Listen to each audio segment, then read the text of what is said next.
Dad!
Dad?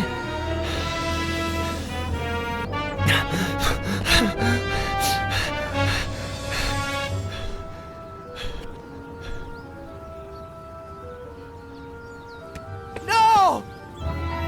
No!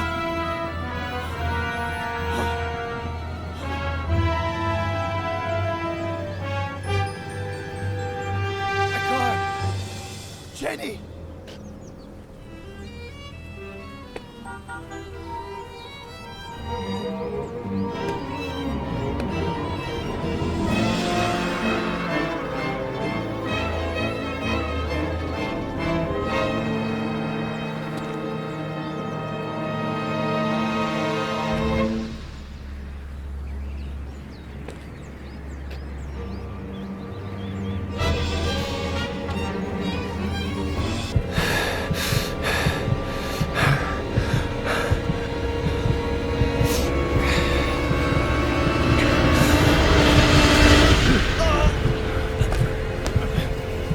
Let go!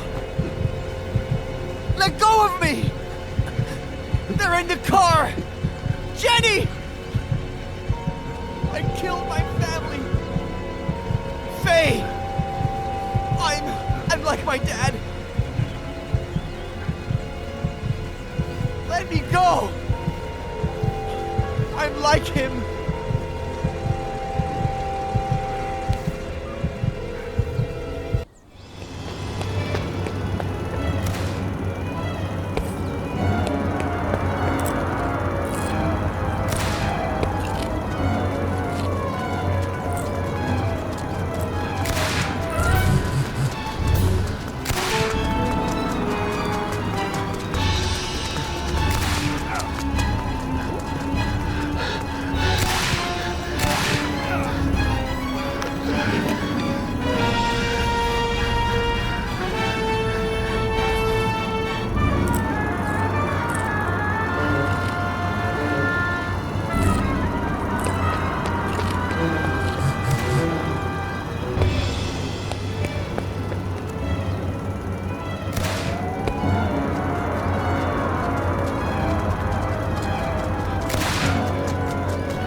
Hi, sweetie. Thanks for getting back to me so quickly.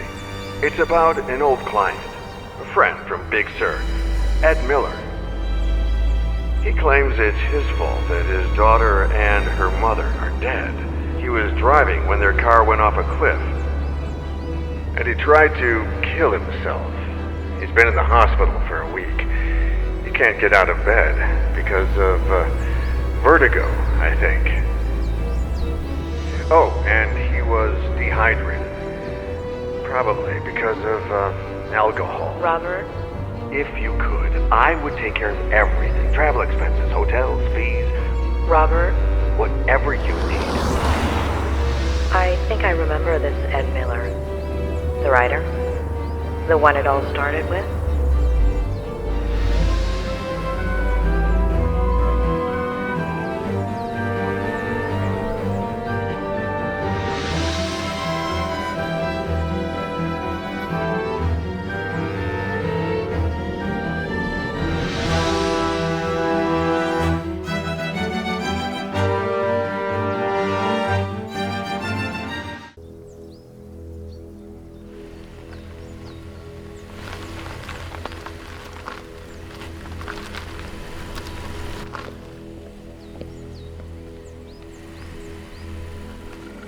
Claire Miller, I'm Dr. Lomas.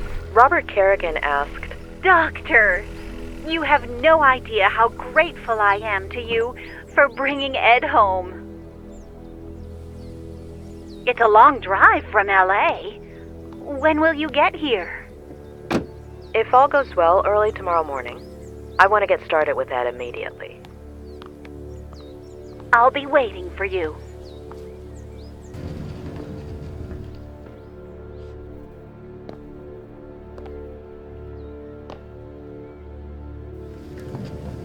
A pleasure meeting you, Ed. I'm Dr. Lomas. Doctor in what exactly? Doctor?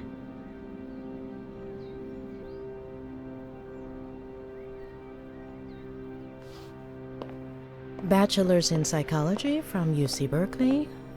Master's in systemic and family psychotherapy from the University of Michigan. Why, Robert? And Why? God. doctorate in clinical psychology from Stanford.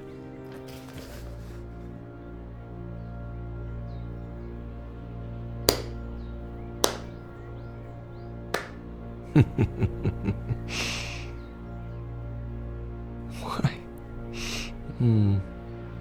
I'll give you free rein over my memories, my trauma, my room, my troubles. You got 1 hour. 1. He's lost. He knows that he'll never recover on his own, but that doesn't keep him from feeling threatened by me. Or is that just his way of asking for help? Should we get started? Tick-tock, doctor. Why do you think Robert Kerrigan asked me to see you? Because he's loaded, feels guilty, is simply bored. I thought you were friends. What difference does that make? You say it's your fault that your daughter and her mother died? And you don't want to believe me. Of course. There aren't any birth records connecting you to a daughter. I hadn't acknowledged paternity yet. Everything happened so fast. How do you feel right now? Pretty fucking shitty. Like when some idiot comes and pours salt on your wound. If you're only going to give me an hour, it could at least be a fruitful one. Shitty?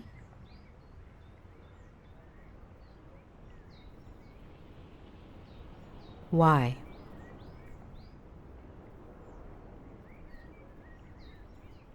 Why? Because I lost a daughter? Because I killed 2 people? Because everyone treats me like I'm crazy? Because I pee in a bottle from a Dali painting? Because everything is surreal? Because of you. Does shitty work, or do you want me to keep going? Everything's going to be all right, Ed. Who gave you your title? Dr. Seuss? Convince me that this woman Faye exists. What do you want to know? What do you want to tell me? It was about a year ago.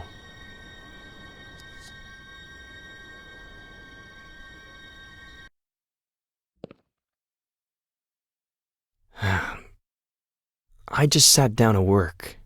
I'd had writer's block for years. But I remembered something I'd made up in an interview. And here today to talk about how to revive your creativity is Ed Miller, author of Face to the Ground, our book recommendation of the month. Ed, can I call you Ed? Welcome and congratulations. Thank you. Though I wasn't too sure you took bribes. Pretty good caviar, right? Just to be clear, you're joking here. Remember, you're on public radio. Even better, no one's listening. All right. So, Ed, have you ever experienced blank page syndrome? Constantly. And how do you deal with it? I do a kind of, warm-up? If the mind doesn't want to start, then we have to ask the body to. So I let my eyes search for a starting point.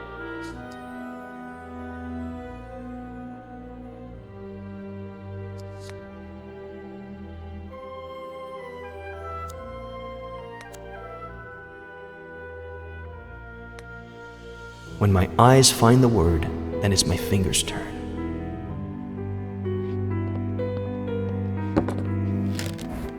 I let them write whatever they want after that word. The trick is not to think. Let them be free.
Really?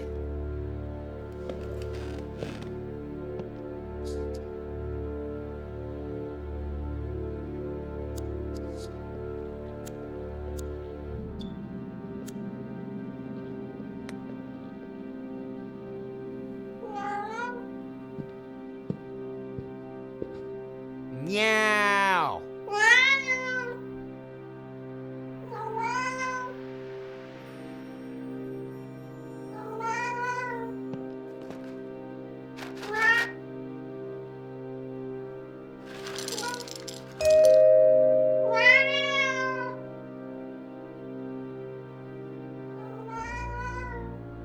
I'm coming, Samuel! Please, open the door!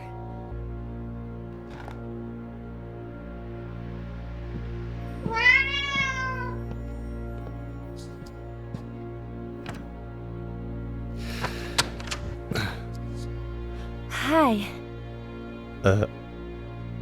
Hi?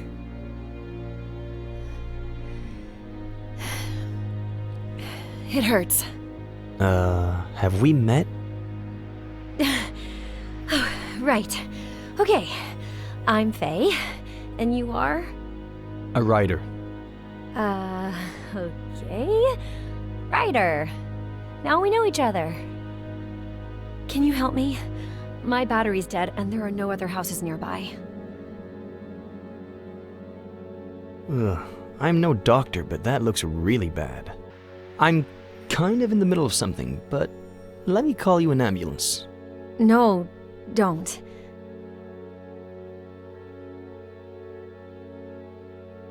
I'm between jobs. No insurance, no money. I need to lie down, please. Don't worry, the hospital bill's on me. What? No, I couldn't. What if it's nothing?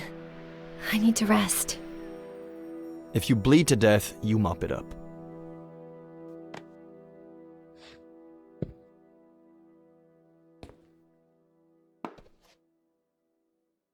Can I lean on you? Maybe you should ask before you actually lean on the person? Ow! Oh! Hold on. Slower. Hold on. Not so fast. Don't take this the wrong way, but this would be faster if I carried you. I can walk. Just don't go so fast. Ow! Fine. Carry me. Okay.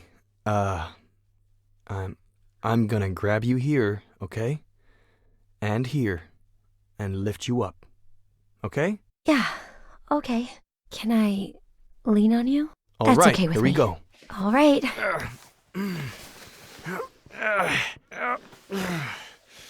Hey, am I that heavy? If you had taken your backpack off... Okay. I'm going to let you go. Hold on. Let me take my backpack off. Now? You want my back to hurt too? Mine already does. All right. May I? You may. Do I? Please do. All right. Oh. Phew. Finally. Thank you. Are you good? Comfortable? As comfortable as I can be, I guess. Thanks. What did you say your name was? I didn't say what my name was. Oh. Thanks, Mr. Mysterious. If you could bring me some ice. Hand me your phone and I'll charge it for you. It's no problem at all.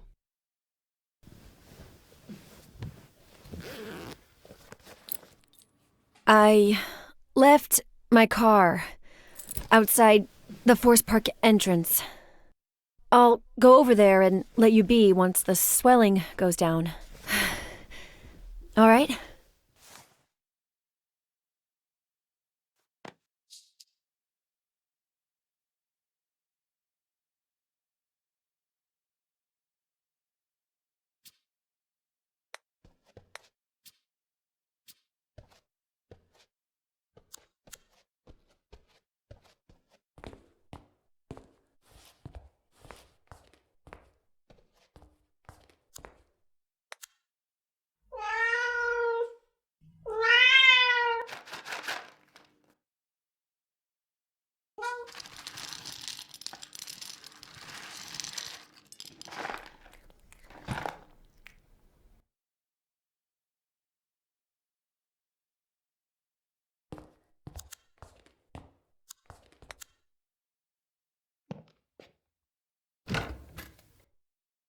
All right, if you can bring me some ice.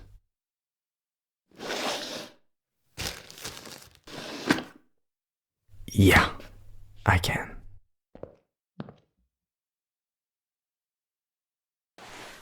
Wait. Gently.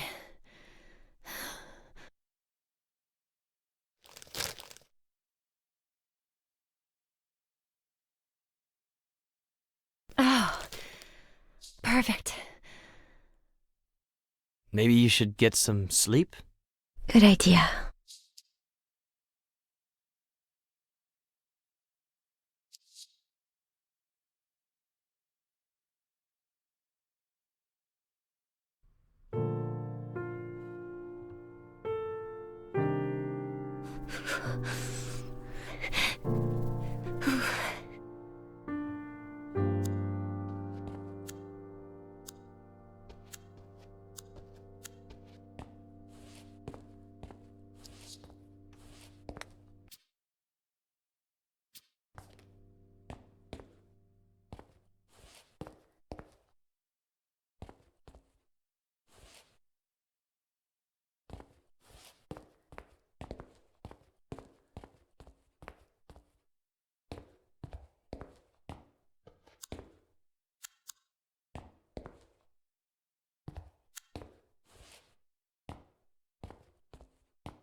Come on, get off of there. Come on, move it. Move it.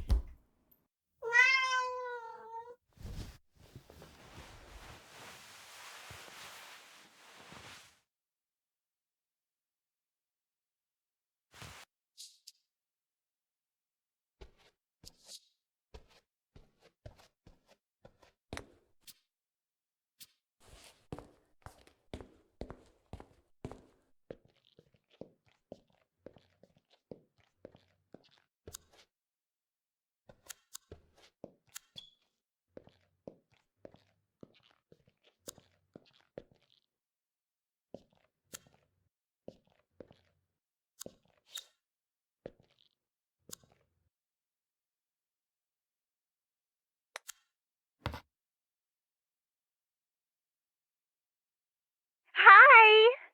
Guess who's calling? I bet you don't even know how I got your number. The thing is, I'd like to see you again. Oh, I think I lost an earring. If you...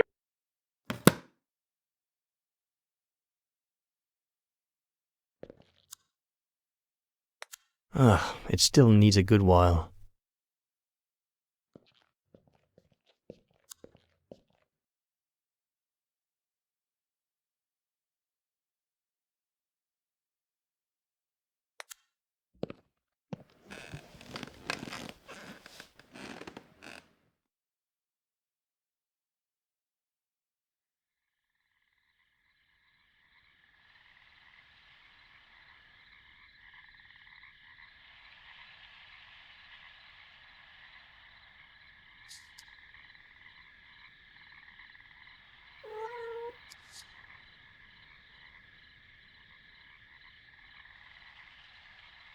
Mr. Mysterious, you there? I'm coming right down. No, I was just wondering if you had left.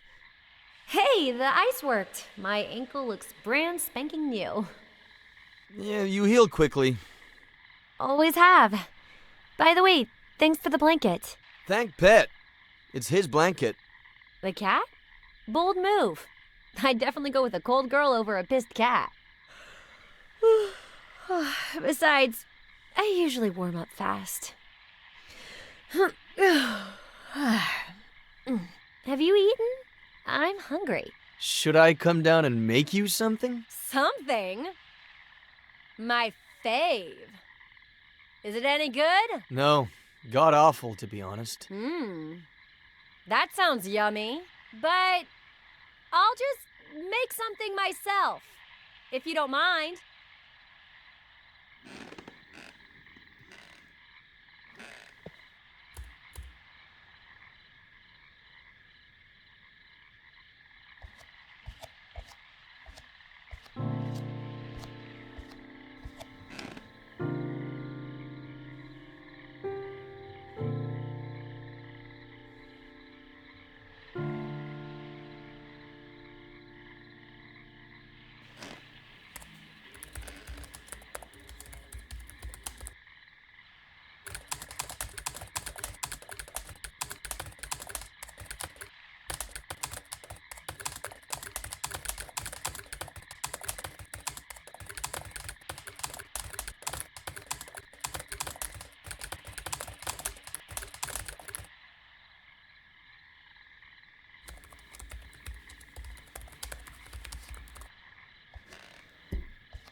Someone looks pleased. Am I interrupting a special moment? Huh? Porn? Something? Porn. It's something I'm writing. Mr. Mysterious finally makes a reveal. What do you write? Hopefully not mysteries. That would be too predictable. Well, right now, it's a mystery. Even to me. I'm not too sure where this is headed. Well, here you go, in case you get thirsty along the way. Consider it My way of saying thank you.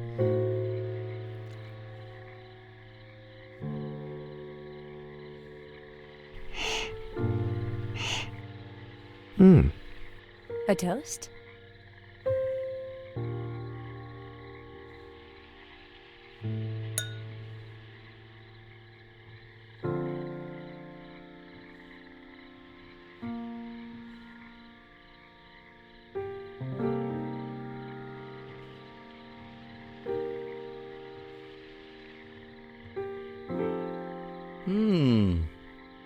May I ask where you carried this from? Your kitchen. I was looking for leftovers in the cabinets, and... I let a thief into my house, and she raided my kitchen. You want to get rid of her? More than anything in the world. I've got an idea. Get her drunk. And how do I do that? Well, that's on you. Maybe toasting?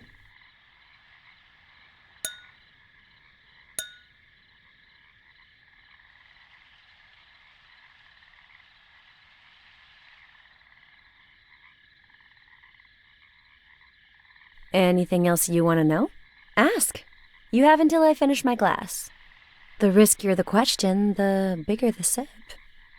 What are you doing in Cerro Lake? Guess. I'm looking for someone. Who? I'm not sure yet, to be honest. Short sip.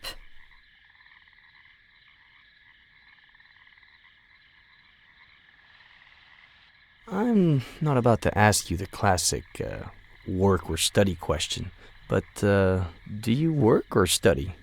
Neither. I just finished my degree. In? Psychology.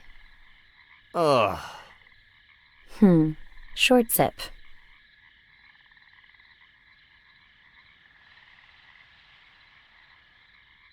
All right, you've got one more. Make it count. You sleeping at a motel?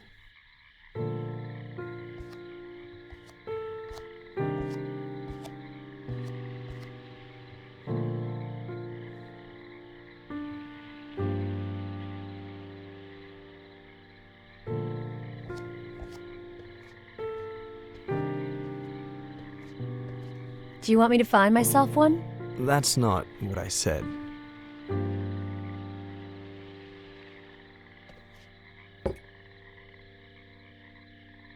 Words. Now I get why you're so well spoken. Wolf, Bierce, Plath, Poe, a host of tragic deaths. Should I be scared? My favorite one's missing. The son of the Black Corsair. Emilio Salgari, right? Mm-hmm. How did he die? Suicide. I should be scared. Hey, look! One who's alive. I'm saved. Do you like Ed Miller? You're speaking to him right now. Ed Miller. Pleasure. Yeah, sure. You know what? Me and that guy have history. Huh. So, what kind of history? The bad kind. Oh.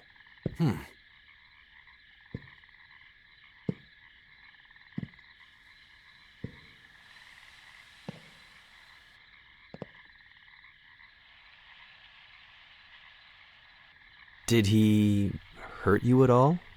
The worst part is he didn't even know it. I was about 13? I was obsessed with this book. Well, the cheapo edition. I heard he was doing a book signing at Rossmore Books. I pretended I was sick to skip school, but my parents didn't buy it. I tried to leave during recess and got caught. After school, I ran so fast that one of my heels broke and I twisted my ankle. But I made it. I got in line and waited. and waited. And when there were only 3 people left in front of me, this old guy showed up. His editor, I think. White hair, white suit. You still here? What about the radio interview? And he took him away. The end. I never even saw his face. Getting grounded felt worse than the ankle, but not nearly as bad as the letdown. Anywho, 13 years old.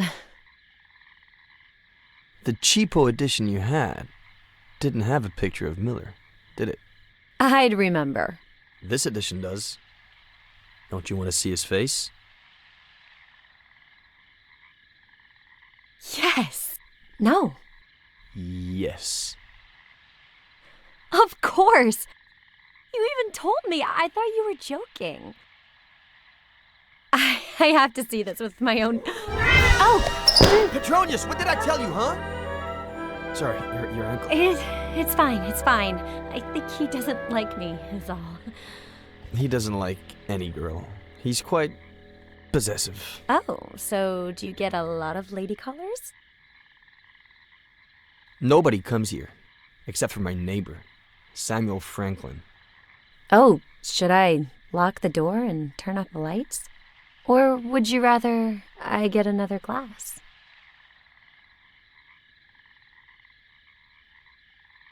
Anyway, I'm 23 now. I'll never learn.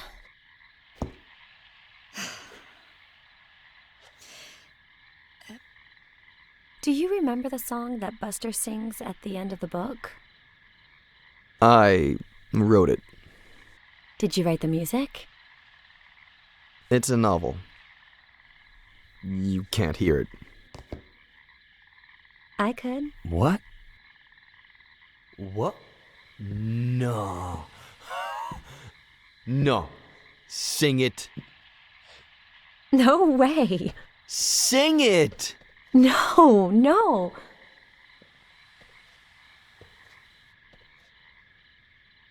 Please. Sing it. Sing it. Sing it. Sing it. Sing it, and I'll write that wrong. I'll sign the hardback edition, picture and all. The itch in me hates all that I am. The bitch in you hates all that you are. But when we are together, hate each other twice as much. That's the reason why we will never part. Which goes to show just how bitchy we are. I never meant to cause you any harm.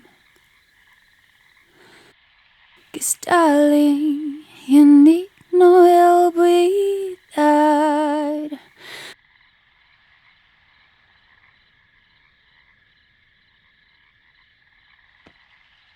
But it's so fucking funny to see how you destroy your life. Or in your case, to see how I wreck mine. What a waste it'd be if we didn't team up.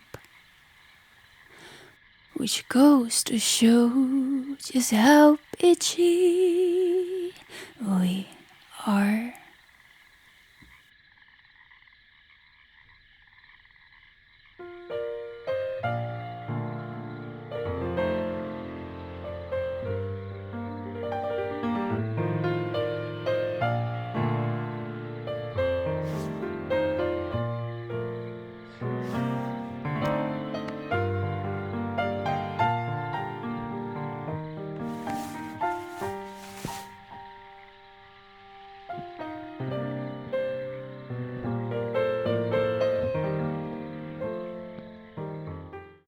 And then...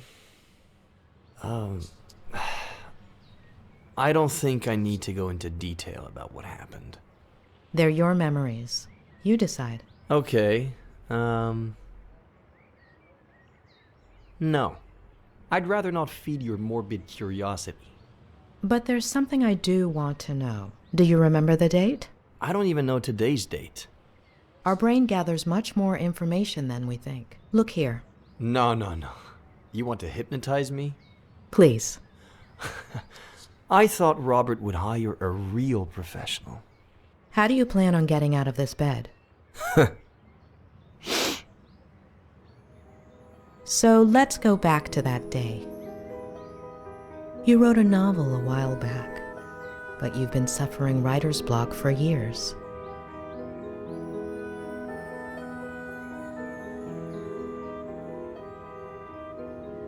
You look through your office window. Leaves dance in the wind. Birds sing up in the sky. There's a mug in your hands, a warm feeling, a comforting scent. You look at a tree, and suddenly, an idea. Your cat interrupts you, begging for food. And when you go feed it, there's someone at the door.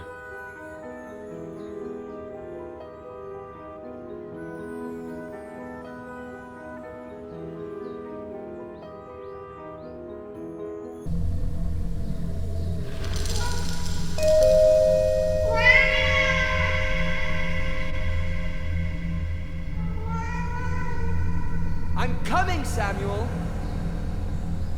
Please, open the door!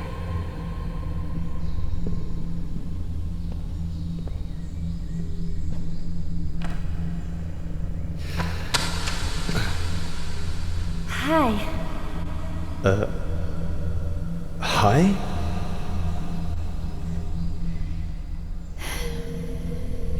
It hurts. If you could bring me some ice. Hand me your phone and I'll charge it for you. It's no problem at all.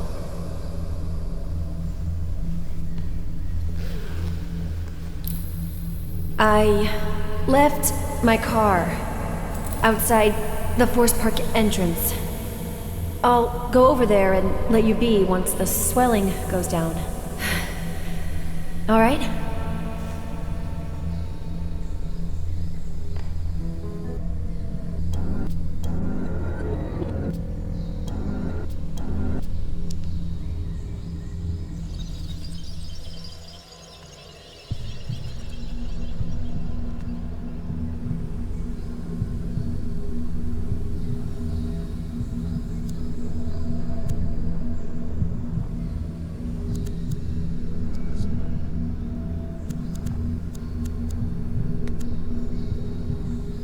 do you like to drink?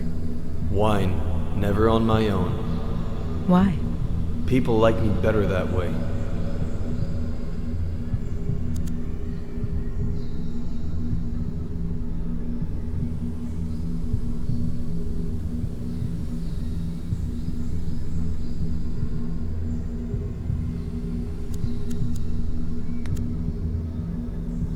You mentioned a certain Samuel. He lives a 5-minute drive away, across the forest with his wife. The one who bakes apple pies?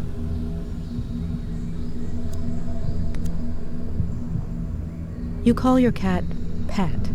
It's short for Petronius. He'll go missing.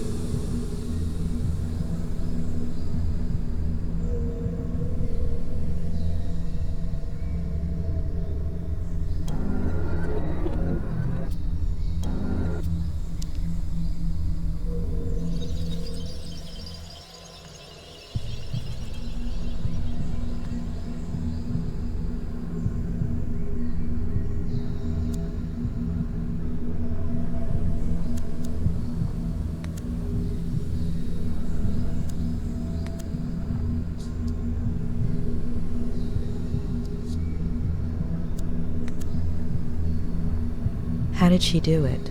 I haven't asked her yet.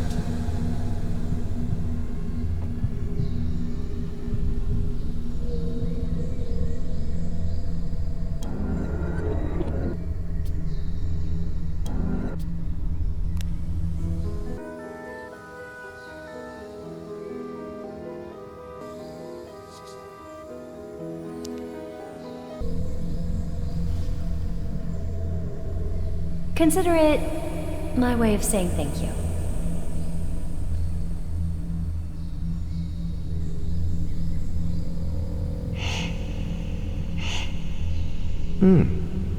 A toast?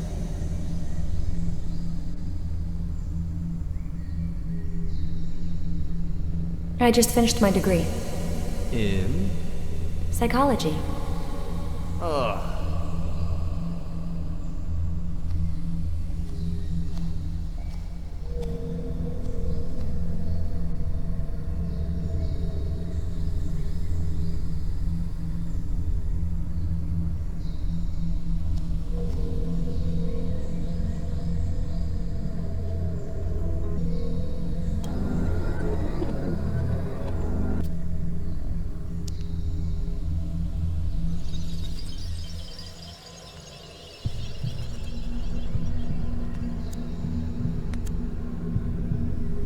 Why are you so put off by psychology?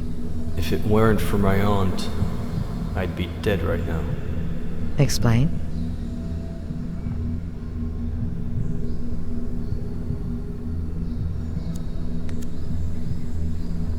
You bought it at an auction, right? Who had it belong to? The first American flapper, as F. Scott put it. Zelda Fitzgerald? And her husband... I'm sure you know they both ended up in psychiatric treatment. He was an alcoholic. He had died of tuberculosis. She had schizophrenia and died in a fire at the insane asylum. Got it. Thank you.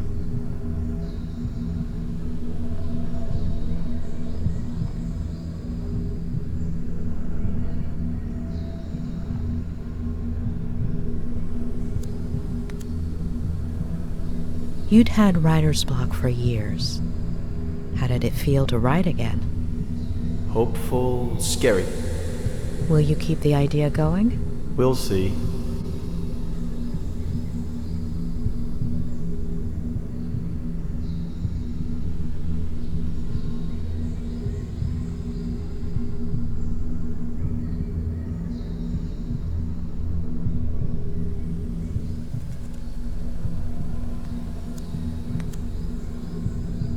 Is your cell on, Ed? Yes. What's the date on the screen? October 8th.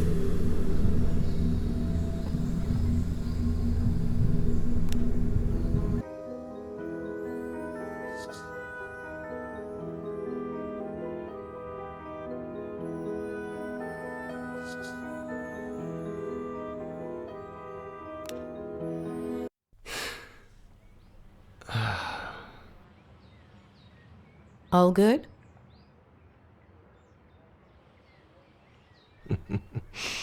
As I was saying,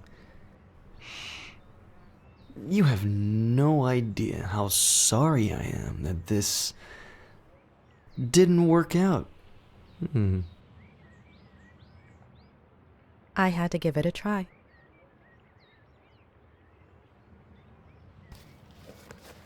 So you did it. I'm cured. I'm not going to cure you. You are.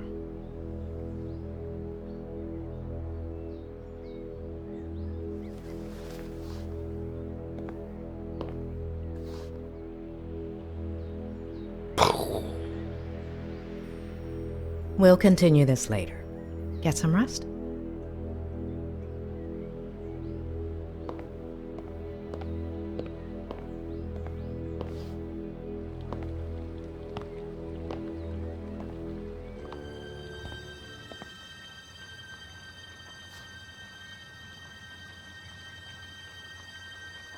The smile of the nurse that tore you from your mother's arms. Your first lover, sleepless in an unknown house, in an unknown bed, staring at an unknown body. Spiders lining up to dive into your empty mouth. Oh, doctor, how long have you been here? I had just walked in. Who's the poem by? Oh gosh, I like to come up with verses while I work. Oh, so then this is where Ed gets it from. Or from my brother, his father. It runs in the family. Where is his father? Where did I put the sauce?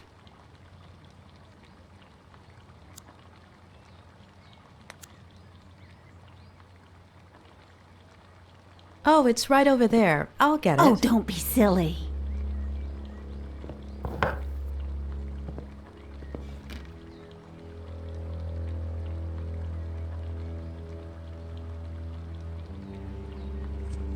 Eddie loves three-bean chili. He used to ask me to make it all the time when he was little.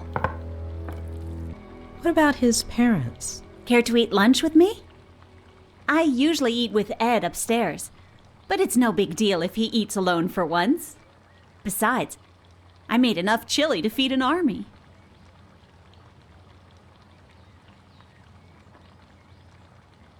I appreciate it, but I think it would be better for Ed if you ate together.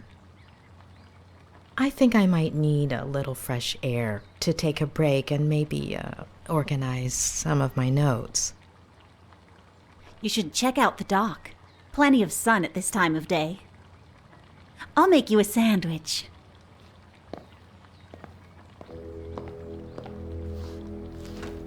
What do you think about Ed? He's a little stubborn, isn't he? Will he walk soon? He's as well as one would expect in this situation.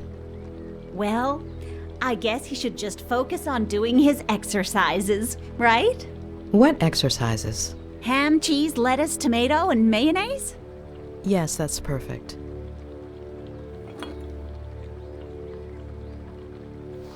Well, if I was able to help him last time, I'm sure a doctor like you will manage. Help him with what exactly? Vertigo. Vertigo? Oh, let me tell you, Eddie was never afraid of heights as a child. No pirate captain ever is. You see that tree? The one with the deck chair? There used to be a little tree house in it. Ed would spend hours on end up there. My brother built it for him. Then Eddie turned it into his very own pirate ship. It was all he could talk about. Pirate this, pirate that. He was obsessed with pirates ever since I got him a book by Salgari. And with his love of pirates came a love of reading, too. And see, that's where the writing began. Mystery solved. I don't mean to pry, but where are his parents? Off you go then, Doctor. Or you might not have time to eat your sandwich.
Ed is reluctant and even hostile towards therapy.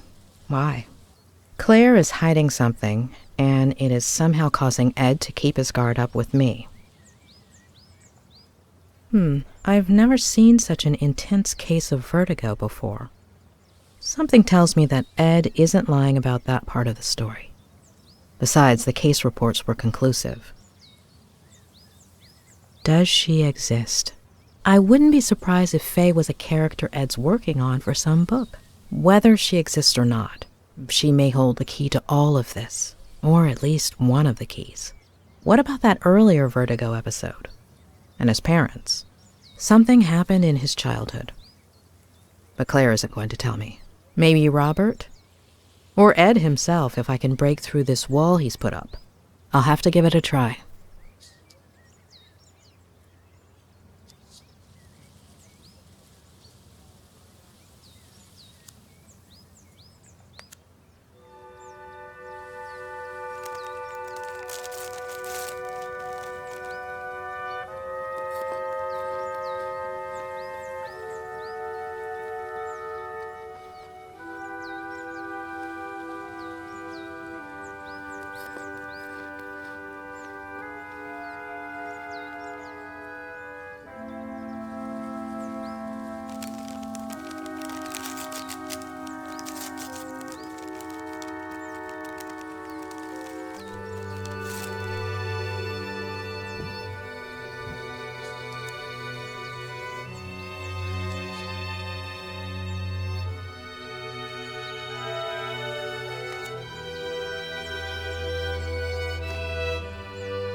The number you are trying to reach is currently unavailable.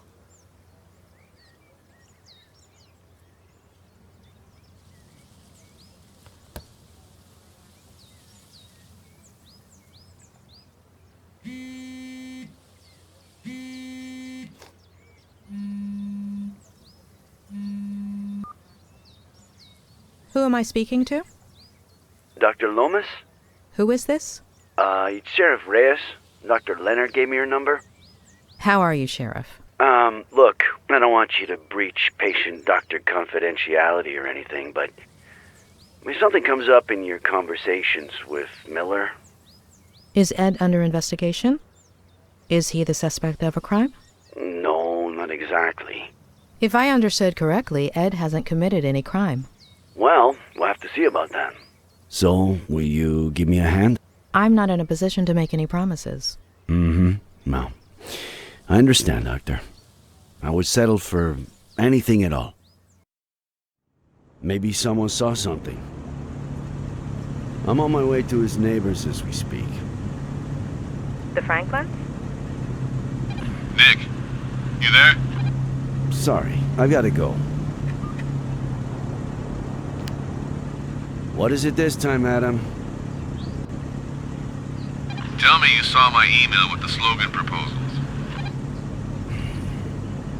Yeah, great stuff, kid. I'm not sure which one I like the best. I like the sixth one. Yeah. That one was, Vote for Sheriff Reyes, the sneaky bastard who would have known there were only 3 slogans if he'd read the... Adam, do I have to tell your aunt and uncle you have no respect for your elders? You at the ranch yet? I'm on my way. Look, if anyone asks, I was working on Saturday night, okay? I skipped the monthly dinner. Hello, Samuel. Did you know your nephew is a sneaky bastard? You wouldn't dare. Hey, I'll check that out once I got a signal again, okay?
Adam, are your aunt and uncle usually home at this time?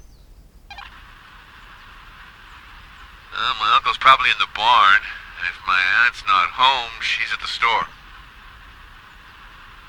If they're not answering, just go on in. Right. You want your uncle to accuse me of breaking and entering? I see you know him.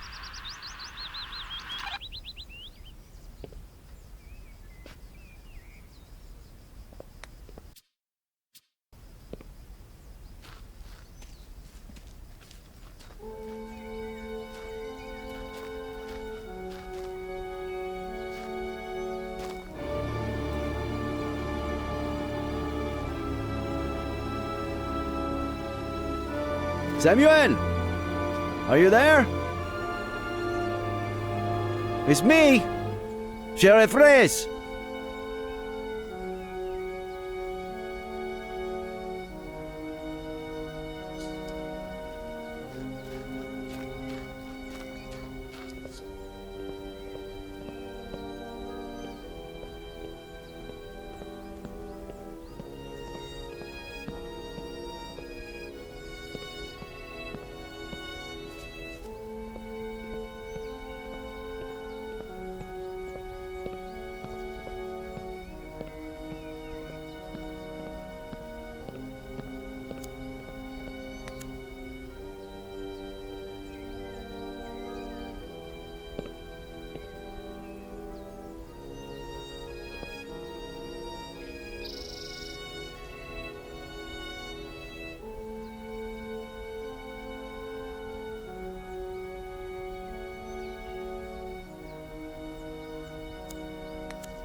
Adam, care to tell me why my assistant graduated with blue hair? Ah, no. I told my Aunt Esther to get rid of that picture. I made a bet with Marcello. If I graduated before he finished his thesis, I had to do it. Where'd you find it? I'll tell you later.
How long have you been here like this?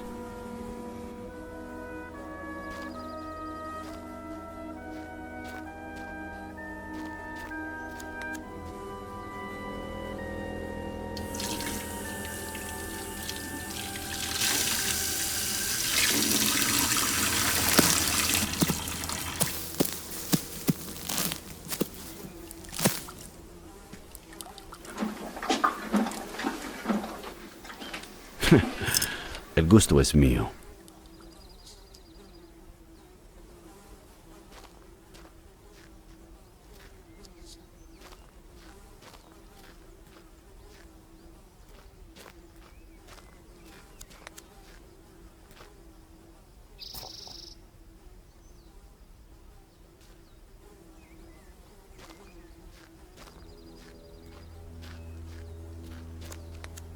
Muy bien, despacio.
No running for now. Get your strength back. Nick,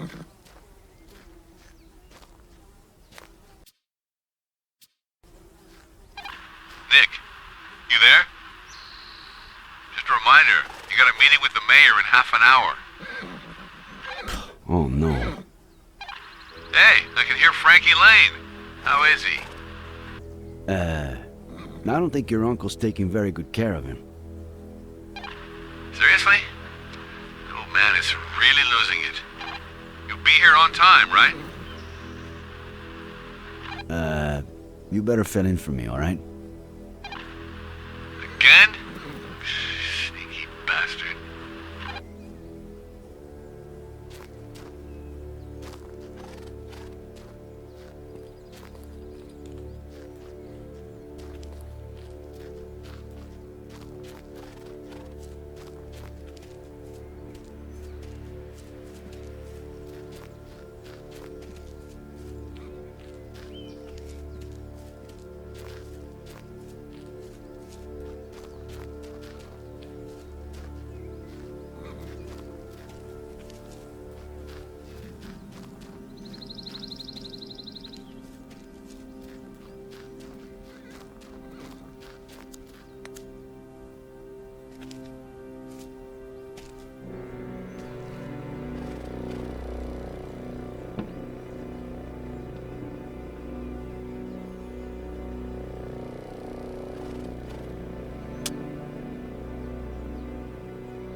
Adam, were you planning on fishing with your uncle anytime soon?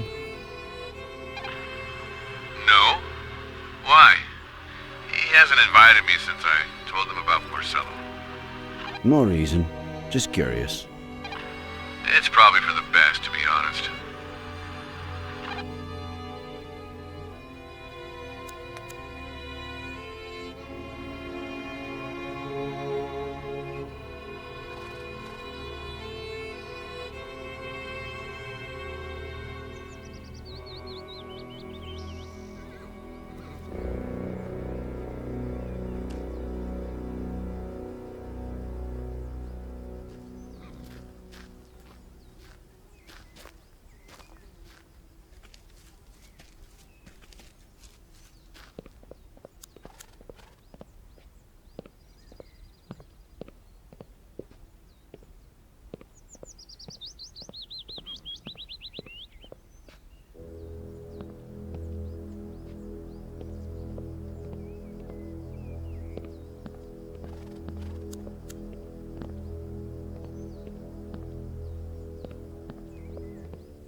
Nick,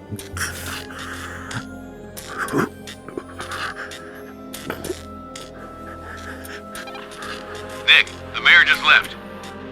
Fill you in? Nick? Everything all right? I'm busy. I'll let you know later.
I was just going to call you. Ed's waiting.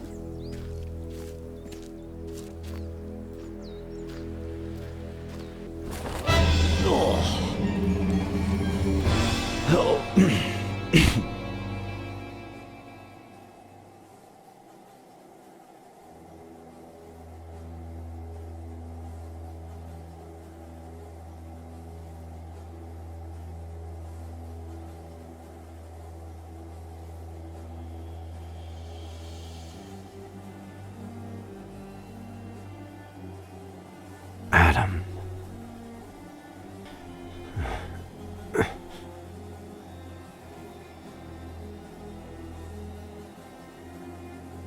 Adam. I have to tell you something. I'm in the basement.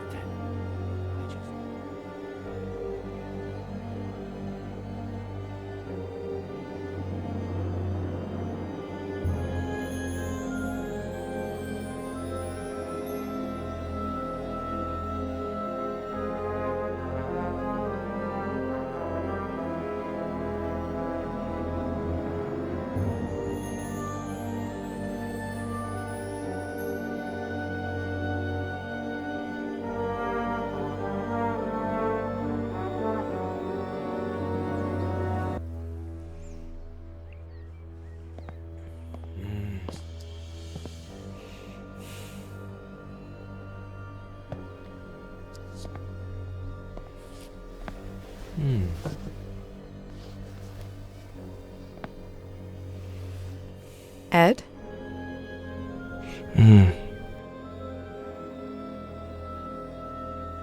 Shall we start?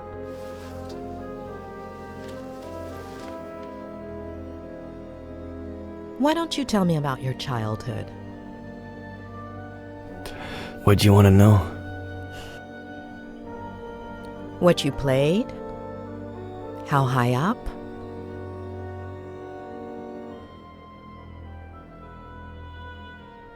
The treehouse is beautiful.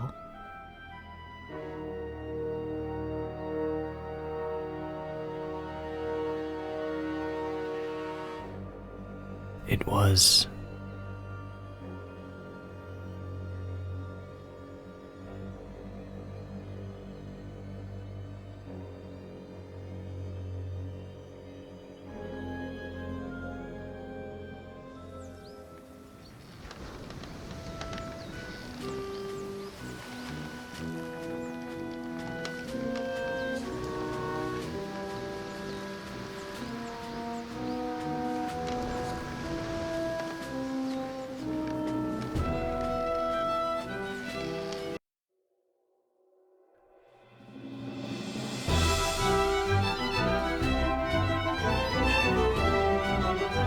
All right, you scallywags.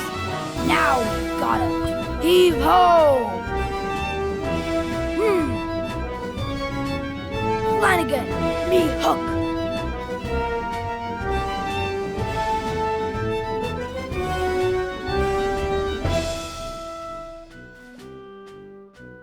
It's not in your cabin, Captain Roberts. Blame me, Flanagan. I can't board that ship without me hook.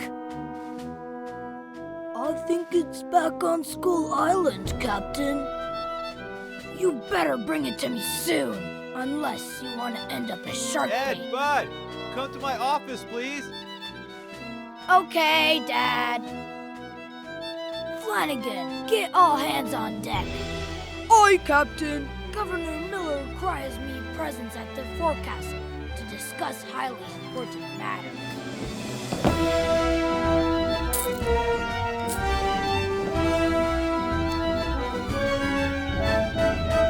If I keep piling up treasures, relics, and talismans, I'll have to start sleeping on deck.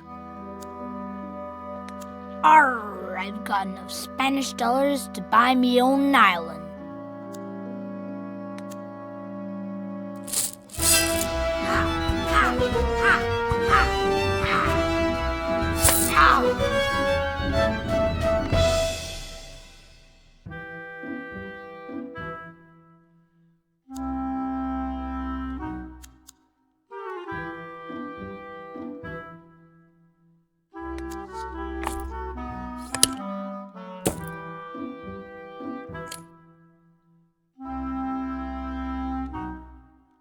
The Skull Island market looks quiet this time of, well, blow me down. Is that the Hatter Richard Longfinger Evans trying to sell me hook?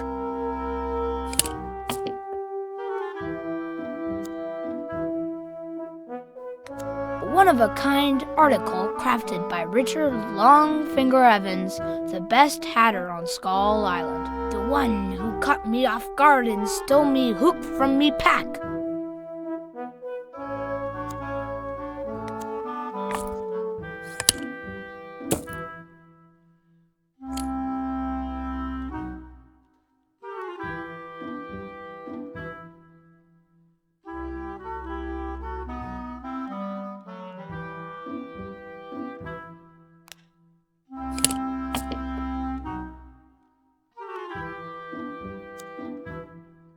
I tore it from Admiral Lawrence Mitz after sinking His Gracious Majesty's ship.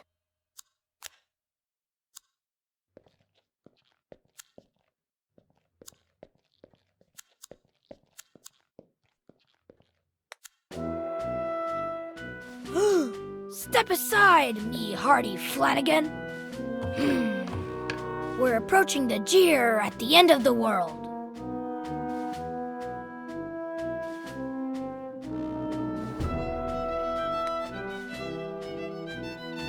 Do not change the course a single inch? Grade? Nah. Do not change the course a tiny bit.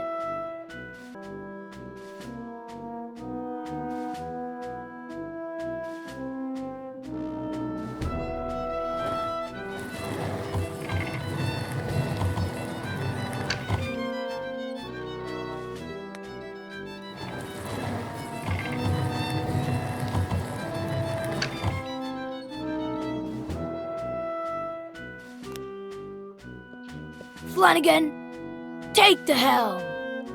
Or must I take care of everything?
There's my hook. The scoundrel I got my hat from stole it from me.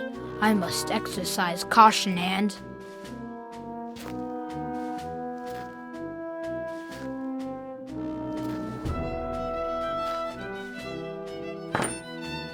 Richard Longfinger Evans.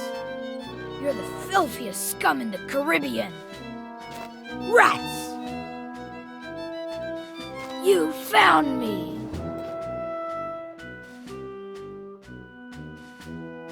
Of course.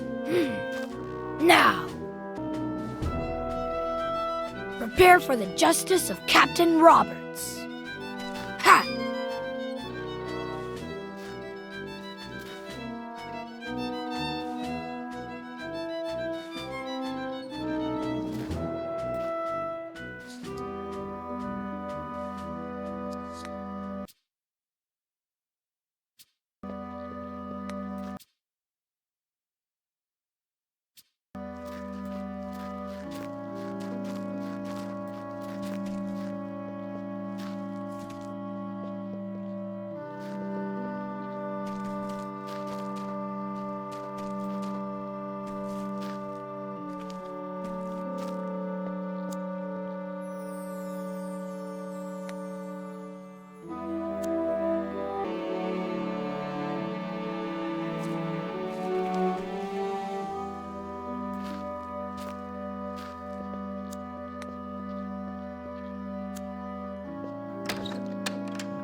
Now is a good time to wet me whistle. I'm as thirsty as... Ed, are you there? You coming up? Yes, Dad.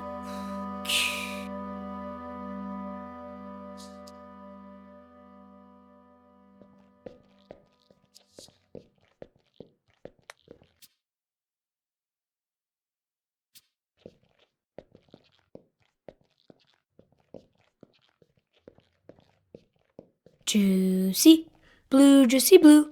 Mm-mm-mm-mm-mm-mm-mm.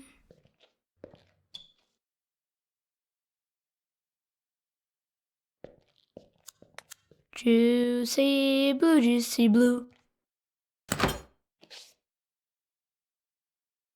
Oh man, there's no more. Though I'd even drink it warm.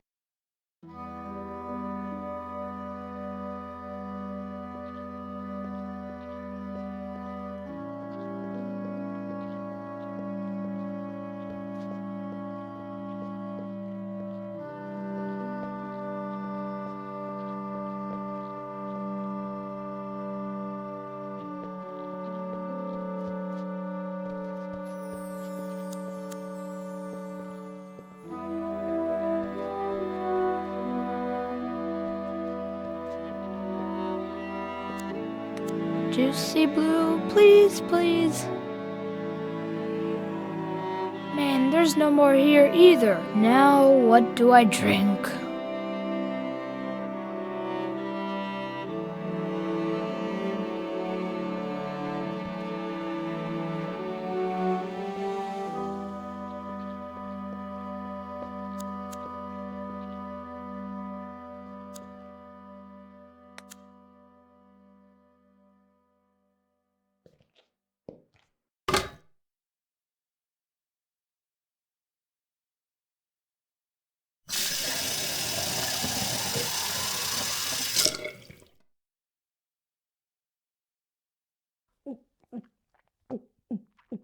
Ah. Ah.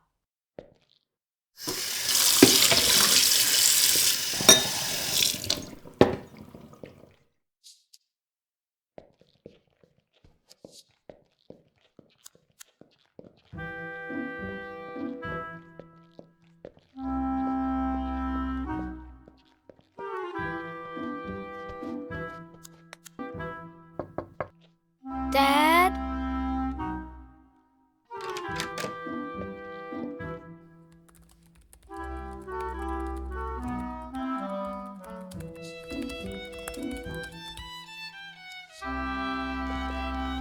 Buddy! You knocked so softly that I barely even heard you. Come and say hi the way we do. Remember the Pirate Brotherhood secret handshake? There is no lost cause. As long as there's one remaining madman who fights for it. The Pirate Brotherhood.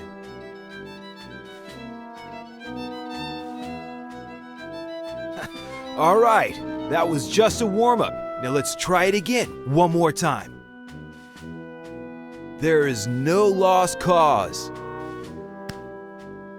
As long as there's one remaining madman who fights for it. The Pirate Brotherhood will be victorious!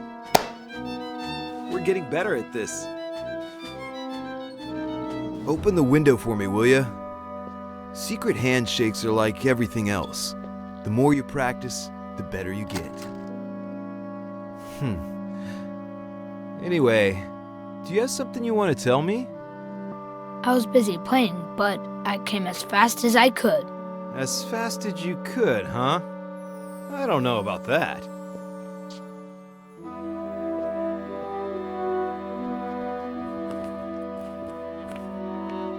Anyway, that's not what I wanted to talk about.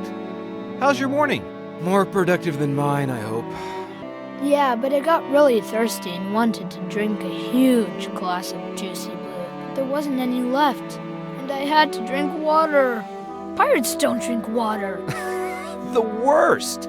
And I thought I had it bad, not finishing this never-ending chapter. But you know what? As soon as I'm done, we'll go buy 5 gallons of juicy blue. Whoa. By the way, do you... When you finish the novel, can we go on a trip? Yes, start thinking about where you want to go. And now, what would you say if... Is Mom back from the store? Mm-mm. Nice. What do you say you go to the garage and bring me a... You know what? Oh, and the most important thing is that nobody can ever know. Nobody? Nobody.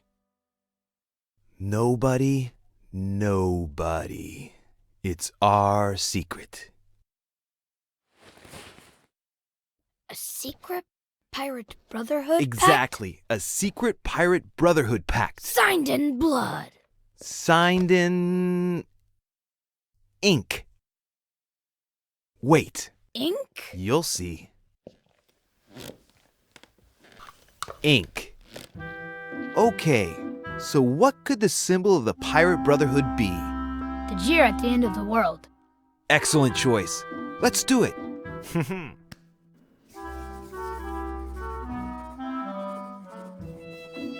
It's awesome. Secret pact? Secret pact. All right then, hurry up. You know your mission.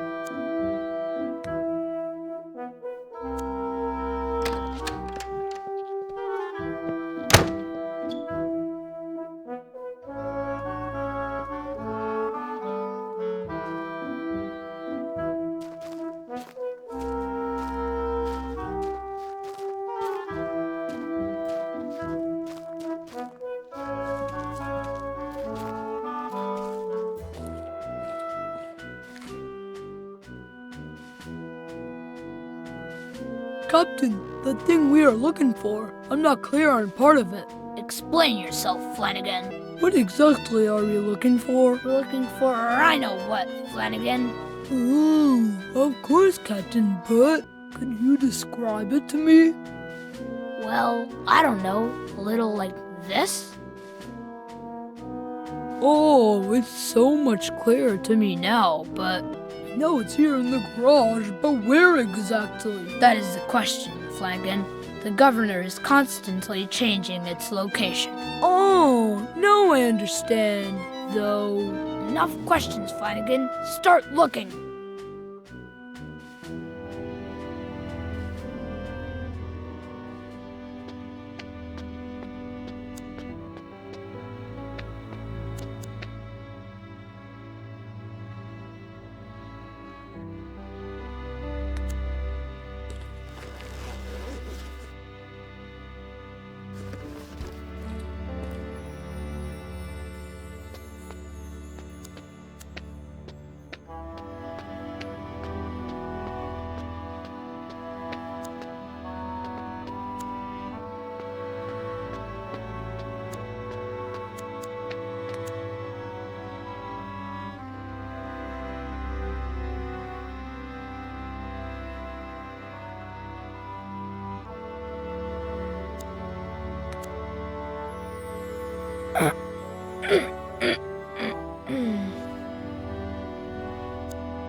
It was an accident.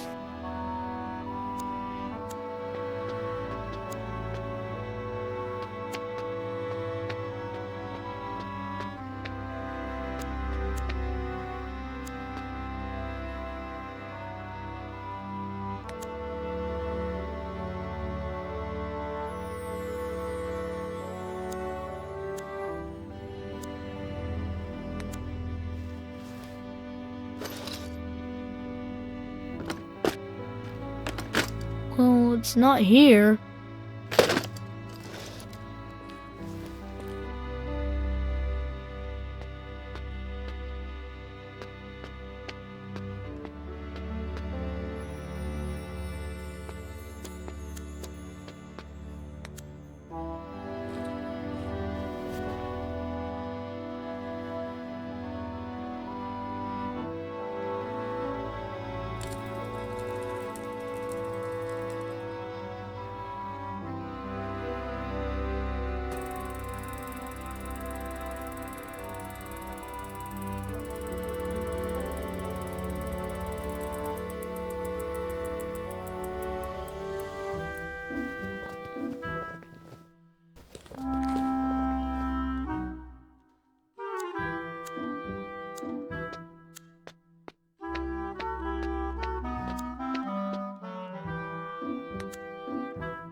Dang it, not here either.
The secret must be kept.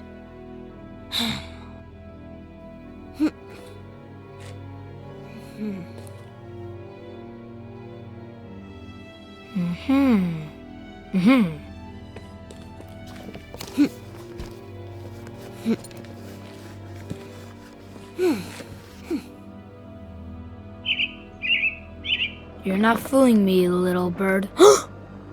Mom! Where?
Eddie? What are you doing? You know I don't like you playing in here. It's dangerous. Eddie? I'm taking something secret to Dad because... Something secret? Yeah. Okay, whatever. I don't want to know. Do as you please.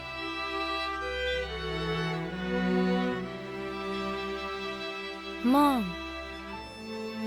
Well, just finish what you're doing and come to the kitchen when you're done and help me with the groceries, okay?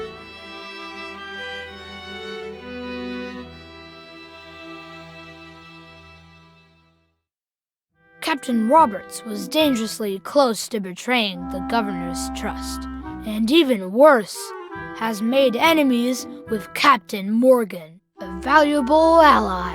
I must get her back, he said to himself, but first I have a mission to complete, and Morgan can't find out.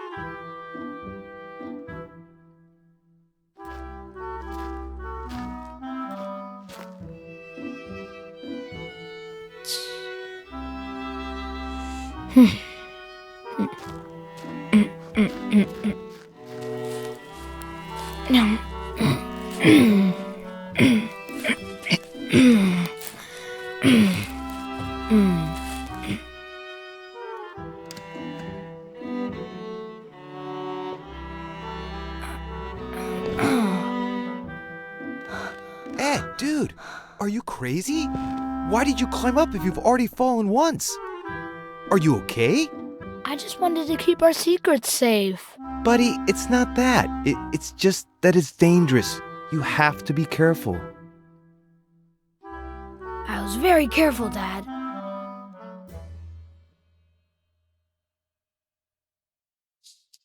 Ed, you could have... Wait. Did I hear the car? Is she back? Did she... Hey, did you talk to her? And... did you tell her... Does she know? Well, a little, but then I didn't. I mean, no. The pirate brotherhood is safe. Good. That's good. Maybe you should go see her. I was supposed to help her with the groceries. Come to think of it, I've never seen you climb. Will you show me how you climb down? Maybe I can use it for my novel.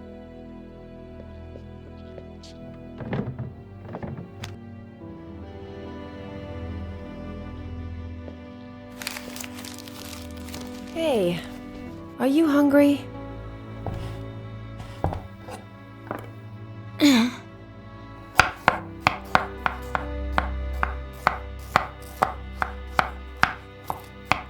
My My belly is full of water. I was so thirsty I drank a glass of water this big in one gulp. That's my boy. What are we gonna eat? Well, unless your dad cooked something and hid it so he could surprise us later. Roasted veggies. Ugh, gross.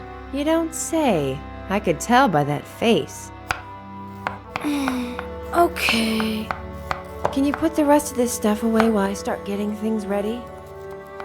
Okay. All right. Let's see if you remember where everything goes.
Mom, I put everything away. Can I go play now? I'd say that was faster than ever. Wait. Are you sure there's nothing left in the bag? If I were you, I'd check again.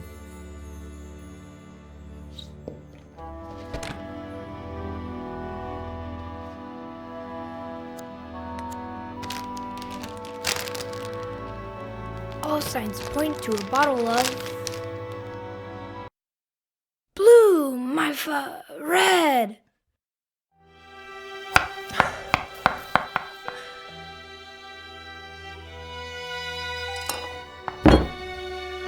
Give me a break.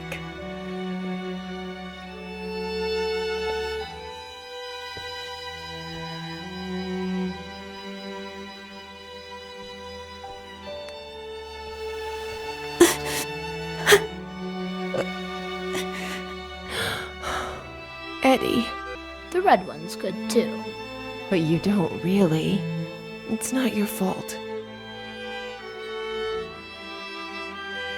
Oh.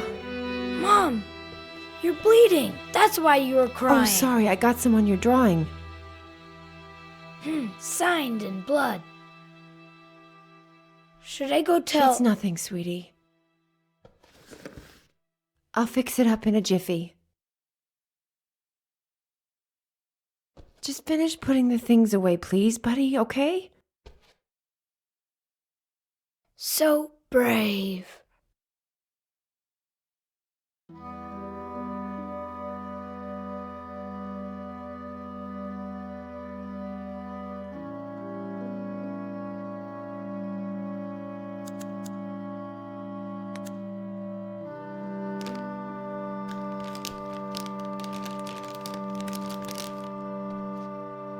I should give this to Mom. I wonder which bathroom she went to.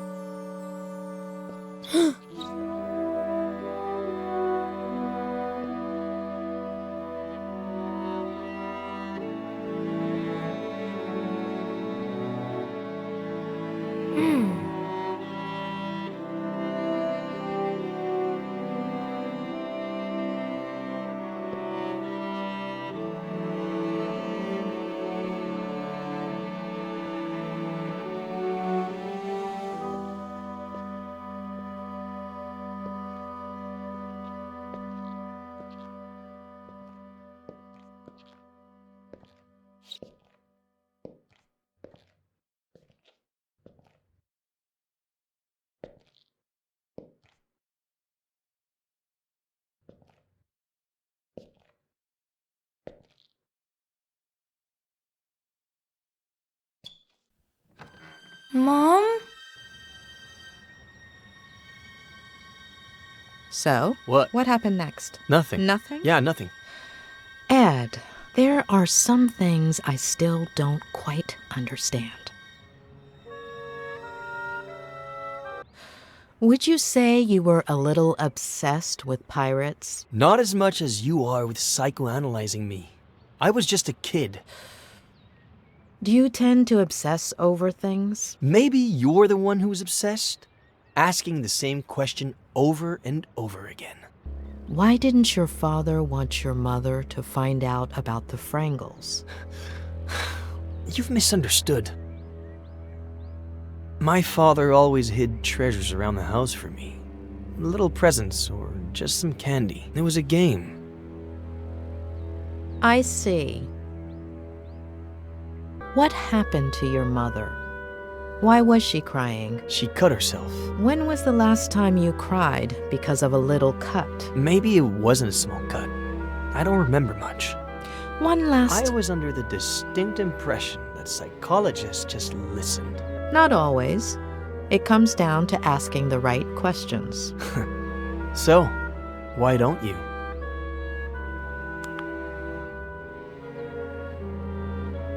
Ah, come on. Don't you ever get tired of being ridiculous?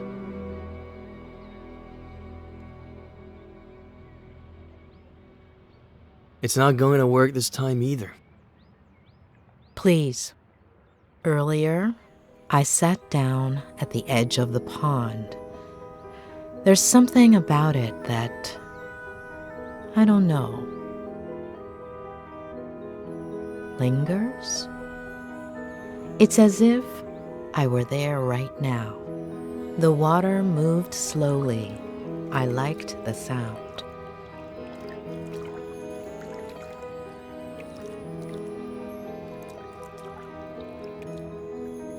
The air was humid, sweet.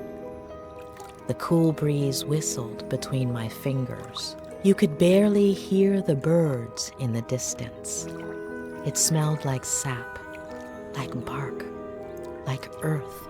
I imagined myself 8 years old, sitting, smelling, feeling, seeing. And I imagine you, 8 years old. I see you. You've climbed up into the treehouse. You're playing. What are you playing? Ready to board.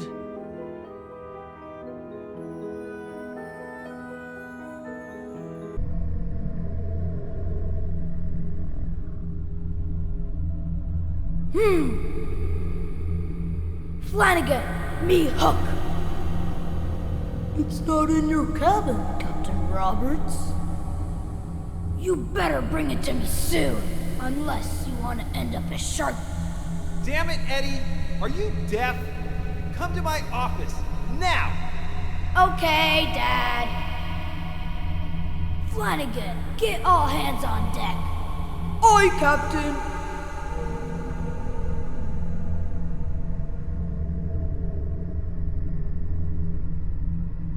Governor Miller requires me presence at the forecastle to discuss highly important matters.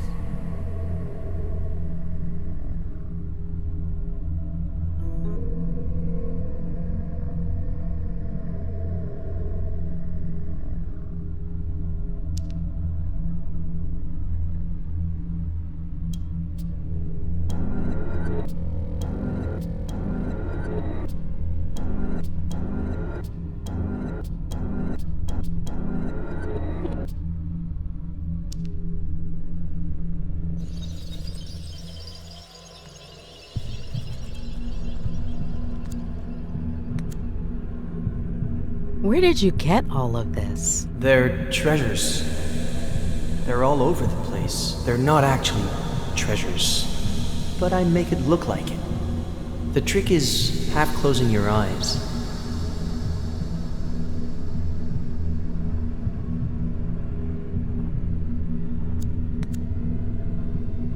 Why the name? It's from a movie, The Dreaded Captain Roberts. Mm-hmm. Do you like being scary?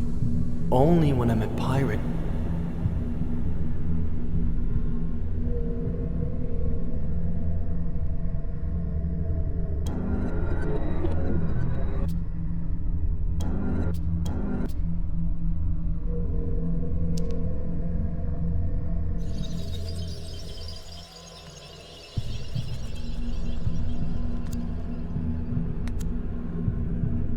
Why is Flanagan so ugly and hunchbacked? Maybe because he's a little dumb? Mm-hmm. Are ugly people dumb? He's kind of like a monster, but cute and fun.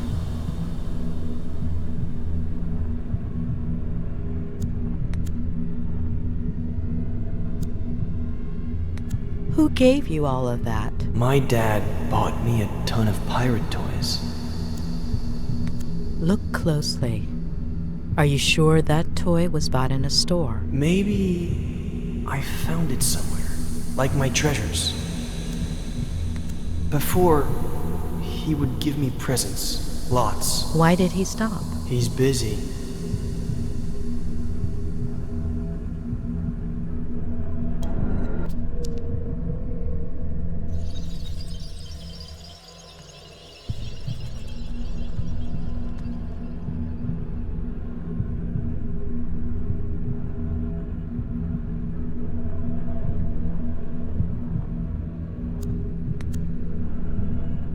Why did he yell at you like that? Sometimes he gets a little upset. What makes him upset? The yearning.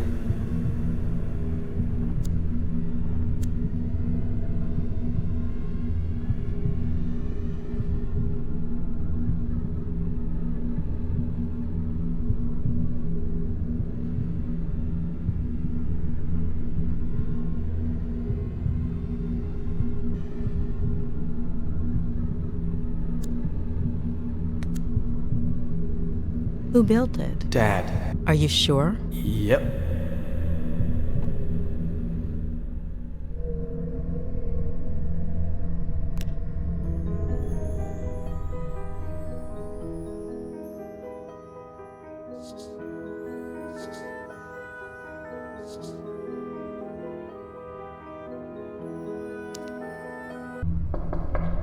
Dad?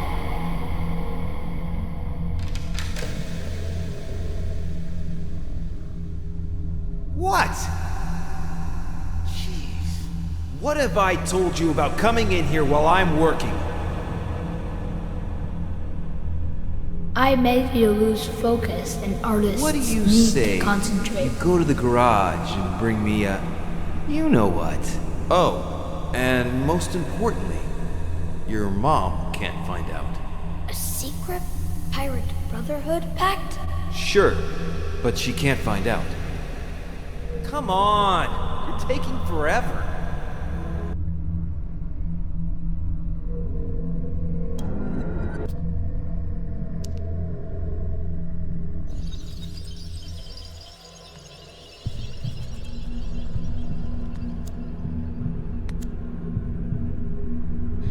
You told me about a pirate handshake where you bumped fists. Did that actually happen? Or did you make it up? It might not have happened, or maybe I saw it in a movie. Ed, your father, has he ever hit you? No. But he will. When, Ed? When will he hit you? I don't know yet. And your mom, has he ever hit her? I don't know.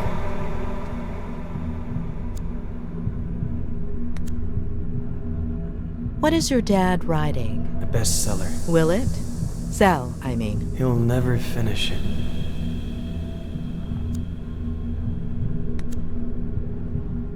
How much does your dad smoke? I don't know, but he doesn't want to. Who makes him? The yearning. Mm-hmm. Is that what he says?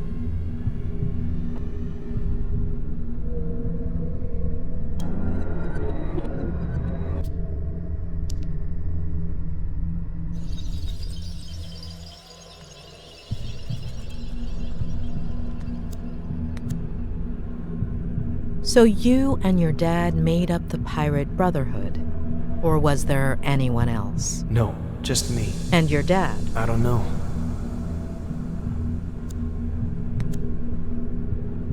So your father hides treasure around the house as a kind of game for you. Do you remember other treasures, aside from the Frangles? Not right now.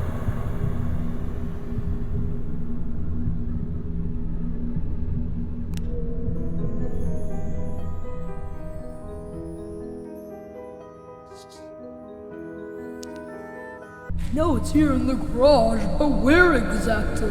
That is the question, Flagon. The governor is constantly changing its location. Of course, Captain, but... Enough questions, Flagon. Start looking.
Your dad said he would fix it. I'll never ride my bike again.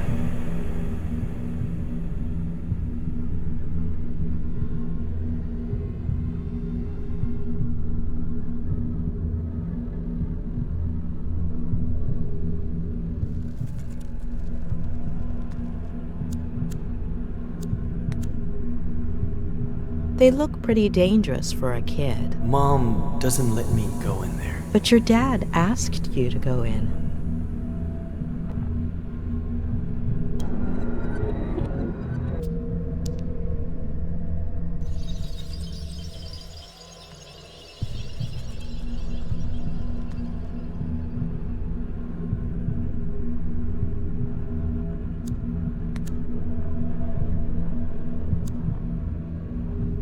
Ed, are you okay? Ed, what are you feeling? I feel...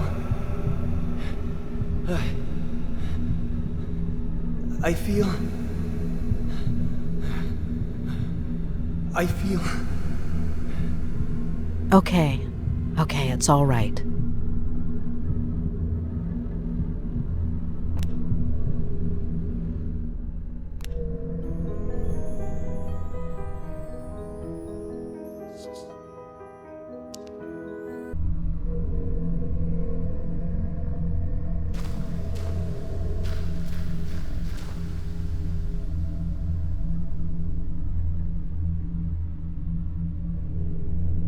Are you out of your mind?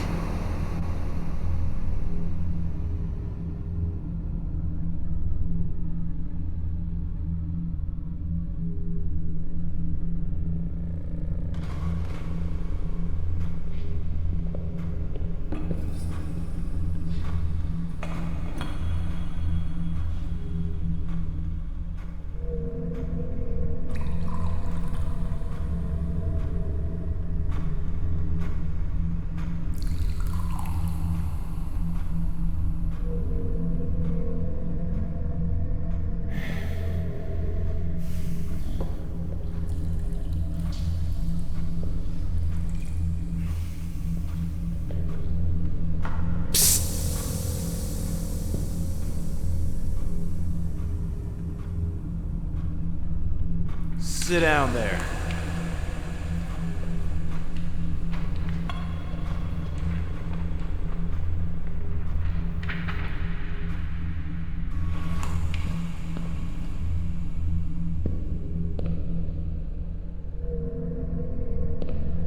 Read this.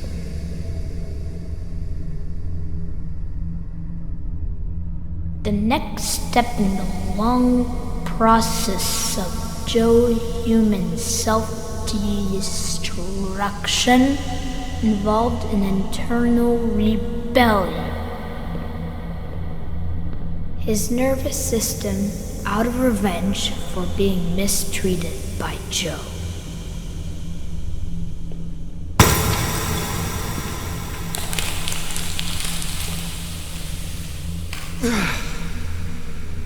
It's all a bunch of crap, Ed.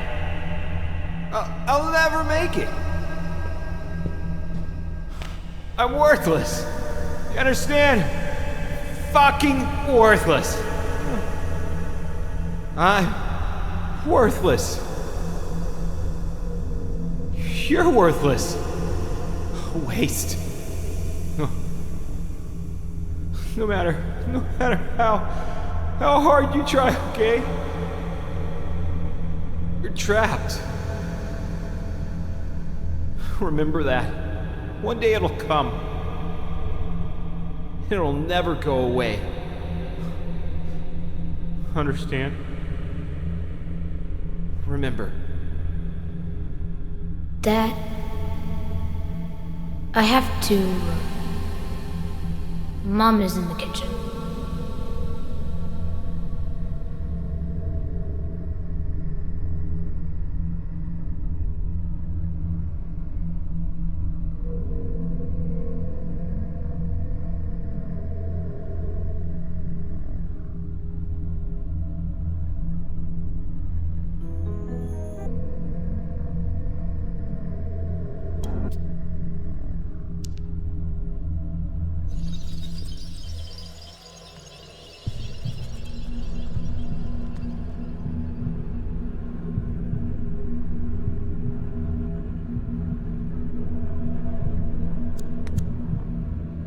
You fell, right? How long ago? Eddie! I got really hurt, and Mom got really scared. Dad, too. It was epic.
Do you like basketball? Ed, I'm sorry.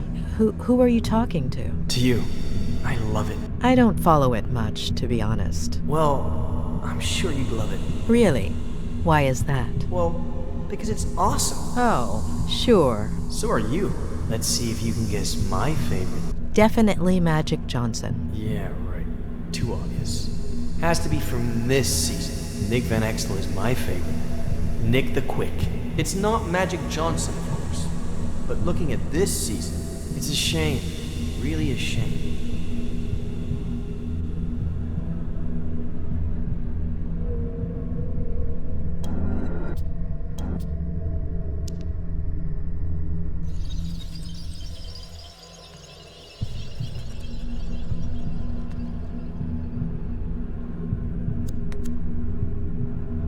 So after falling from the ivy, you didn't get vertigo? What is that? Fear of heights. For Captain Roberts, fear is what's found on the faces of his enemies.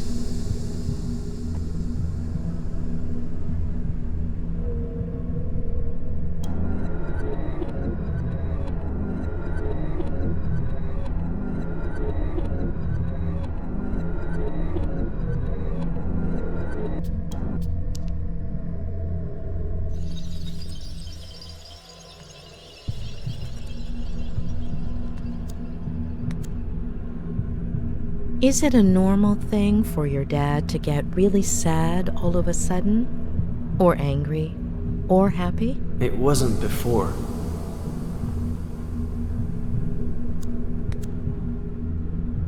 Ed, do you drink? So much. Today I drank a huge glass of water in one gulp. That's good. It's important to drink water.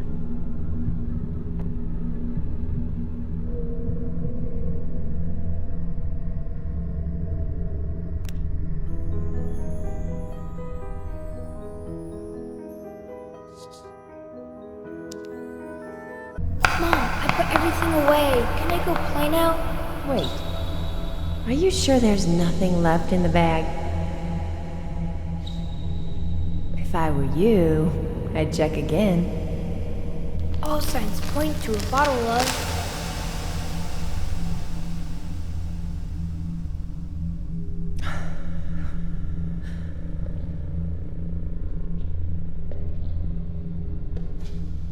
Give me a break.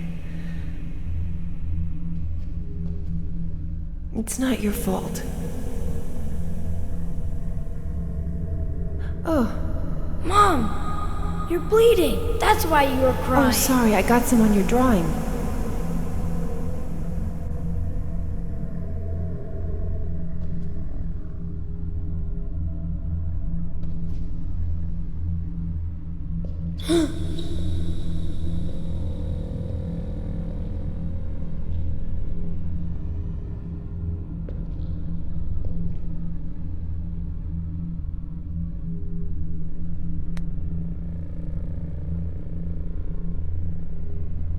Does it hurt?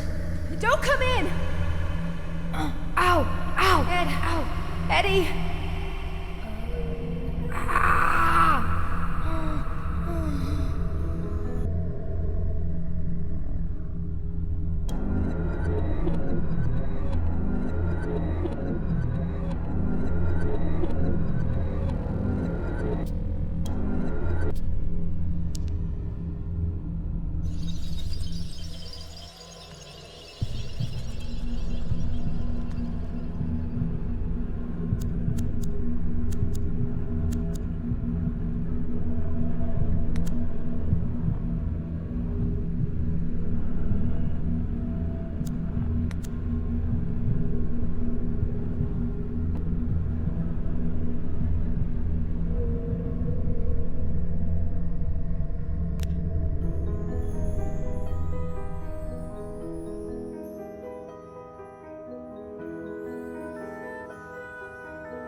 All right.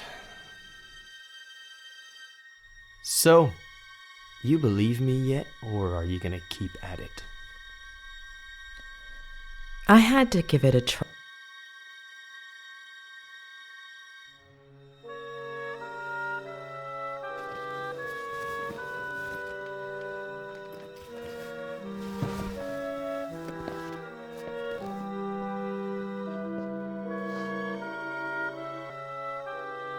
Say hello to Joe Human in your sleep for me. Joe who?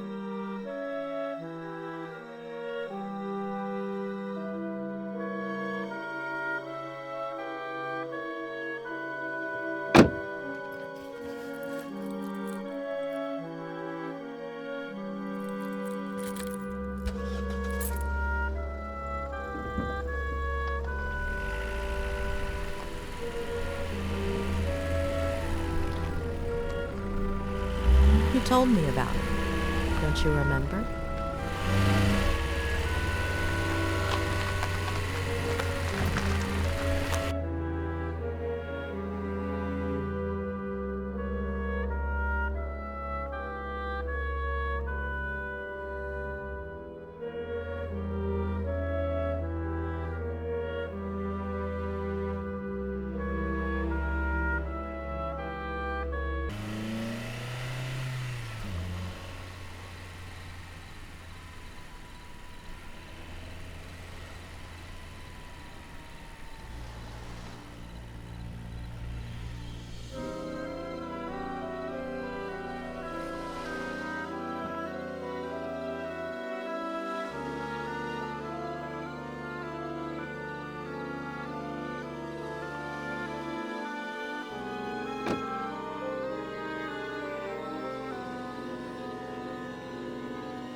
Mrs. Lomas, is there anything I can get you? You don't do dinners by any chance, do you? No, but there is a wonderful restaurant in Santa Anita, about 5 miles from here. Oh, thank you. I think I'll order in. It's been a long day. Oh, good luck with that. They don't usually deliver here. I could make you something, if you'd like. Just this one time. I can add it to your bill. Would you like anything in particular? Anything you have is fine. I'm not picky. Just give me a few minutes and I'll bring you something, okay?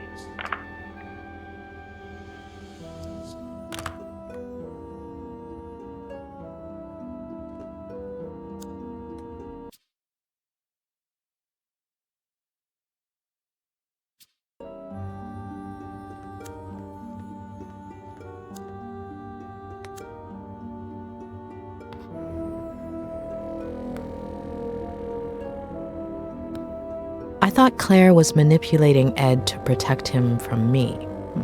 But it's not exactly that. It's more like he's unconsciously repressed some of his memories, or distorted them. But did he block things out himself, or with the help of someone else? Yes, Claire was avoidant when I asked her about Ed's past. What if she played a part in that repression by being elusive, keeping quiet, pretending certain things never happened?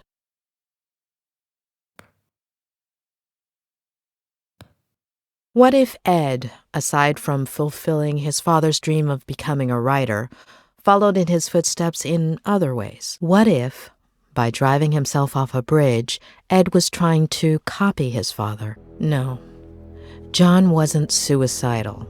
Something tells me he abandoned Ed and Maddie.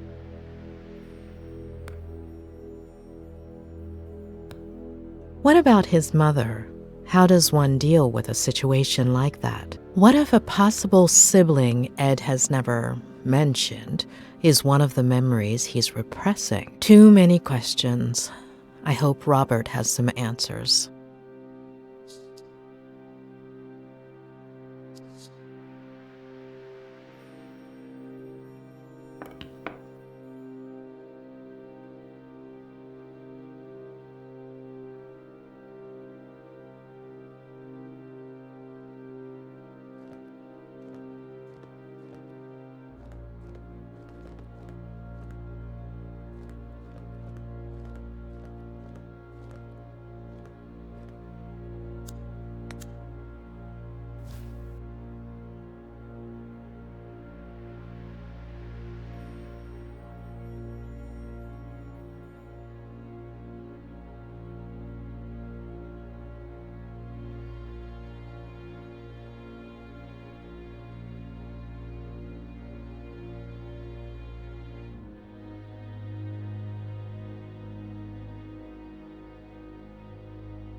Hey, sweetie. You must be exhausted. Did you find a motel? You should have let me do it for you. You would have picked something way too fancy. Right. No. Yeah. Of course. You just deserve much more. So, tell me, how is Ed? You know I can't. But I'm paying for it. That's not going to work. No, yeah, of course. I know. But he'll be all right, right? It's still too soon to tell, but it's not going to be easy. Hey, dish the dirt. So, what do you think of his Aunt Claire? Have you known her for long? Just over the phone these last few days, but hey, don't change the subject. I don't know. I think she's hiding something. Yeah, I totally get it. Well, I have some bad news. She doesn't want me to continue with Ed's treatment? She called me a little while ago. On the one hand, she says you're very professional, and she likes how punctual and responsible you are. Oh, and the bad news? She's thinking about moving things out of Ed's room so you can bring in the equipment. Does she think I'm going to use brain scanners? No, I don't think so. No, physical therapy equipment. Walkers and stuff. I don't think she realizes you're a psychiatrist or psychologist. What is it? I always forget. Both. Really? Well, the lady has a whole different picture. I still don't understand why that's a bad thing. Hold on. Ed hates psychiatrists. I'm sure Claire does too. No, yeah, for sure. When they find out. Ed already knows and seems okay with it. As for her, time will tell. Give me a second. I need to think. Yeah, sure. Take your time, sweetie. I'm in no hurry. Although I did order some dinner, and it should be here any minute now.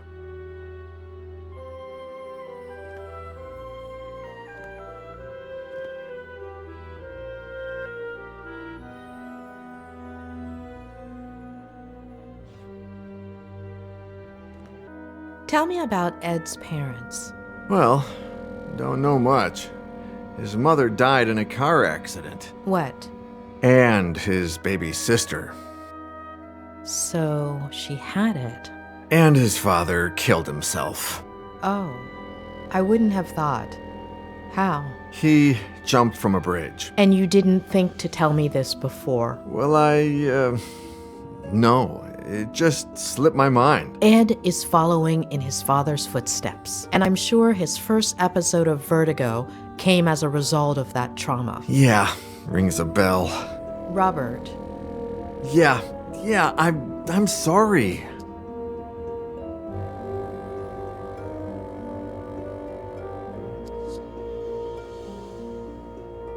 How did you meet Ed? Through a mutual friend, one of his college professors. She gave me his manuscript. I loved it, and we met up. The novel was a diamond in the rough, but it needed a lot of editing. Lucky for him, he was talking to the best editor in Los Angeles. It was a few months' worth of work. He would come over, we'd read, talk, drink. You said you and Ed haven't been as close lately. No. Not nearly as close as we used to be. We'd write occasionally, but ever since Vera... Robert? Yeah, no. Sorry. Are you all right? Yeah. No, I don't know. Yesterday... No. The day before yesterday was the anniversary of Veronica's death. I completely forgot about it. It's been 8 years, and that's never happened to me before. Do you want to talk about it? No, yeah, it's fine.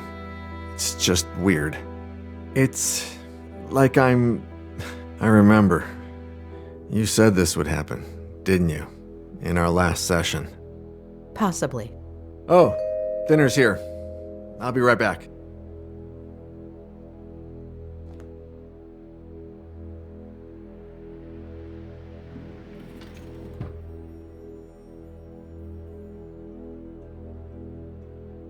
Ah, takeout. A bachelor's best friend. Hey, how's Lou?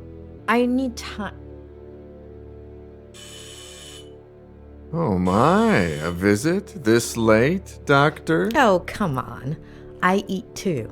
Yeah, right. Of course. I'll leave you to it, sweetie. Bon appétit. Talk soon, yeah? Bon appetit. Mrs. Lomas, your dinner's gonna get cold.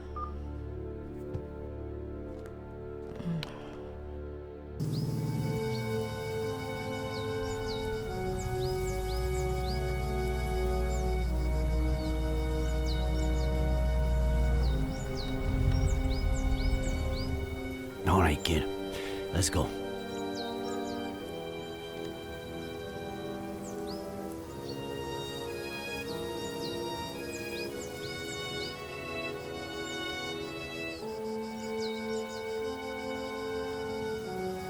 Never, ever tell me anything like that over walkie-talkie. Not ever again. Adam, you're right. But I was shaken up. I didn't know whether to believe it. I didn't even know what I was doing. I've never needed a hug so badly. But you don't know what I'm talking about, do you?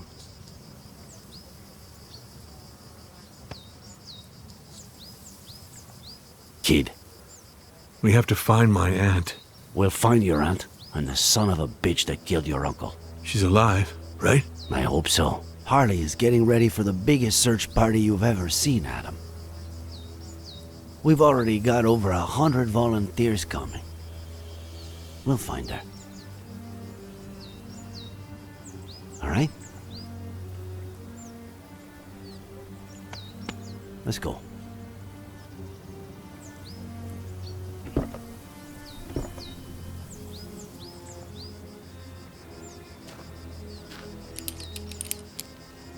Sure you don't want me to go down there? I've done this before. Just pay attention. Give me more or less slack when I tell you to, okay?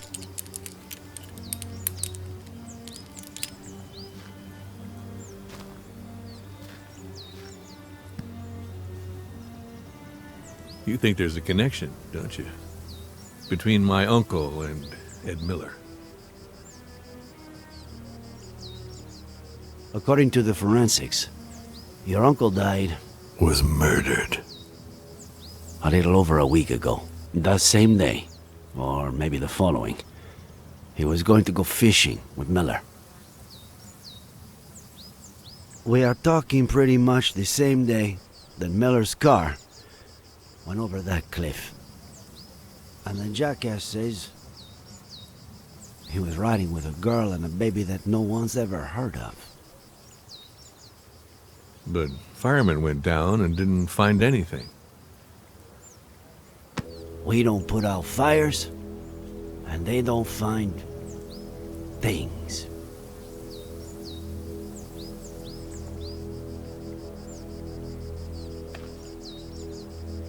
All right, go for it.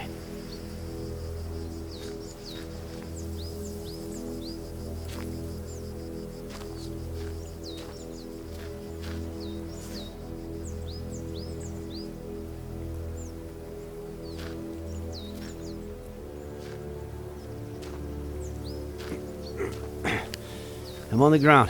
I'm unclipping, all right?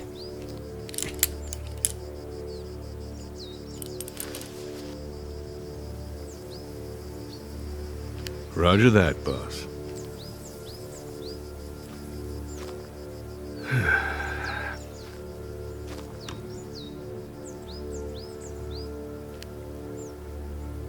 I skipped the monthly dinner, Nick. No reason. I just didn't feel like it. I don't know why. Just didn't, you know.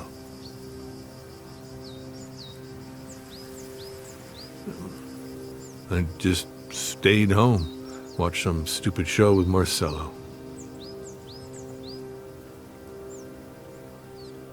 Maybe if I had gone... None of what happened is your fault. The real culprit is out there, and we're going to find him. Okay? Sure we will. I get why you feel that way. And I have no idea how one gets rid of that feeling.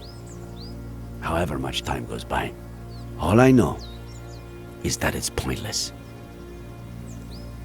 It's like a busted pipe. The more you force it...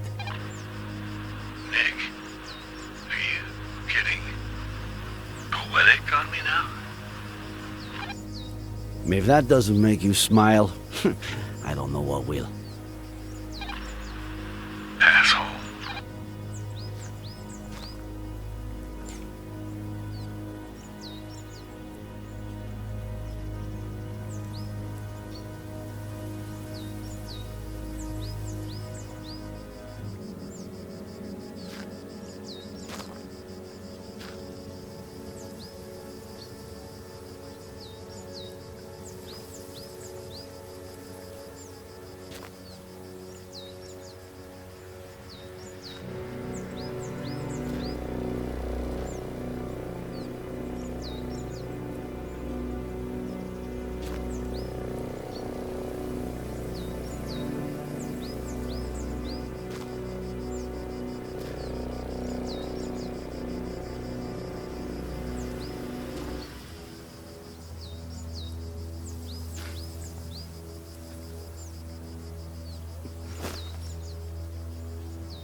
Nick, you there?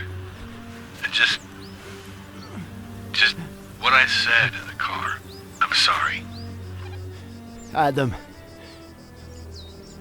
are you getting poetic with me? You asshole.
Son of a bitch.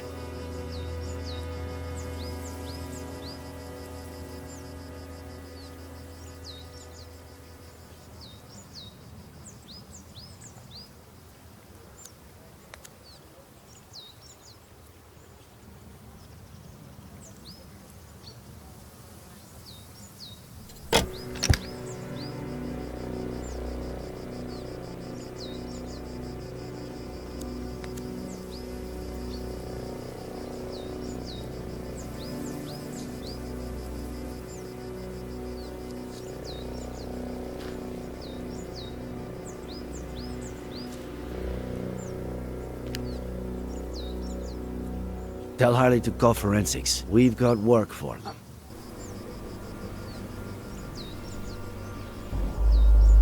No!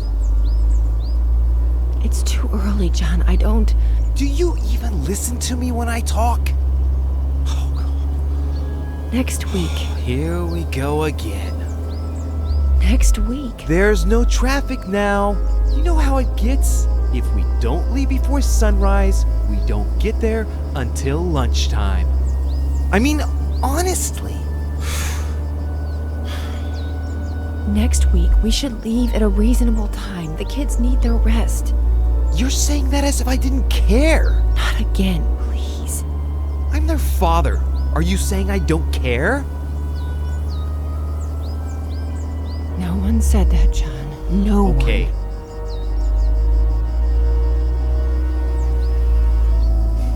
You're not gonna win this fight. It's over.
Why am I telling you this?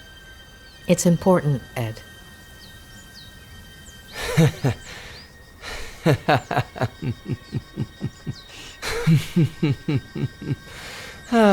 It's not just the money, is it?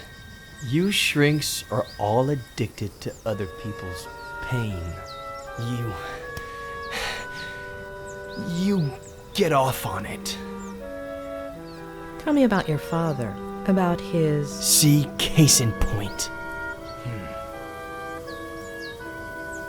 Please.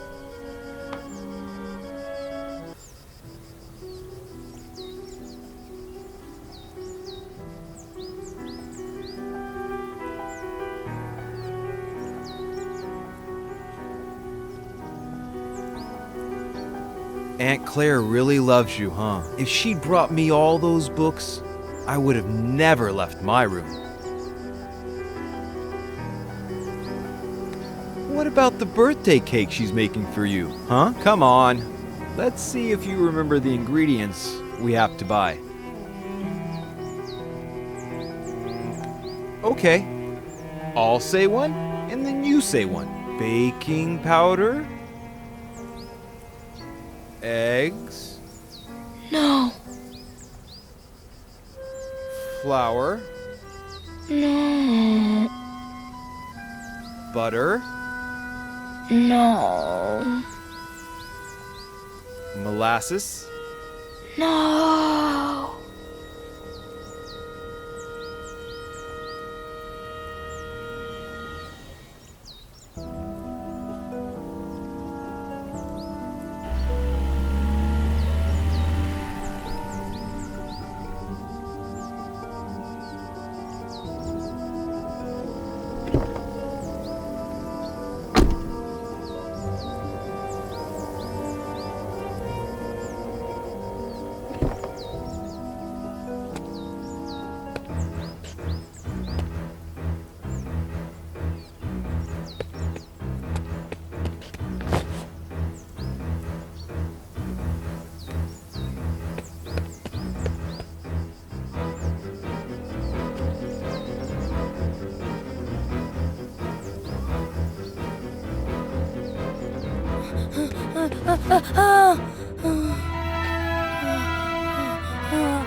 Well, I've held up my side of the bargain.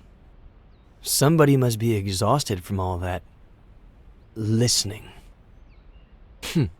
So, sandwich before going back home?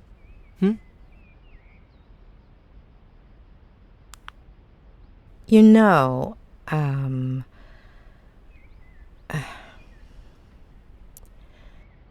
you do know that what you told me is not how things really happened, right? Addicts. That wasn't enough for you?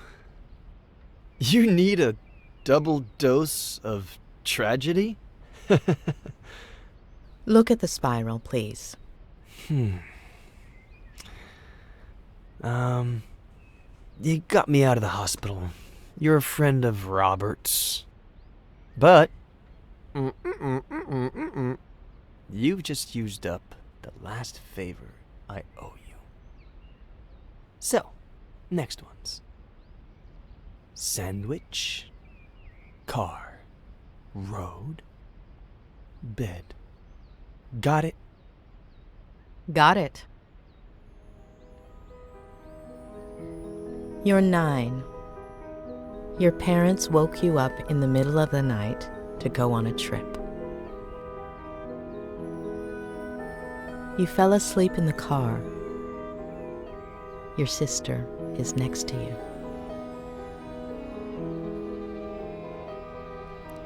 You hear your parents, and gradually you wake up.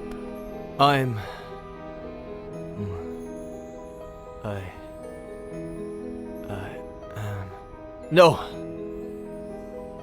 You have several plastic figurines. Can you describe them to me? They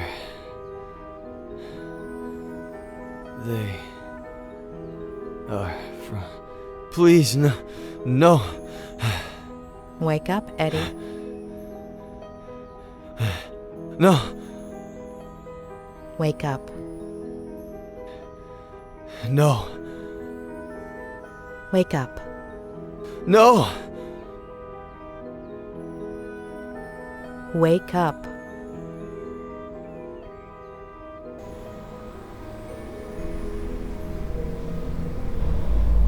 No, damn it! I can't do this anymore, John. I can't. Do you even listen to me when I talk? Next week. What did you promise me, Next week. For richer, for poorer, in sickness, and in health, until death fucking do us part! God damn it! Next week, I'm taking the kids, and I'm leaving. The sooner you get to it be in with your him. head. Am I right? Not again, please. With Ginny's father. You seriously think I didn't know about that? That I don't know who he is?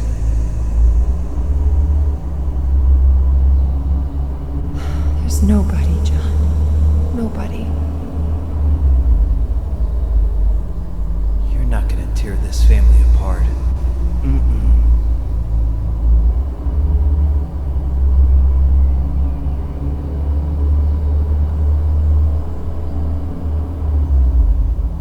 I'll tear it apart first.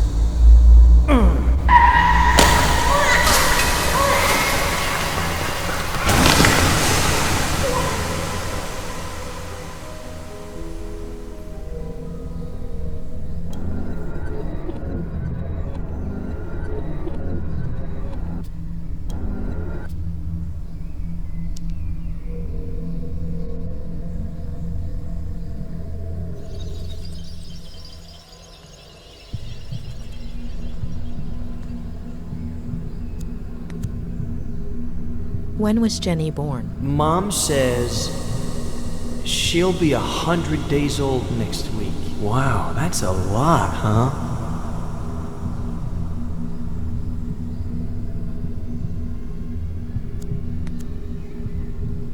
Do you go from San Francisco to Cerro Lake every weekend? Mainly in the summertime. The house in San Francisco is really small. And Dad says his imagination doesn't fit inside, so it ends up jumping out the window. Especially now that they've turned his office into Jenny's room, right? Mm-hmm.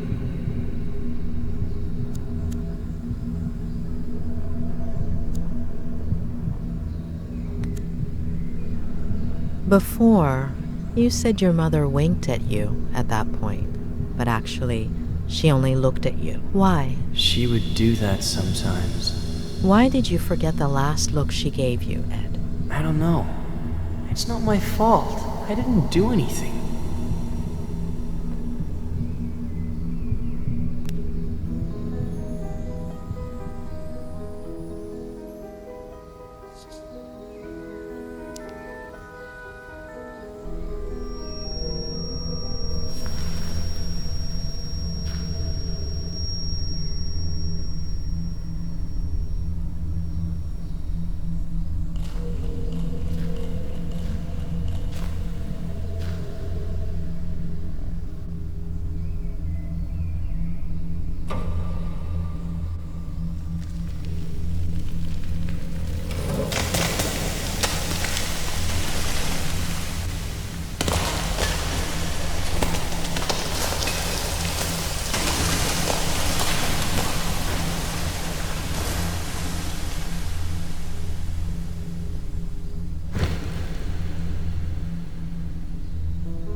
Did you hurt your collarbone? The doctor will say the seatbelt saved me, but it burnt my skin.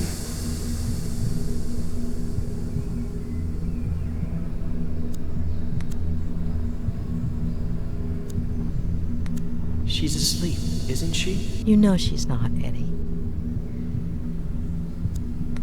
She's crying. Jenny's crying. Is she okay? You know she's not, Eddie.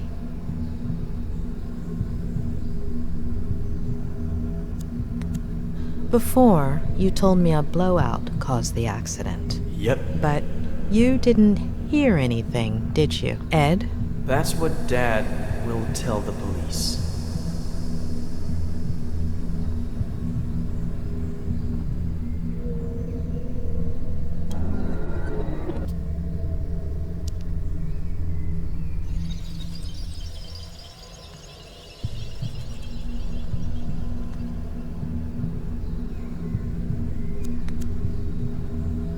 Will your father keep drinking from that day until his last? Aunt Claire won't let him. Aunt Claire? She'll come from San Bernardino to take care of us.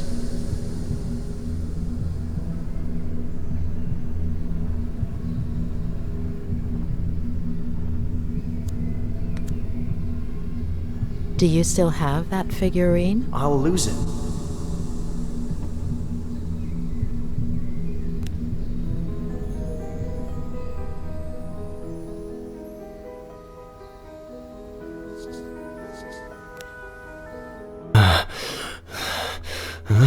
Huh?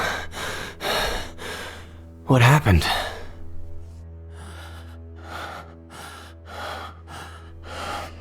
Ed,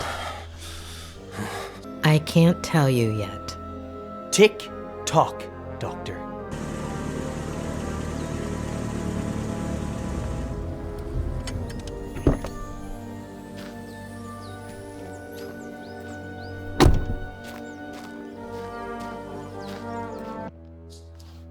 He's in rehab. You can't go in there. What did you do, Miller? Sheriff Reyes. That's me. What the hell did you do? Dr. Lomas? That's me. Oh, Sorry, I should... I have to talk to Mr. Miller. Could you wait outside just a minute? I'm sorry to inconvenience you, but you have no right to be in here. On behalf of my patient, I'm going to have to ask you to leave. I understand your predicament, Doctor. But it's serious. I wouldn't be asking you if... I understand your predicament as well, Sheriff. You barged into my patient's room without permission. What's so urgent? Do you have a warrant explaining why? I know this might seem, irregular, but, if I could just... I don't care what it looks like. But you are the one leaving this room. Doctor. Please. Dr. Lomas. I'll take care of this. Please.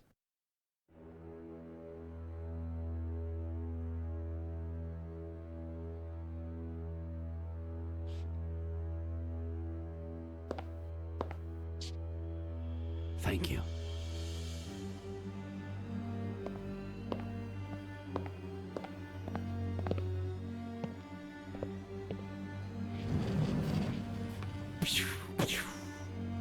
Yeehaw!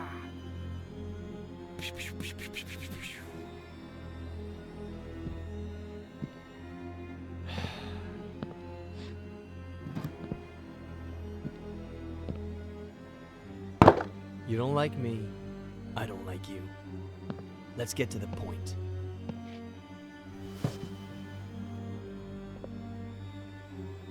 Okay, Miller. 27 years ago, on Brody Canyon Bridge, your family... No. No. And now the exact same thing happens. And I'm supposed to believe it? I suppose you know they ran some tests when you got to the hospital. Enlighten me. What did they find? Alcohol. Yeah, right. Well, according to the truck driver who saved you, you reeked of booze. I hate this stuff. Can't even stand the smell. Even an 18-year-old Durrell Special Reserve? Sedatives. Do I look like someone who has trouble sleeping? I've been in bed for a week. Antipsychotics. I doubt that. Does Advil count? So, how did it all happen? Here we go again. I was sleeping. Faye woke me up. Jenny had a slight fever. Jenny? My daughter. Jenny. We got dressed to take her to the hospital. We got in the car, and that's it. That's it. I told you I don't remember. Amnesia. Comes in handy sometimes, doesn't it? We searched the car. No sign of a certain Faye or a baby. The police academy isn't what it used to be. Convince me. I'm sure you have their pictures on your phone, right? It was the first freaking thing I checked when I woke up. All deleted. Sure. Describe her then. Height? Average? 5'8"? Blonde, brunette? Practically silver. Shoulder length. Straight. Eye color? Light. Green. Ethnicity? Caucasian. Very fair skin. It takes a lot of guts to commit suicide. Or maybe it takes the opposite. If that truck driver hadn't showed up, would you have done it? No, I was getting down from the railing when he knocked me on the ground. Had you met him before? The truck driver? What are you suggesting?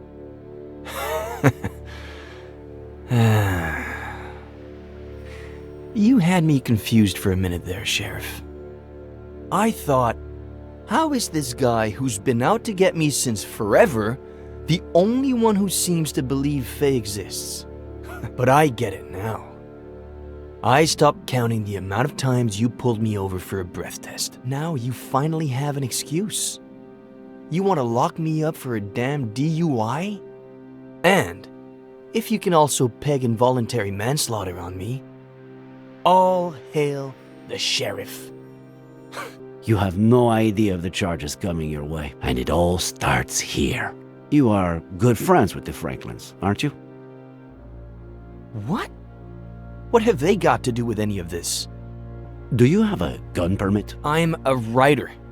The pen is mightier than the sword and all that crap. Then, what's that Glock 19 doing in your glove compartment, huh? What are you talking about? Are you messing with the little sanity I have left? How do you get along with Esther Franklin? We were close when I was a kid, but that ended when I went to San Bernardino with Aunt Claire. When I came back about 9 years ago, we started to reconnect. She still cares about me, for some reason. Do you and Samuel Franklin go fishing a lot? Is that a crime? Huh. You barely have any friends. Him, I'd say he had, what, none? I don't know. A few years ago, I went for a walk in the woods. He was fishing. I spooked his fish. He ended up showing me the ropes. We go down to the river every once in a while now. Or he just stops by when he's bored. Just your average boy meets old guy story. All right. That's it. What's going on? Mr. Franklin is missing. Samuel Franklin died from a bullet to the head. The same day, you almost killed yourself.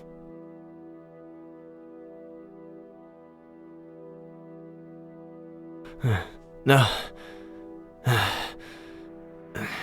No. No. No.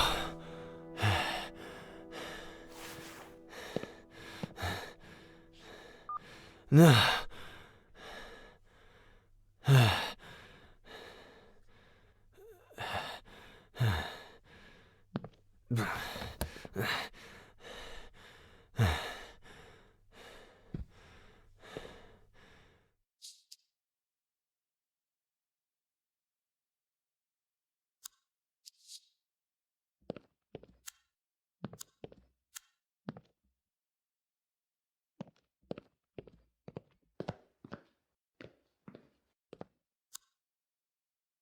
Looks like he wasn't lying about this.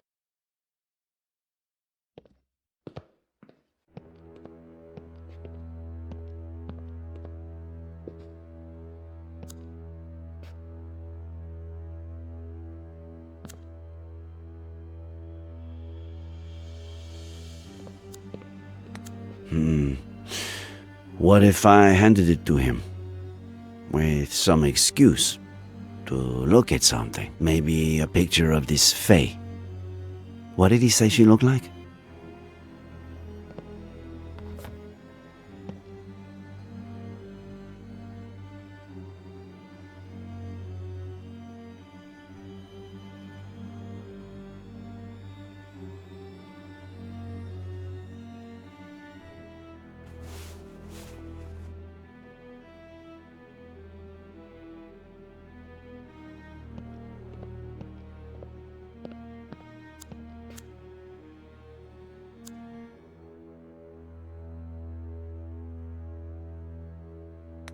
No.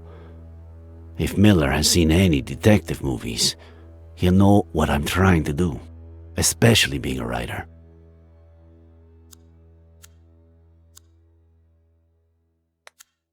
Too risky. He's right there, and it doesn't look like he's going anywhere.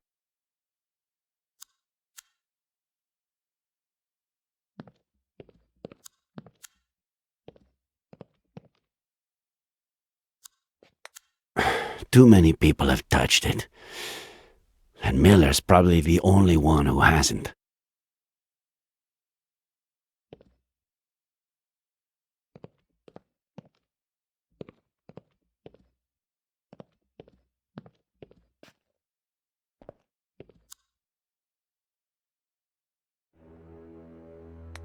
Miller. What am I, Sheriff? A lunatic? A murderer? Right now, You're just a suspect.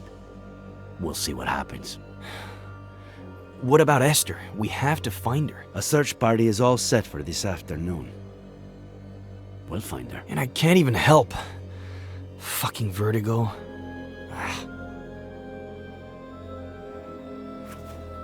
There's something I want you to see.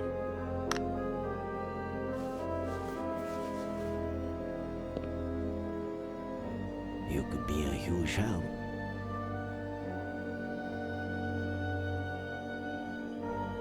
This was just sent to me. She was seen around the park. Is it Faye? She was blonde and had green eyes, but no. Zoom in. Look at the details. Maybe she was wearing a fake nose or something. No. Sorry, but no.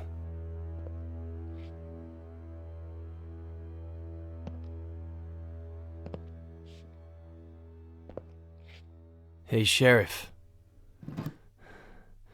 Find Esther. By the way, we found your cap in the ravine. What cap? The one with the stars and stripes? No.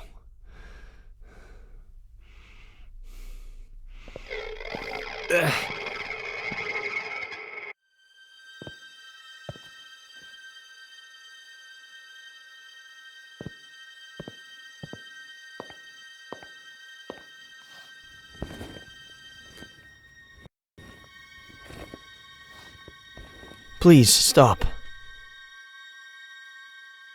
Thanks for what you did before. For confronting the sheriff. You were my patient. That's part of my job. I still am. Please help me. When the sheriff walked in, you said you had something to tell me, but that it wasn't the time. How about now? Don't hold your tongue.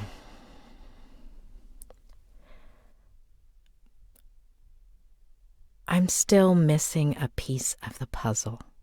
Just one. Give me that piece and I'll tell you everything without the fear of hurting you anymore. Before your childhood accident, days, maybe weeks earlier, if that's what I think it is, something your father told you about your mother, or the other way around. Something that made you take sides.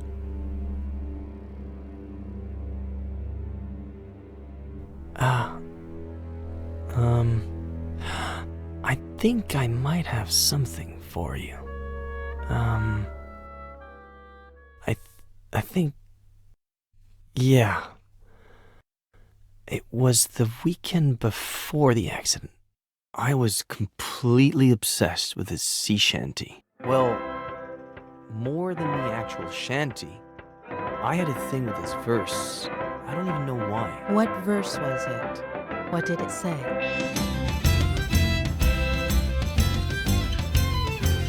I thought I heard the old man say, leave her, Johnny, leave her, Johnny. I thought I heard the Why that particular verse?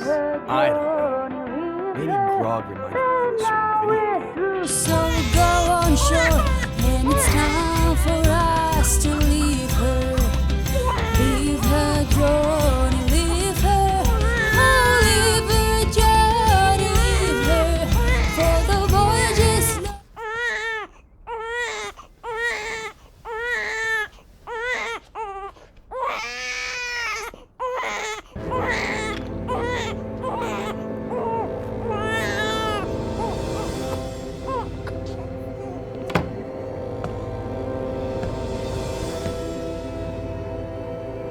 Special Agent Miller, I have an extremely important mission for you. Dad, I was about to check on Jenny. Relax, Agent Miller. The First Lady's on it. As you may well know, we're in the midst of a Cold War with our worst enemy. But they said on TV that the Cold War was over. That's exactly what our worst enemy wants us to believe. That darn KGB, several of their agents have placed 3 nuclear bombs in one of our top secret submarine bases. I'll go defuse them myself on my pirate ship, sir. Nonsense. Only an agent with my experience and training can succeed under these circumstances. But didn't you say you had a mission for me? And I do, Special Agent Miller. And that it was super important? And it is, Special Agent Miller. How important do you think it is to protect the First Lady? Extremely important, sir. I couldn't have said it better myself. You're such a darn genius, Miller. You'll make a fine major. Nothing is more important than the First Lady. And who are we protecting her from, sir? That's what we need to find out. Precisely that. There's a double agent among us. A traitor. While I'm away on my mission at the top secret submarine base, and I deactivate 1, 2, even 3 bombs, you will become the First Lady's shadow. Follow her wherever she goes, but keep a low profile. Make sure to document any suspicious activity that might help us identify the traitor. And remember, it could be someone close to the First Lady. Sir, yes, sir. Good luck, future Major Miller. The country's in your hands.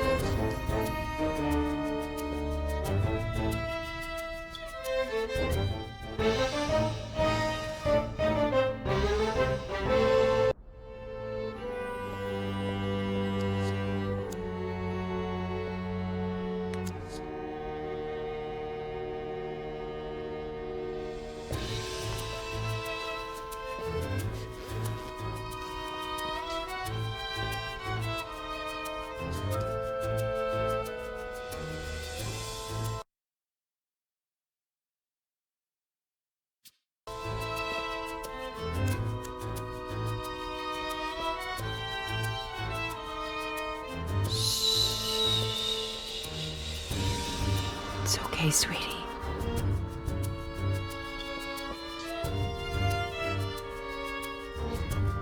Lieutenant Flanagan, do you copy? I do, sir, just like you ordered. Do you have a visual of the presidential suite? Loud and clear, sir. Good. Let me know when she exits and heads towards the conference center. I can't risk her seeing me.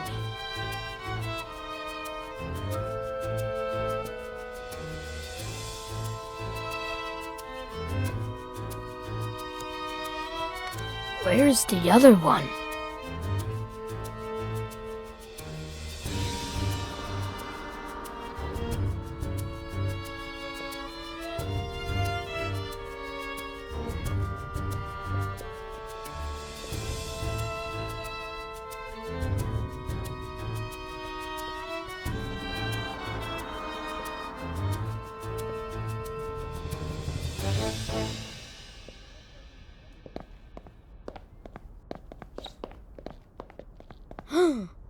Darn it, Flanagan! I told you to inform me if she left the presidential suite. Oh, did she leave?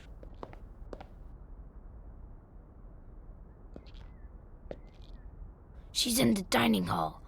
Follow her and hide.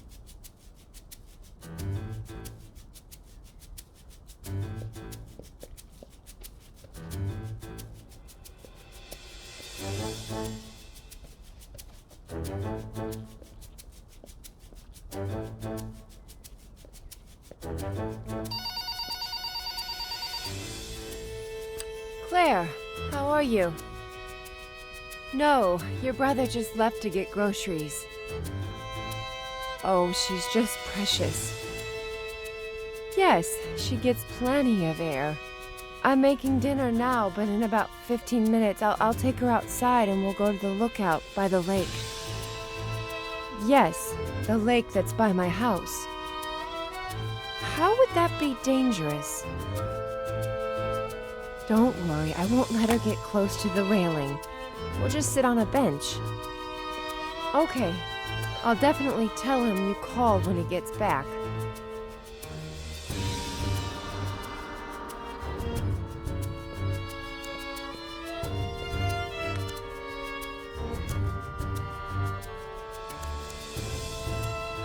Flanagan, I told you to search the presidential suite for microphones, didn't I? And so I did, sir. But there weren't any. Do me a favor. Schedule an appointment with the CIA eye doctor, will you? Yes, sir. For who? Just do it.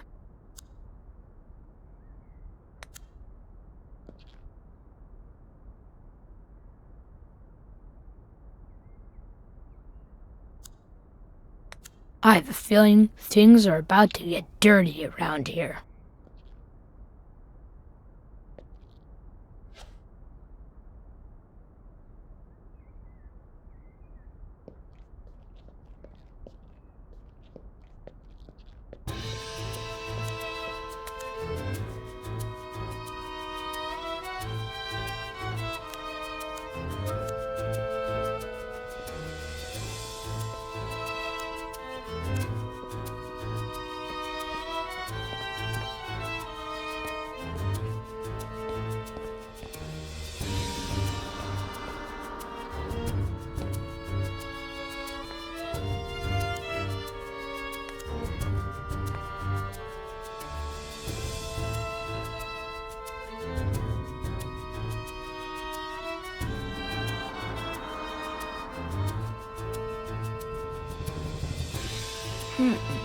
There's still something missing.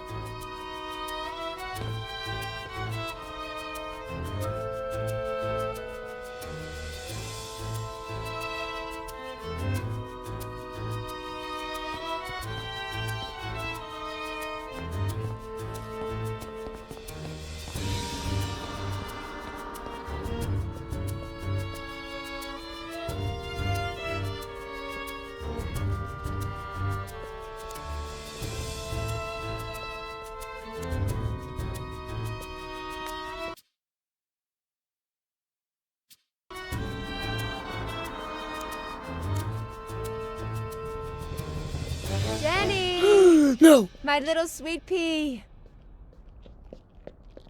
Come on, sweetie. Time to wakey. Who wants to go see the lake views? Come on, don't be a little sleepyhead. Or your Aunt Claire will never let us hear the end of it. You'll see. It's such a beautiful day out there. And when we get back, you'll have your bottle. You like that, don't you? Close call.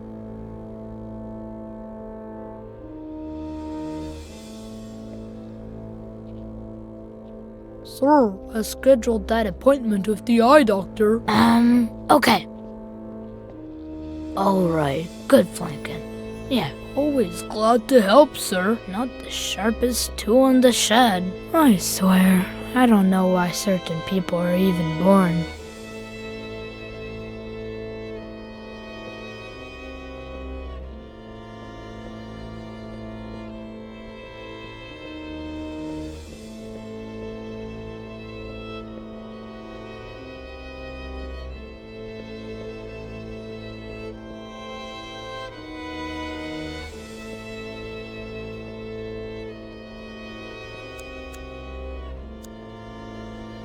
We intercepted the enemy's letters to the traitor a while ago, but not even our supercomputer can decipher baby language.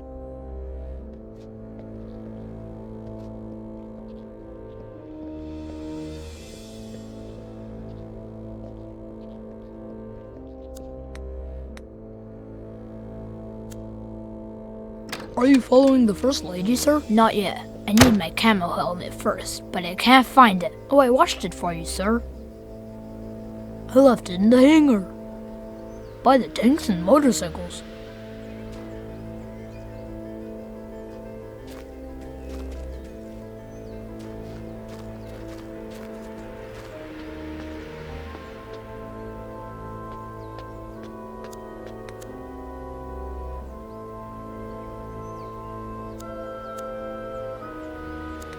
Flawless design brought to you by our chief engineer, Captain Samuel Franklin. Although, why is there no jungle camouflage on my jungle camouflage helmet, Flanagan? I removed it, sir. It was not aerodynamic, sir.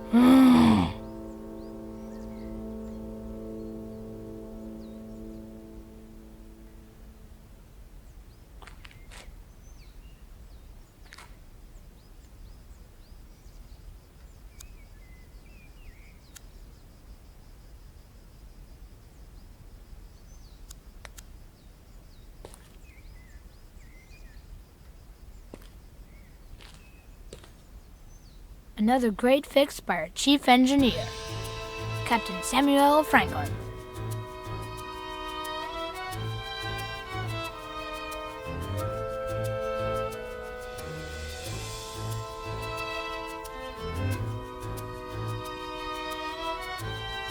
Any updates on the First Lady's position, Flanagan? She crossed the Yellow Flowers track, and she's now in the lookout.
No, wait!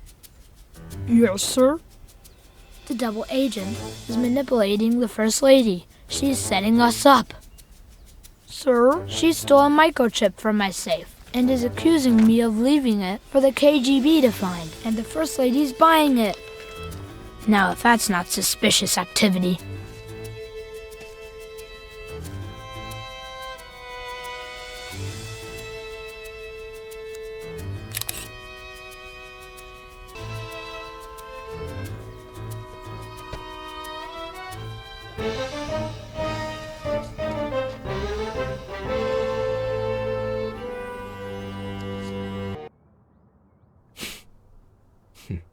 Well, and that's all, I guess. Shall we?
Lieutenant Flanagan, we have a new mission. A KGB agent has infiltrated the presidential palace with a single goal: to drive a wedge between the president and the first lady, putting an end to a vital, long-standing alliance. But we won't let the KGB get away with it.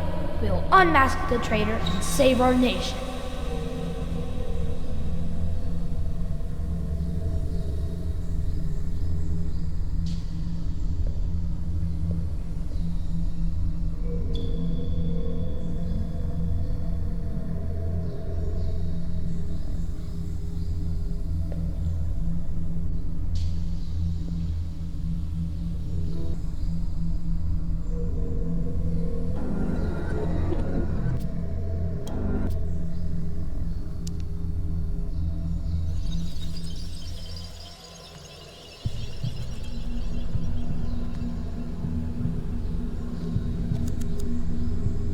You weren't obsessed with an entire verse, were you?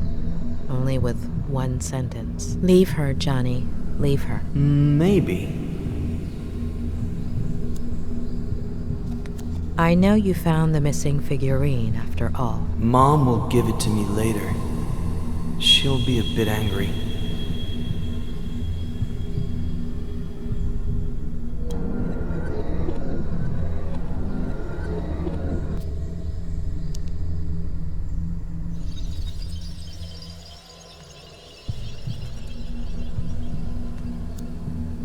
Why don't you trust your sister, Jenny? Because she takes up all of Mom's attention, and then she can't be with me or with Dad, and then Dad gets mad.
What did you think when the police officer arrived, Eddie? That he was going to arrest someone for misbehaving. Yeah, or I don't know.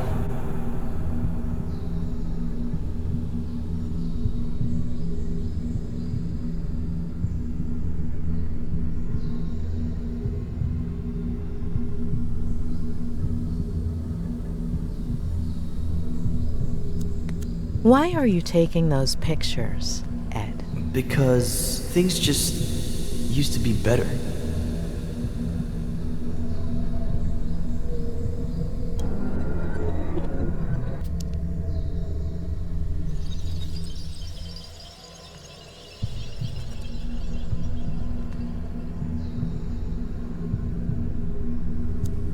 What did you think right there, Eddie? That Jenny isn't bad. It's the police officer that's bad. How did Jenny get a hold of that figurine? Sometimes Dad sleeps in Mom and Dad's room in the morning or in the afternoon. And Mom comes and changes Jenny's diaper on my bed. So I go outside to play.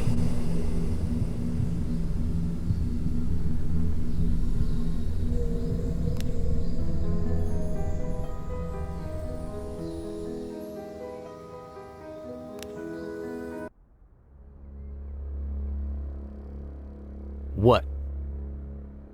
It can't be that bad. So, you are going to tell me now, right?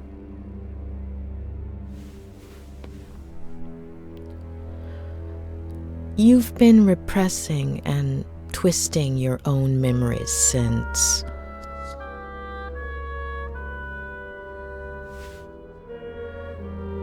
Your father was not the person you remember.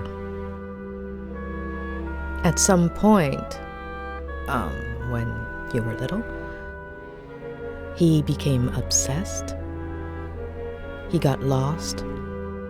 He started drinking.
But why did I do it? Jenny. Plenty of older brothers feel jealous of their siblings. It's normal. It would have passed. It was all my fault. No, it wasn't. The picture. If I hadn't... The same thing would have happened. Sooner or later, your dad would have found out. And instead of an accident, it would have been a slap, or a beating, or a push, or a knife. And what good does knowing do me? You've been carrying that guilt for years, building a prison of fake memories just to hide it. From yourself, from everyone. And it's been gnawing at you. But you need to let it go.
Not today.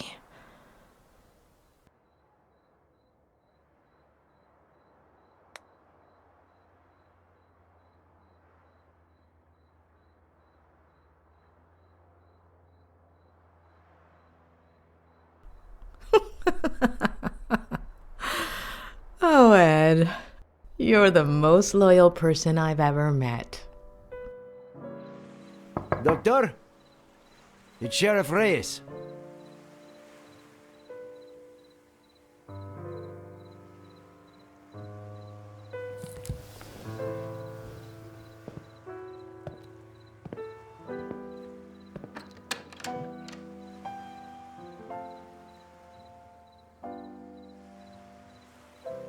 Doctor, sorry to bother you this late, but... Don't worry. It's not a problem. I sent you a few messages on the way, but... Of course. I still haven't saved your number. I'm sorry. It's late, I know. We were looking for Esther Franklin until just now. Did you find anything? There's still hope. I'm sorry about this morning. And you know I don't want to put your career on the line. But I'd really like you to know what I found out about Ed Miller. There's a really pretty lookout near here. We could discuss this.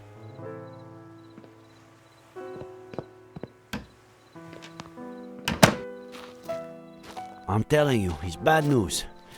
The gun, the bottle, his connection to the Franklins, the whole implausible story about the...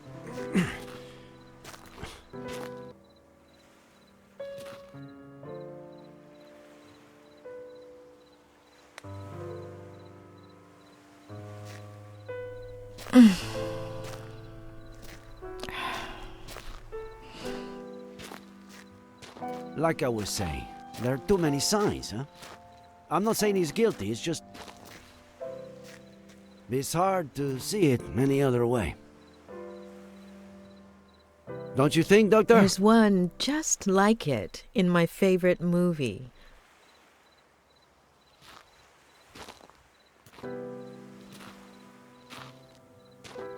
I can't say I'm a movie buff myself. No.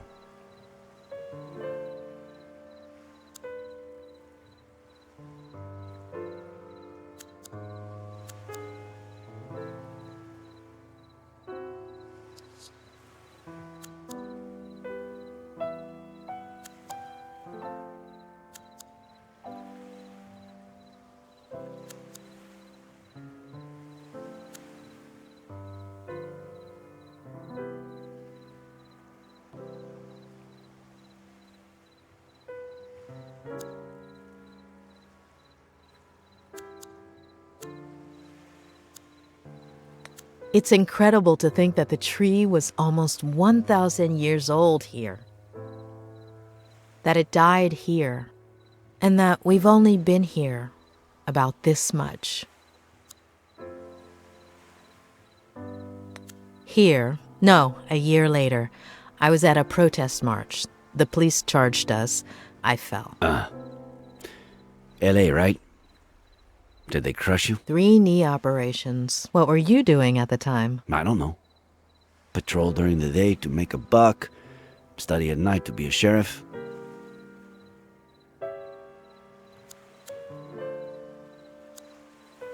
"2016. I became sheriff. Congratulations. I had no idea what I was getting myself into. 2016. All right. I didn't know what I was getting myself into, either. Did you become sheriff too? I fell in love. Damn. Of course. What were you doing that day? Do you remember? Sure. I woke up at 6:30, like I do every day. Turned on the radio while I shaved, and the second plane had just hit. I remember looking in the mirror, not recognizing myself, not my face, my hands, my bathroom. None of it. I took care of people with similar symptoms, during those weeks. Sorry. I have to insist. I know Miller is hiding something. He's lying. To lie, you have to be aware that you're lying. Nice one. But Miller knows exactly what he's doing. He only has trouble remembering certain things that you do remember. I don't understand. Tell me about Maddie Miller, please. Excuse me? About your relationship with her. In the early 90s, you did a little more than just work and study to be sheriff.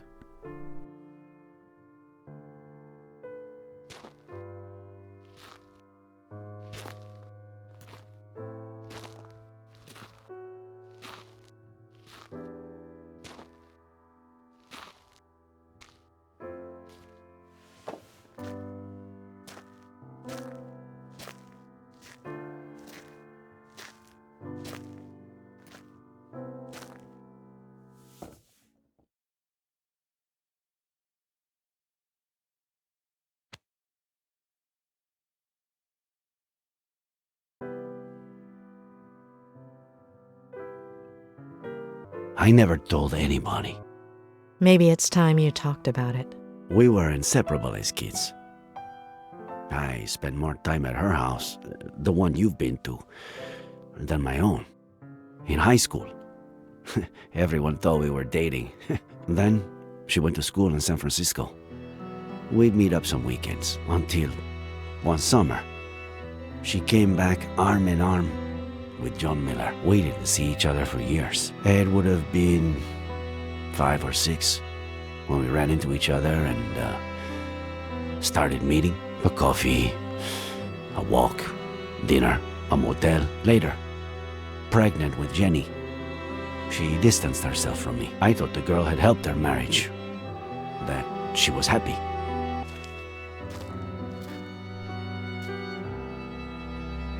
Fucking happiness.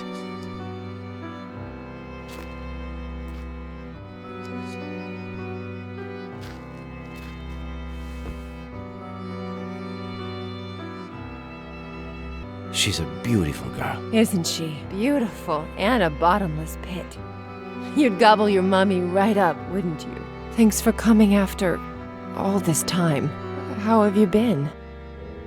Work and school take up all my time. I'm sorry. I didn't want Jenny to grow up in a broken home. Or Eddie. I understood back then, and I still do. You owe it to your kids. I felt guilty. John deserved a chance. I thought the baby... I was wrong. Is he still drinking? He's burying me alive. What did he do? If he touched a single hair, I'll give him such a beating he'll never touch you again. I'm going to leave him. I'm gonna tell him next week. It's your decision, but be careful. He could get physical. I have to tell him. I can't just take his son away from him without at least...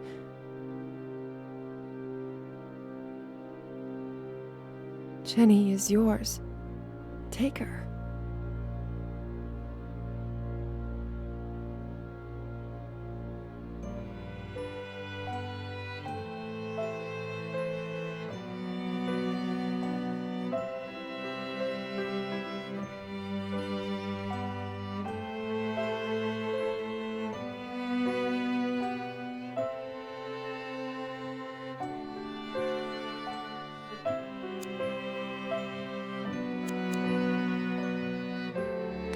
See? She has your eyes. And he... doesn't suspect anything? Since the very beginning.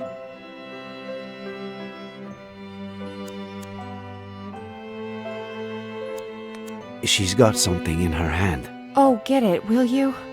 Gently.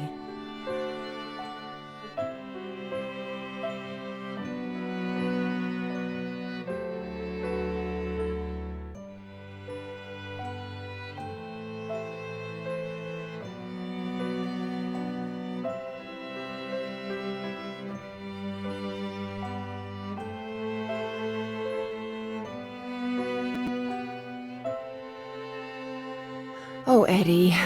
He leaves stuff everywhere. How do you know she's not... John's? You've never tried to sleep with someone after you've downed a bottle of whiskey, have you? Well... What am I saying? You're ready for water after half a beer. Come with me. The three of you. Let's take it slowly. I can't risk custody.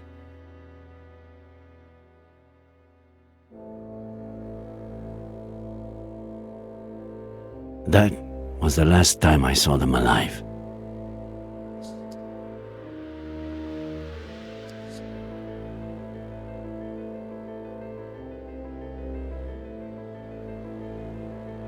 Was it you who found them?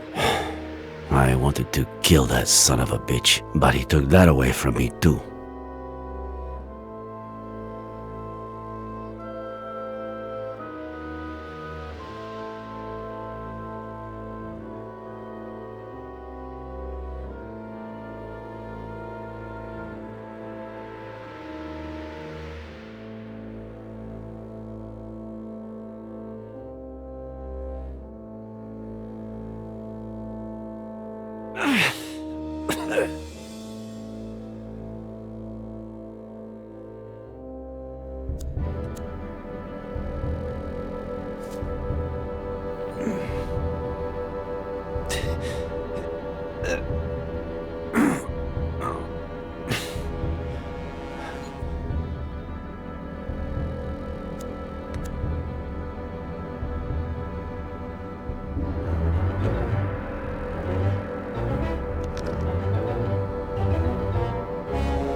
Nick, no!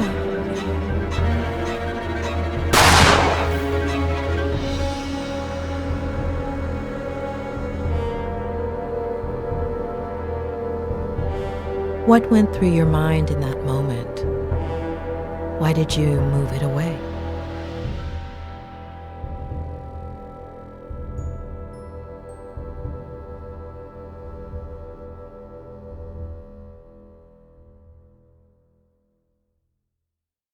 That's something I could only tell my psychiatrist.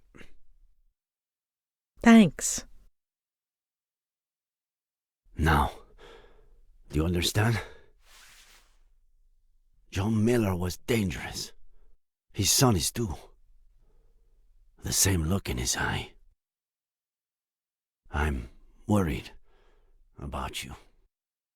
Honestly, after what you've just told me, I'm more worried about what you might do to Ed. I'm a professional. I know what I'm doing. I'm a professional. I know what I'm saying. I just meant... Hold on. You believe him? About what? Faye. Yes. No. You're certain Faye isn't the figment of a writer's, a psychopath's imagination? I'm not interfering in your job, Sheriff. Don't interfere in mine. Throughout my career, I've met a great deal of psychopaths. And believe me, when I know someone, I really know them. If there is a psychopath in this story, it's not Ed Miller.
Look at poor Faye trying to smile despite the pain. What kind of maniac wouldn't feel sorry for her?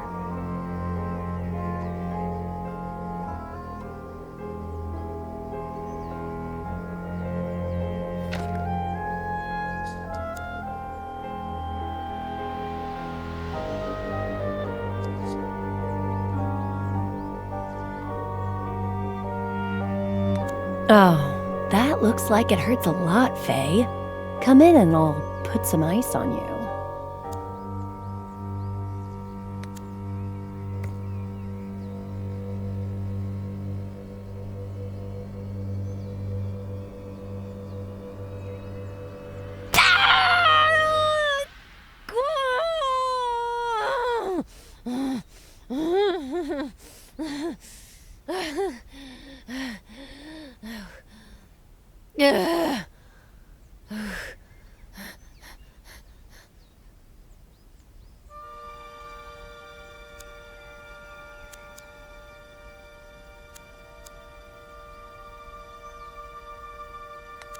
How come you didn't call an ambulance, Faye? I tried to, but my battery died.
Why are you looking at me that way, kitty? I stole your blanket, so now I'm the enemy, huh?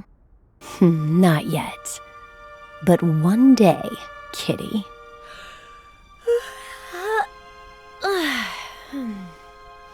Mr. Mysterious, you there? Have you eaten? I'm hungry. Should I come down and make you something? Something? My fave. Is it any good? But I'll just make something myself, if you don't mind.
Emilio Salgari, the son of the Red Corsair. Emilio Salgari, the son of the Red Corsair.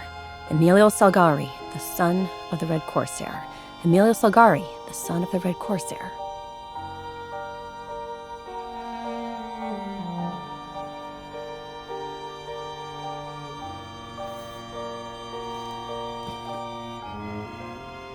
Nice to meet you, Mrs. Miller. You have no idea how inspiring it is to see you in that cheap-ass, slutty little outfit. Mr. Miller, what undertaker did you murder and steal that suit from?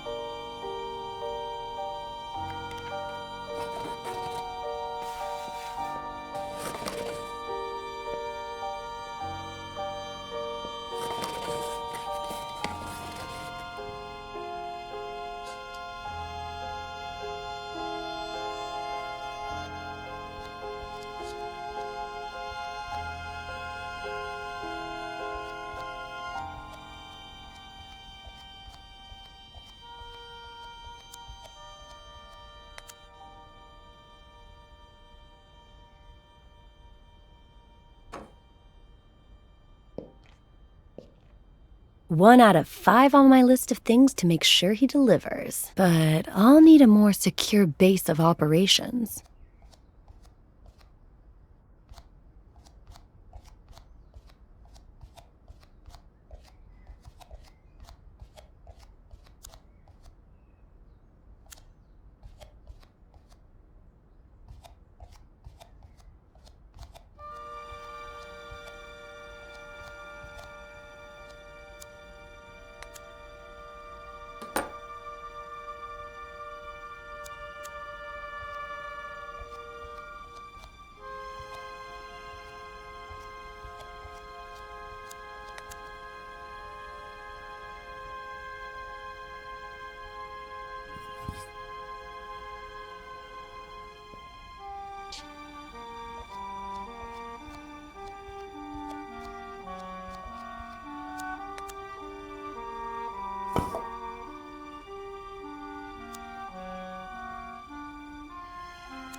This wine is delicious, Faye. Plus, you won't hear me say it out loud, but it's making all my blood flow down into a certain part of my body.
Someone looks pleased.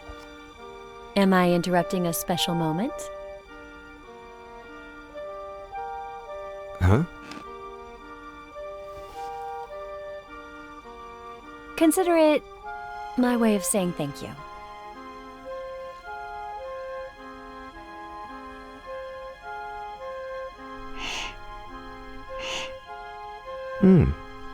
A toast?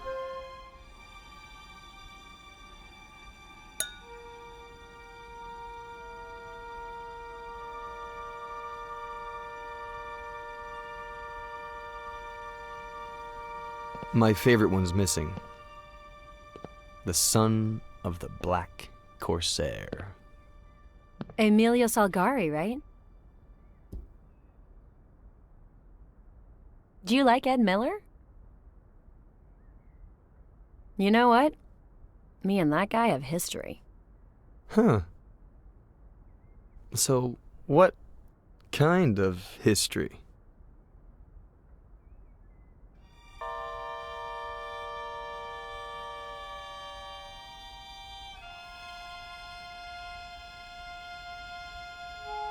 The bad kind.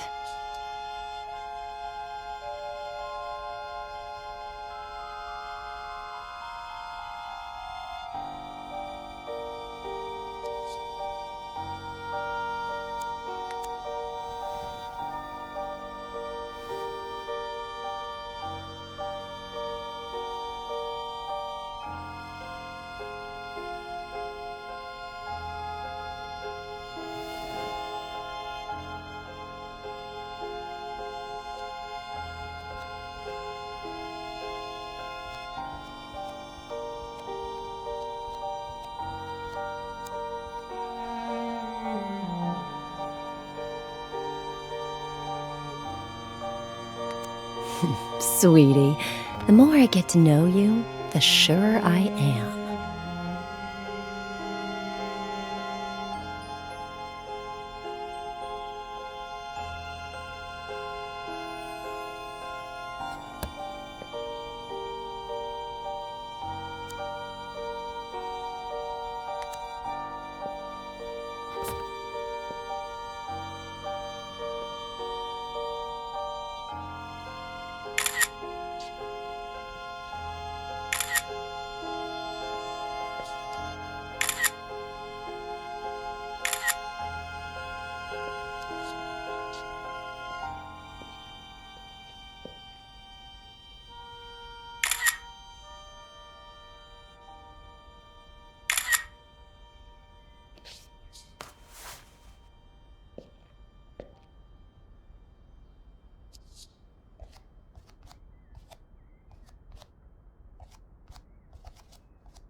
Don't worry, sweetie.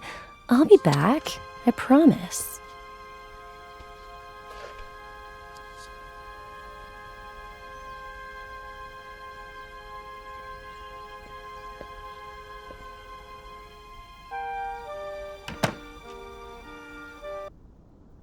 Let's say I believe you, that Miller is innocent. Where do we go from here, and what other leads do we have?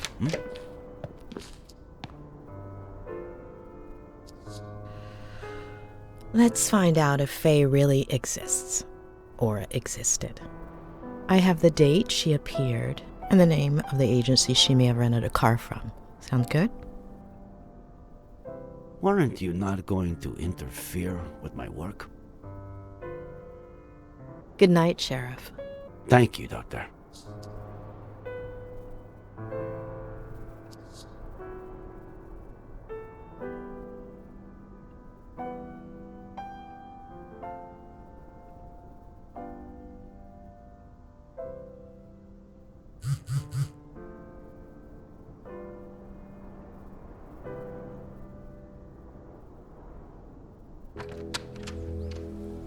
Good morning. How are you doing?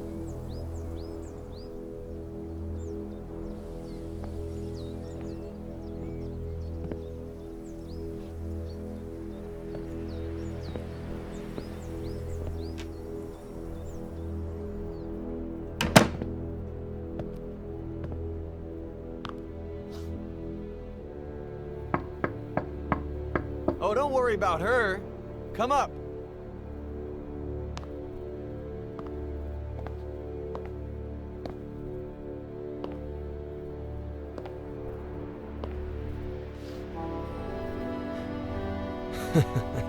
My aunt just heard about the kind of therapy we're doing, and that it's not going too bad.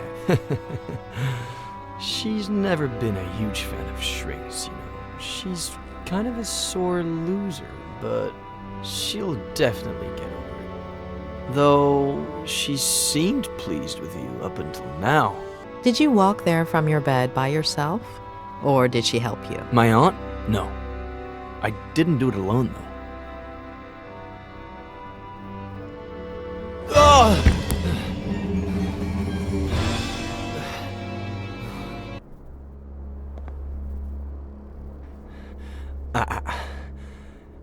That's how you fix things. By offering to help me. Over and over again. But...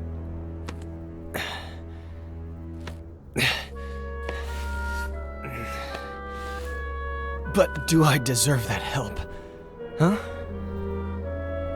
Do I deserve it? Don't I deserve to rot in jail? Or an insane asylum? Or maybe... Maybe I should have jumped off a bridge.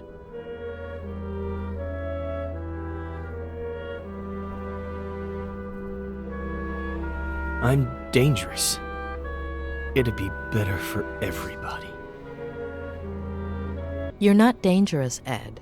And yes, you deserve all the help I have to offer you. The sheriff is out to get me. I don't blame him. Faye, Jenny, Samuel, Esther. Sheriff Reyes has started having doubts. The sheriff is following a lead, as we speak, that could prove Faye exists. Tell me all about Faye. Even the smallest details could help, all right? Why don't we just get that spiral going and spare us my lies?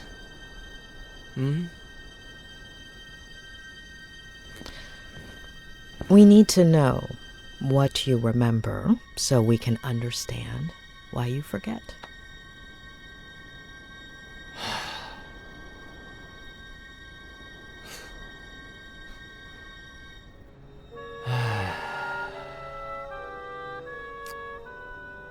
After that one night together, she disappeared, like she'd never existed.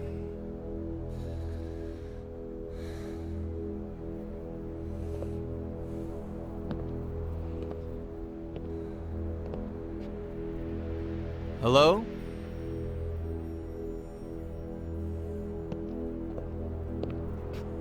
No last name, no number, no message, no address.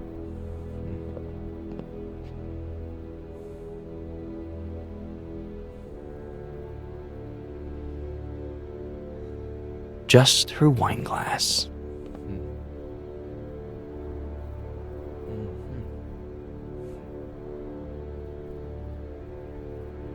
You're gonna love this. I still haven't washed it. Funny, huh? As if it... Blah. Were you expecting her to come back? I'd thought she'd gone to get her car, or to town, or even to the doctor. I was hoping she'd come back, I guess. But something much better happened. Remember that thing I said about looking out the window, focusing on something and letting my fingers free write? Yes, I believe the day you met Faye, you'd chosen... a tree? Huh. Who's got the bad memory now? Starting that day, I made it into a routine.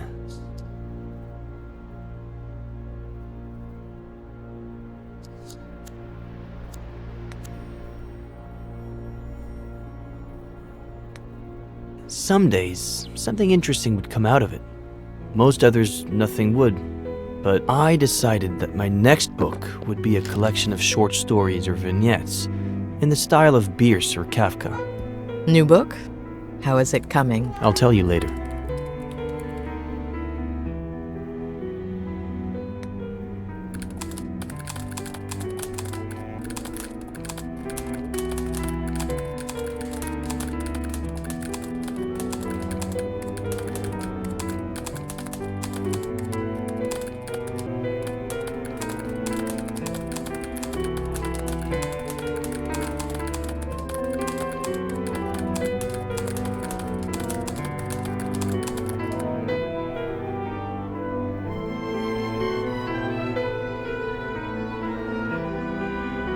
A little over a month ago. About a year since Faye's first visit. I thought it was Samuel. We'd been playing a lot of chess, and we're supposed to pick up a game we'd started the night before.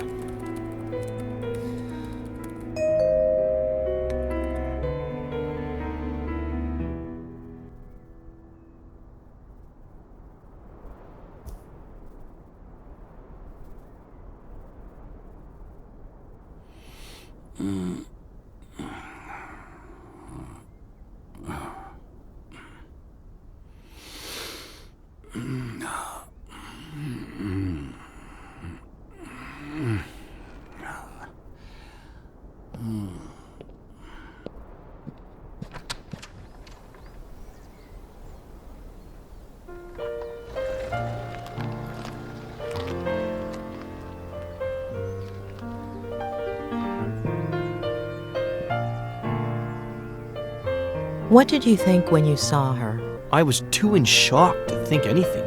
Why had she come back? Her name is Jenny.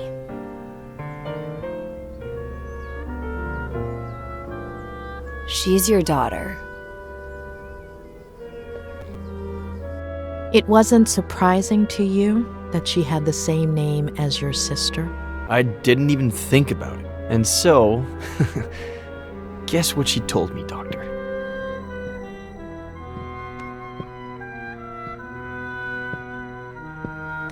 She blackmailed you? A threat to your image, maybe? Not even close. She said she was sure I was the father. That it would have been unfair not to tell me. That she didn't need my help or my money. But if I recognized her as my daughter, I could be in her life. And if you decide not to, it's fine. We'll leave right now and you'll never see us again. But call us a taxi, please. You didn't call one, did you? That one you got right. And so, I looked at Jenny. I guess it goes without saying that I've never felt emotional around babies.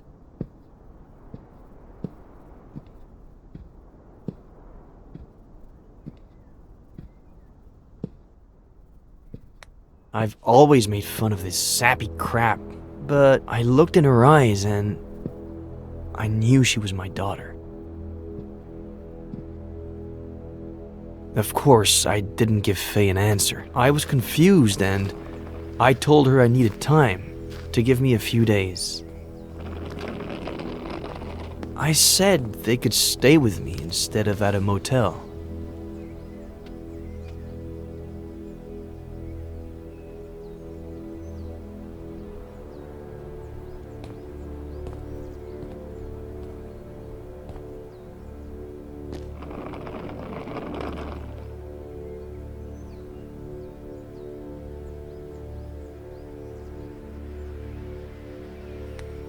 She never told you her last name? No last name, no address. I would have told the police. I didn't ask her for her number either. She never left the house that whole time, and I guess we were past that stage by that point.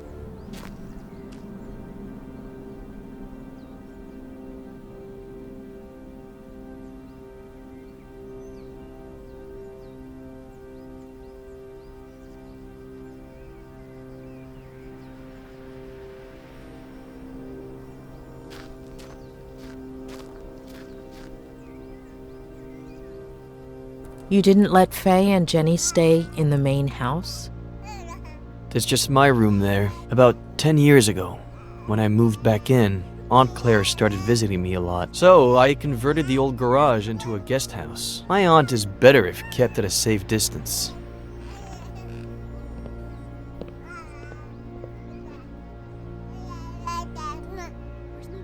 Did Mommy go? Thank you, Mom.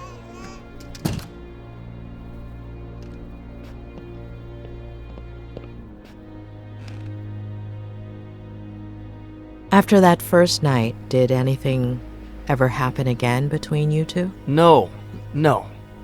I don't know. It was all so strange, as if we were suddenly 20 years older. It would have been hard for me to see her that way. Not to mention how efficient we were the first time. Did she tell you anything about her life? Apparently, she was about to start a master's in something like what you did, I guess. But she had to hit the brakes because of her pregnancy. Only child, father a widower, pretty well off, pretty old, and hoping for grandkids.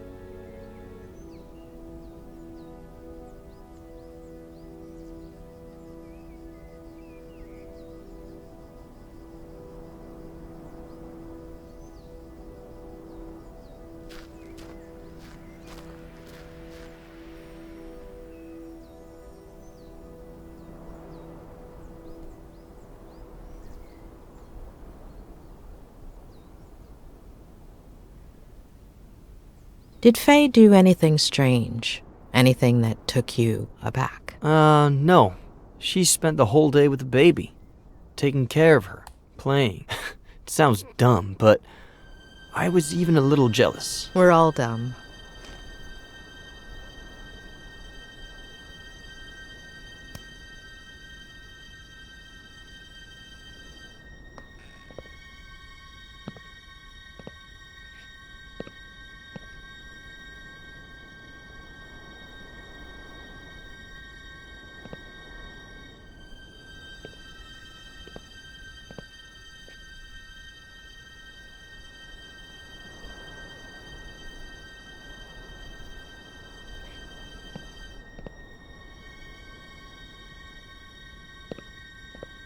When you slept together the first night, she said she was on birth control, didn't she? Did you talk about it afterwards? She was sure she hadn't skipped a single day. But, of course, no method is 100% effective.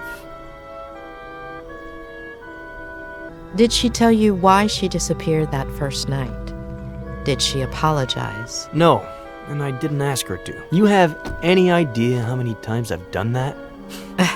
I've got the gist of it.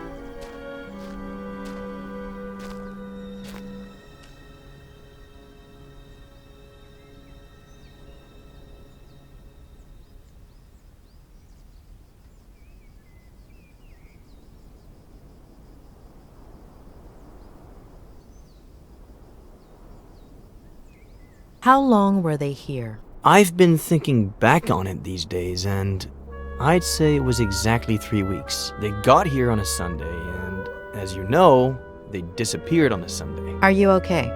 Do you want to take a break? No.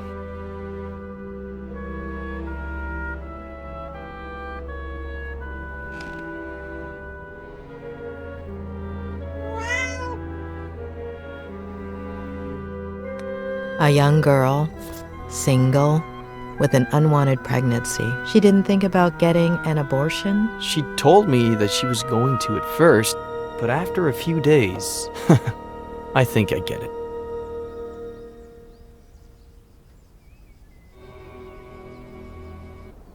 Anyway, the first 2 weeks felt good, but then things got warped. Like my head started to rebel. Like if it was pissed off that I was doing well.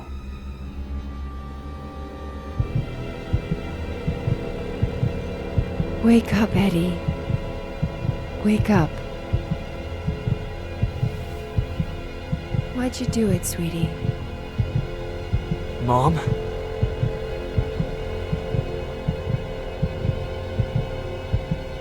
I was mean to Jenny, Mom. I'm sorry. We're doomed because of you, sweetie. You're no better than him.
Was it a recurring nightmare? Every night.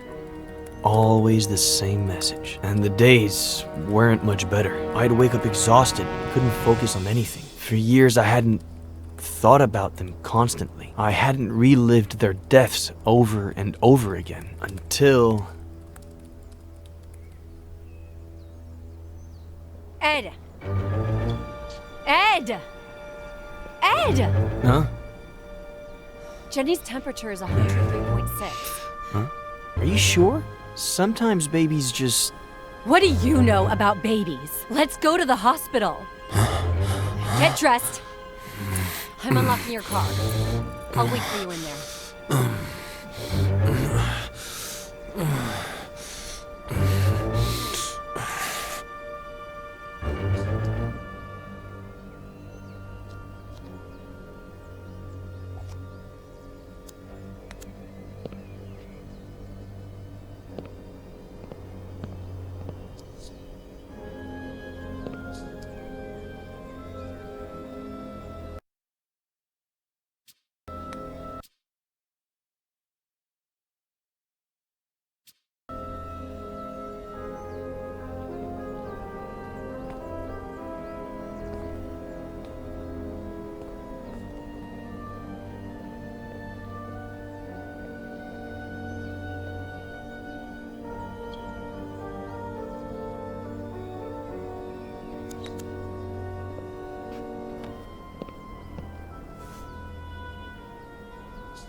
Why'd you take so long?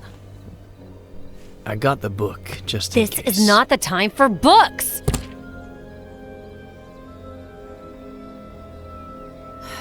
Okay, sorry. I'm just stressed out. There. Ugh, no. You want to ride in the back with Jen? Ugh. And that's it? Until I woke up on the bridge. Yeah.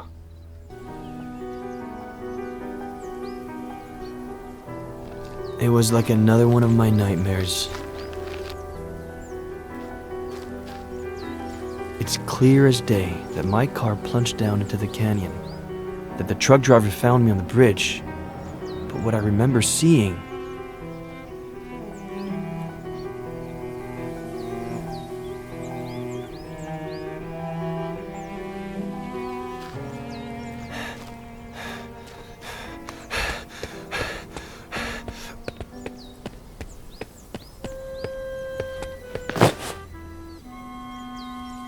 is my dad once again choosing to abandon me. I tried to reach him without him noticing me, but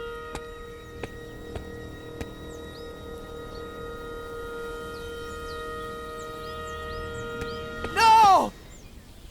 No!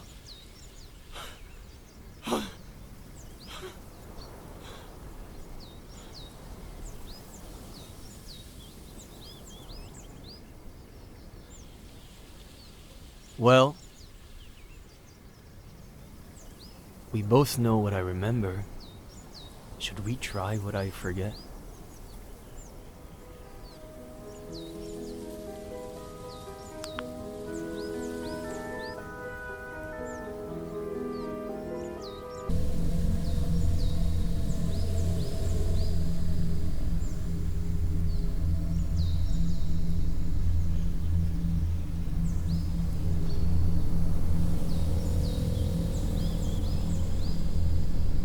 Wake up, Eddie.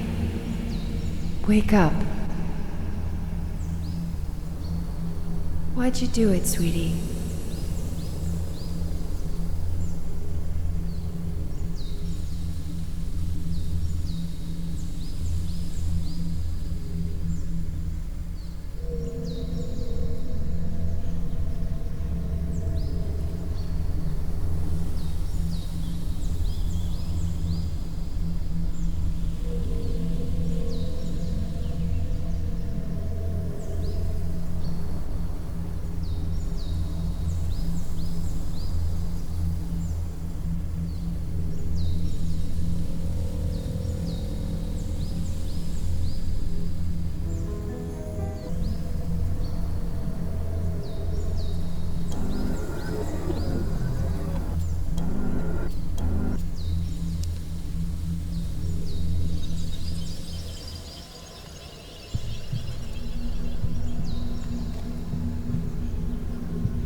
Focus on your sister's face, please. Is there anything unusual about it? Her eyes, they're brown.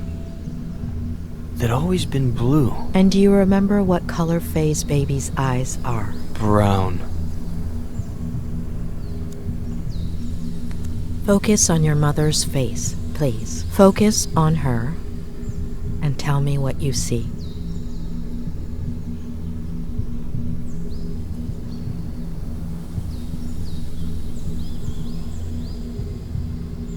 She has Faye's face.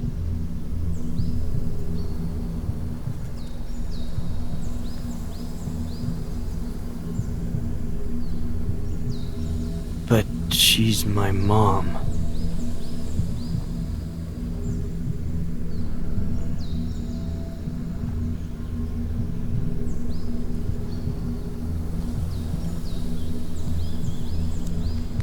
Do you remember what time you went to bed that night? Around 11? Very early for me, but I was exhausted.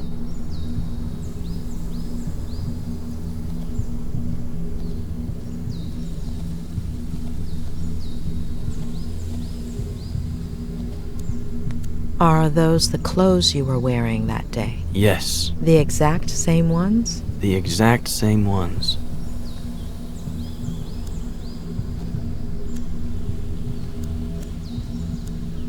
Can you see anything unusual outside? No, there's nothing weird. The moon, the stars, the lake, everything's normal. Nothing missing or extra. Nothing.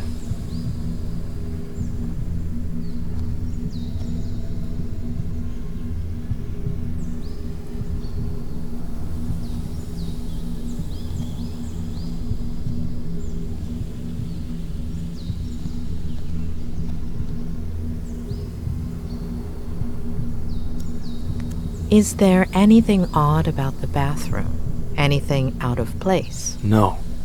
Everything is normal.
Are you sure those tire marks were made by your car? Could be. Next to the marks, are there any footprints? No, the ground is really dry.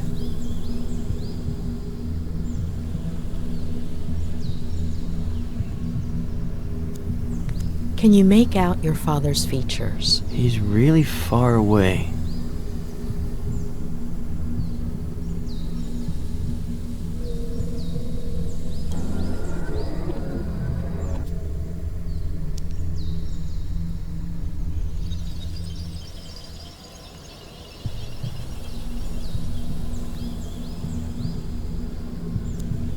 Focus on your feelings, on your body. It's weird. I'm exhausted and at the same time full of energy. My head hurts. My neck, my eyes feel heavy and tired.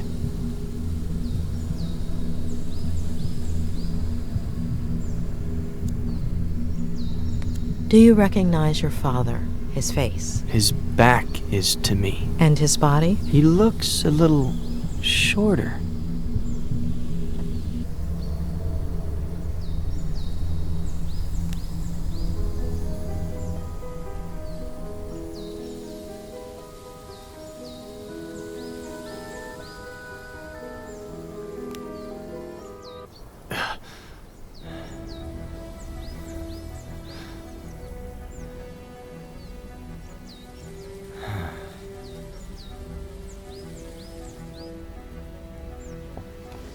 So?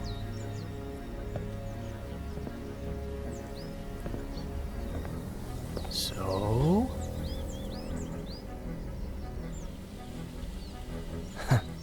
What did I tell you?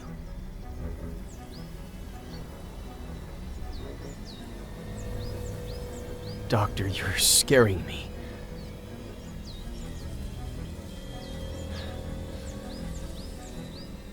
Julia? When we dream, we lose some of the details.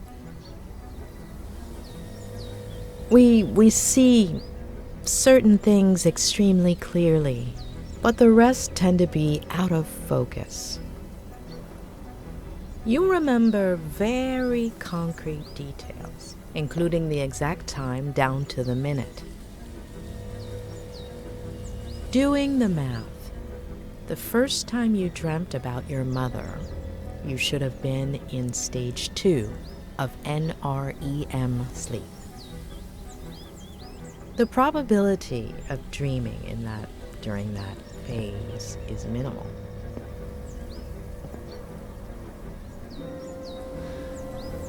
Am I supposed to be understanding something of all that?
Why didn't I steal his key?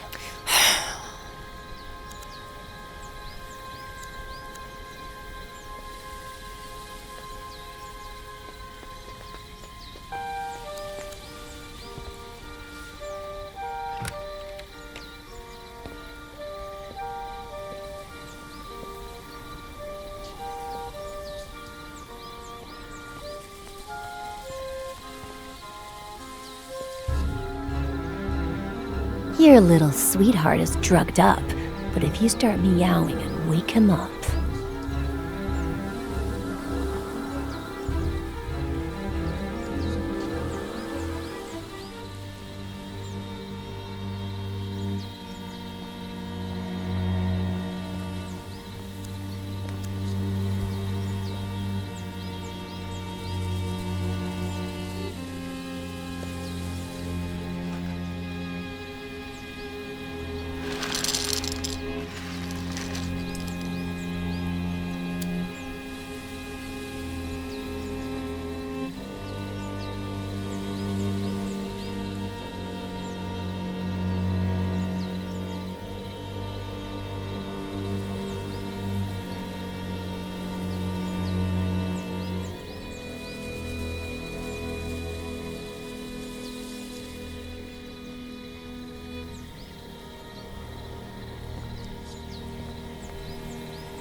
This time you'll wake up.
You can stay. Of course, with his obsession, it's only normal he has books like this.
Ed!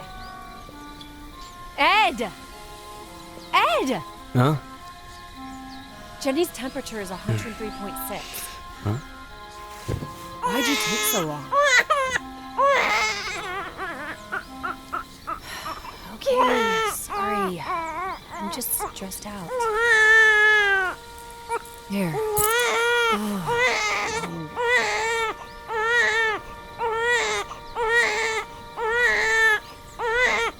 You want to ride on the back with Jen?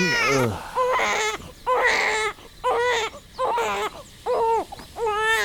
Shut up!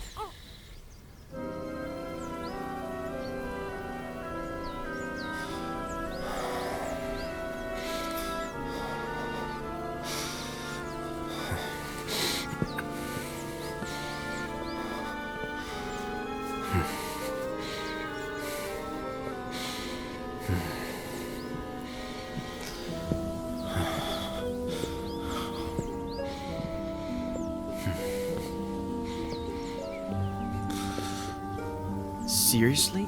Are you sure Faye... Unless you have a different theory. No, I guess not. So, Jenny? Is she alive? Where is she? Who is she? That I do not know. What do we do? We have to find out who Faye is. I don't know if I told you this before, but Sheriff Reyes is on it. Could Faye be a girl who got offended by the way you ended things? There are quite a few of those. Don't look at me like that. I never make any promises, and I'm always honest about what I don't want. But I know what you're thinking. I could look, I don't know, through my text messages? She said she was a fan, right? Now we're gonna believe her? The best lies are partly true. Touché. I have a folder with fan mail, and I could look through Twitter. Okay, let's recap. I look for fans a la Kathy Bates in Misery. Try to remember crazy ex-girlfriends. And you and your new friend, the sheriff, do whatever you have to. What? You're walking.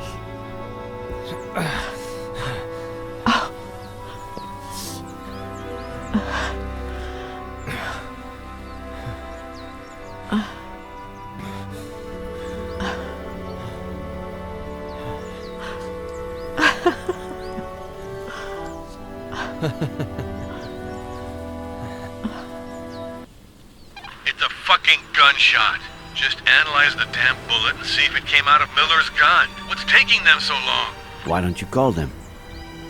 Get serious. Tell them Reyes is pissed off. If there's still no word by the time I'm back, I'll call them. Alright. Are you gonna be a while? In 500 yards, take the exit towards Airport Road. Hold on. Are you at the airport? It's kinda hard to explain. That's out of our jurisdiction.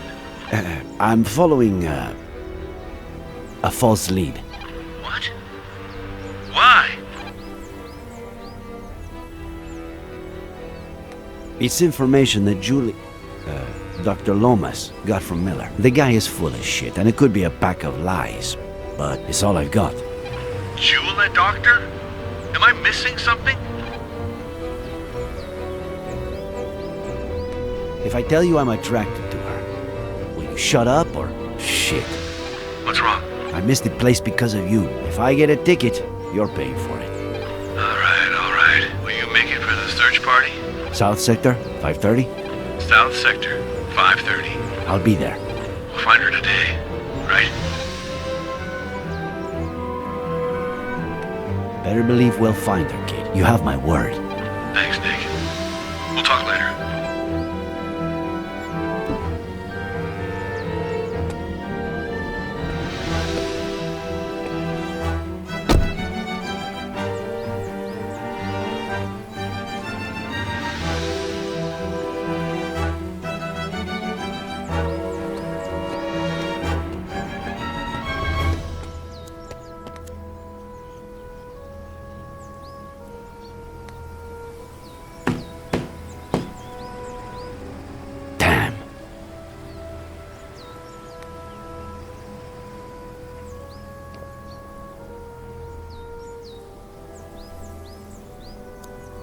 Did they leave?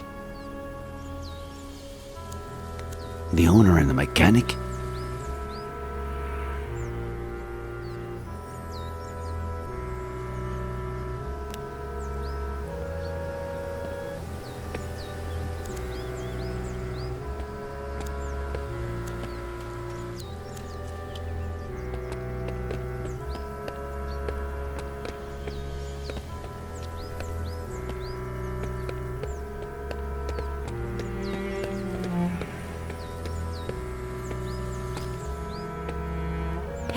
Hey, you!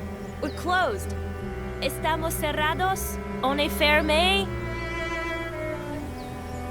Wir haben geschlossen. Siamo chiusi. Moshiwake gozaimasen.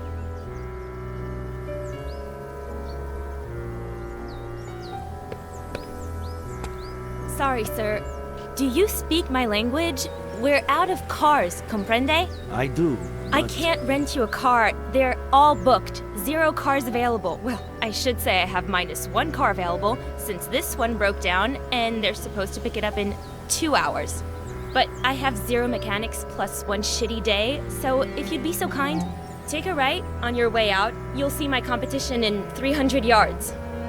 Tell them Amber Wong sent you, and that they owe me one. Have a nice day.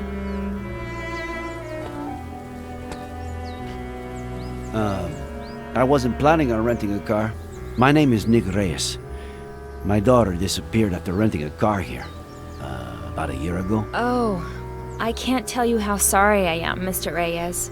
But if it happened a year ago, I assume it isn't that urgent. I, on the other hand, am dealing with a major crisis. Any other day, I could really sympathize with you, Mr. Reyes, but I can't right now. Have a nice day. Unless you're a skilled mechanic. Know anything about motors? You think you could fix this car? Please say yes. You're gonna say yes. I wish I could guarantee it, and I'll do what I can.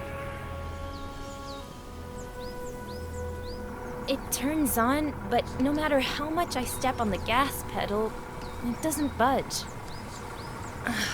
That selfish bastard. I should have known he'd bail out on me, asshole. If you ever start a business and hire your significant other, well, never break up during high season. Can you open the hood for me, please?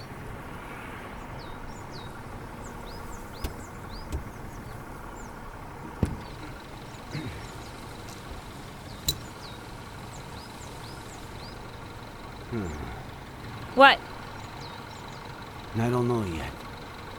Wow, that's a great start. Try turning the key in the ignition, please.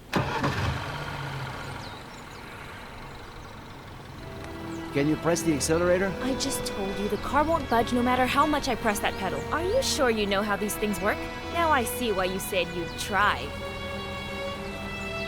Put the car in drive. What? It's what I thought. That's why I asked you to put it in drive. The clutch cable is loose. I'll need to unscrew the cables from the terminals, remove the battery, attach the loose cable. Where do you keep your tools? In the parking area. The big chest.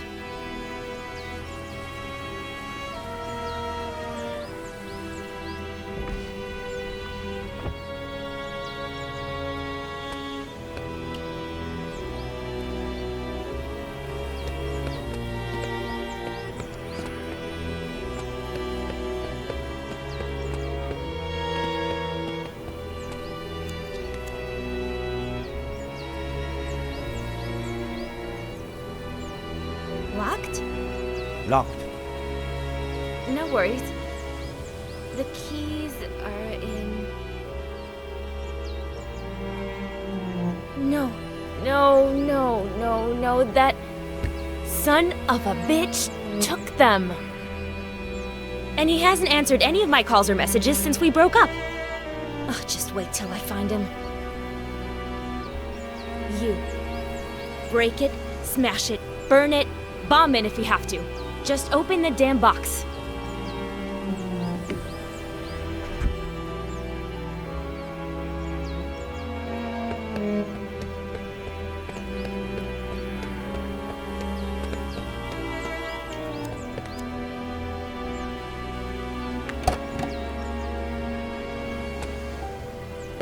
Huh.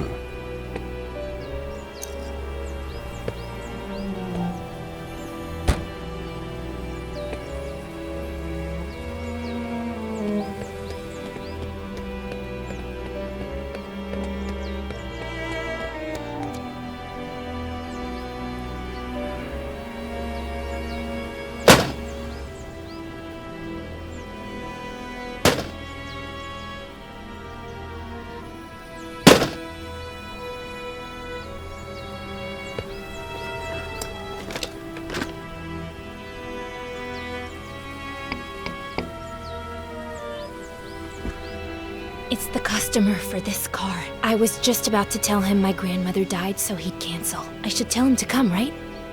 We'll have to give it a shot.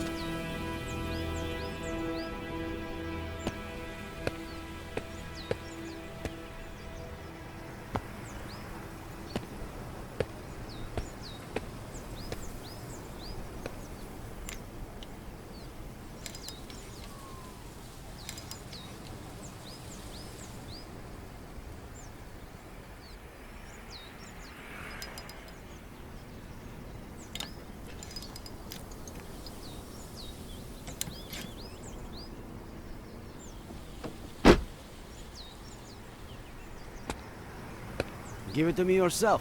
Start the car.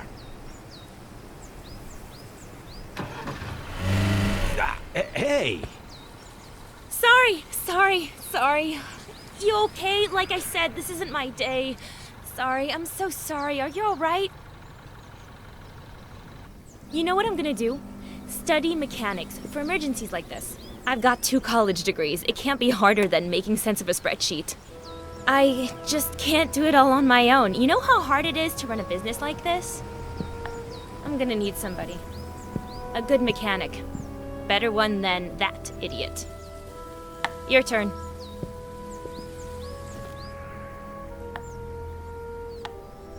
I appreciate the offer, but I'm not a mechanic, and I'm not looking for a job. And I didn't offer you one. Are you serious? We both know you just got lucky. I mean, about what you told me before. So tell me, how can I help you? I'm looking for my daughter. She's 25, but she can look more like 20 or 30, depending on how she dresses. Caucasian, blonde, green eyes. You rented her a car last year, between the 7th and 8th of October. She might have been coming from the airport. If I could check your records.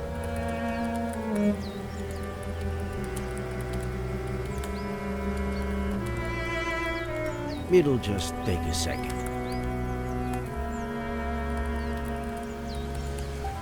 Please? No.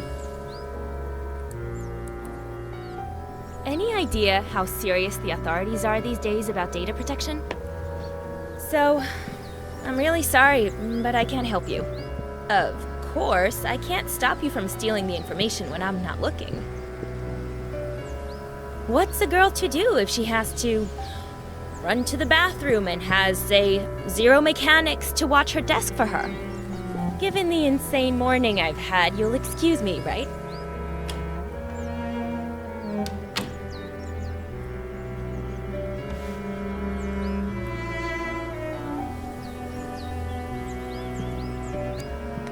A list of customers who rented a car between the 7th and 8th of October of last year. How about that?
I hope you find your mechanic soon. And I hope you find your daughter, Mr. Reyes. One last thing. Is anything you told me true? Tell you the truth? I don't know. I hope so. Of course. I'll hold the job for you until Monday. Deal?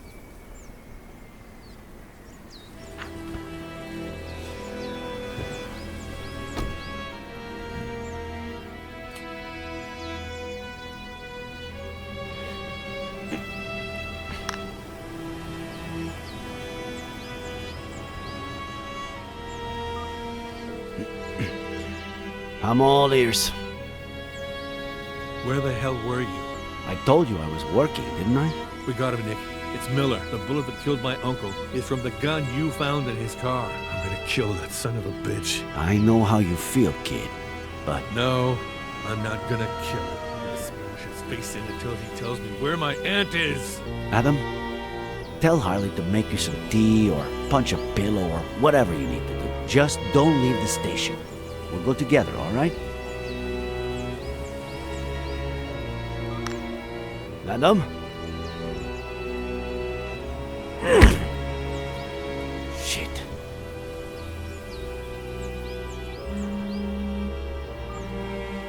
Sorry, kid, but... Sheriff?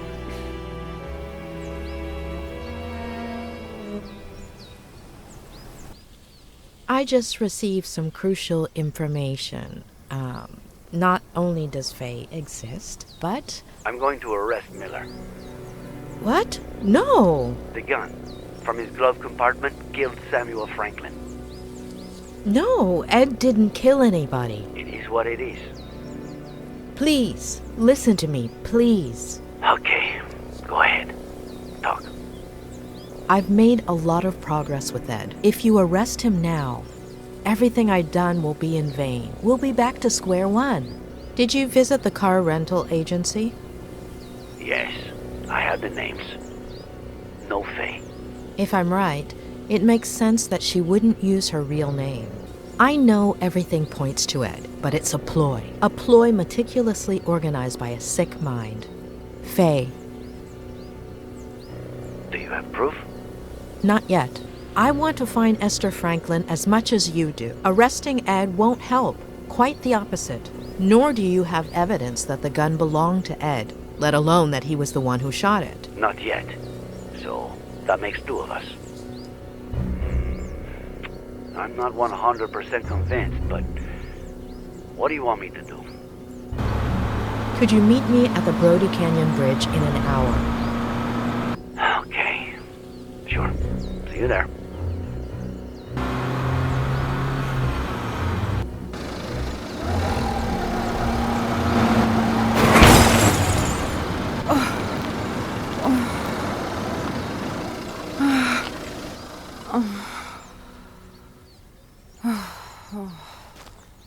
Are you all right? What is wrong with you? You almost killed me. The county will pay for any damages. What are you looking for? He's at the house, isn't he?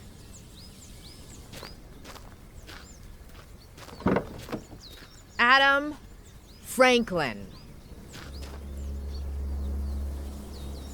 He would never hurt your aunt or uncle. He really cares about them.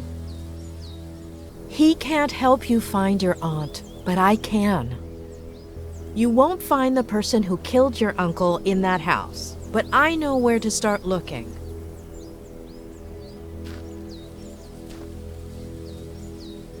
I have to stop by my motel first, but in 45 minutes, we're going to do a little experiment on the Brody Canyon Bridge. See you there?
I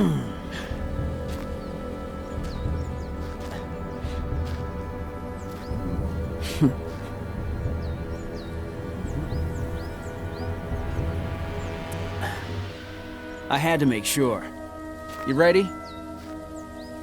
All those precautions, and now you won't even check that it's really me?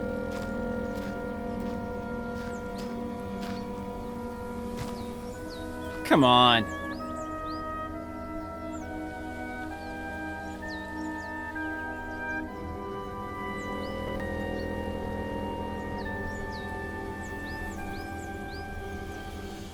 Okay.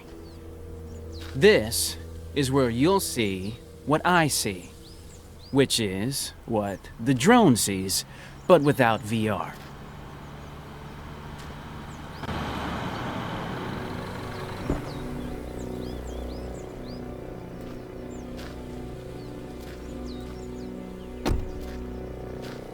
Dave, do I have to arrest you again?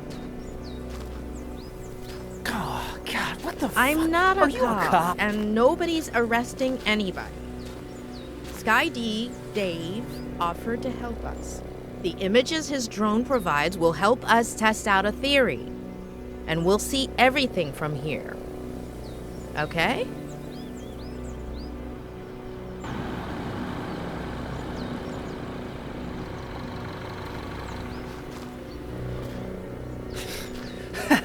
Are you giving away free donuts? Or what?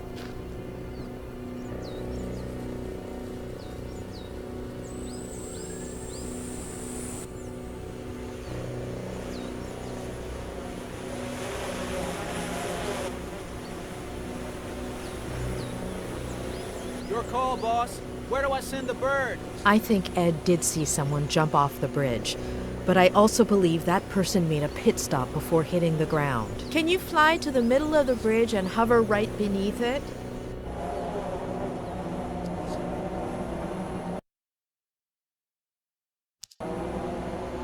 You're veering away from the middle of the bridge.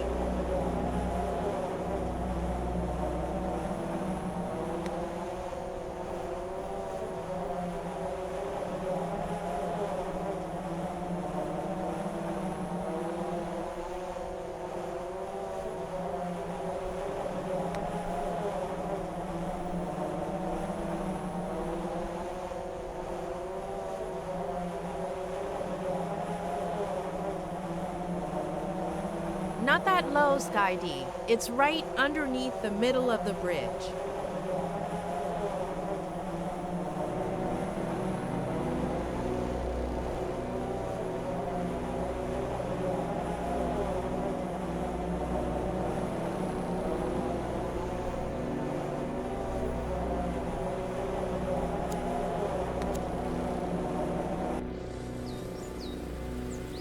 A duffel bag? So what?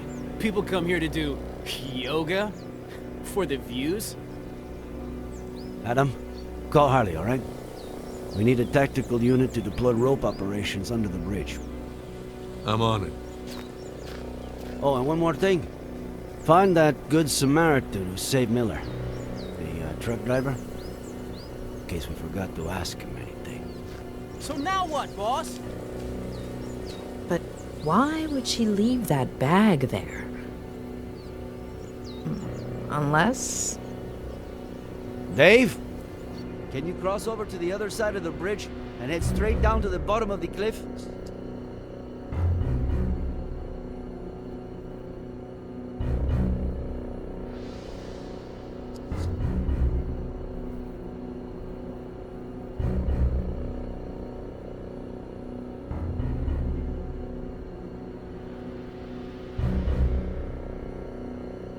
Keep...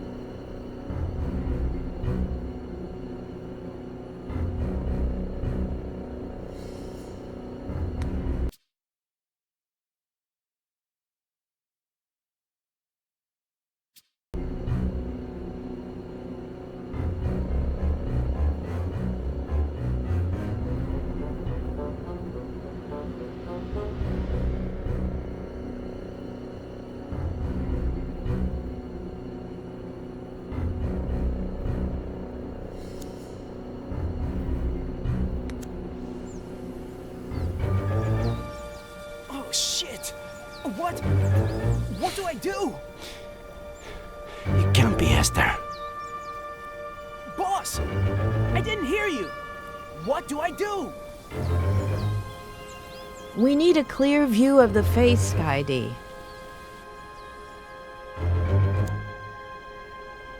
God, I think I'm gonna puke. The face, Dave.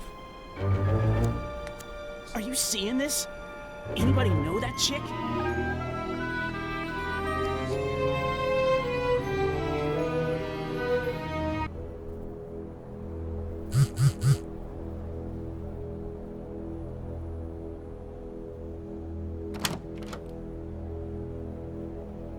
Sorry, the medical examiner was late.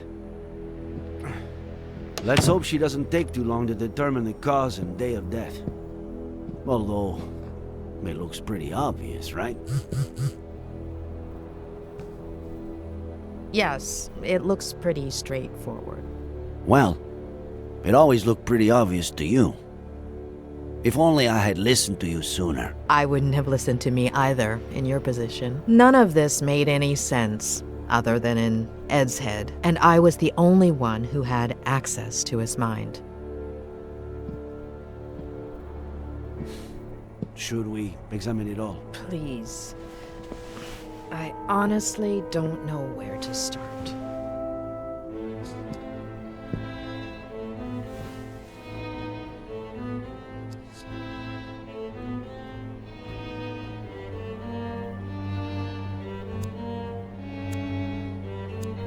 We'd need Ed to confirm, but from what he told me, it's just the kind of clothing Faye wore. Are we sure that Faye used that to pretend she jumped off the cliff when she was actually lowering herself down to the landing where we found the bag? As sure as we can be that the body is Faye's. Wait, you finally convinced me. And now you want me to question it all again?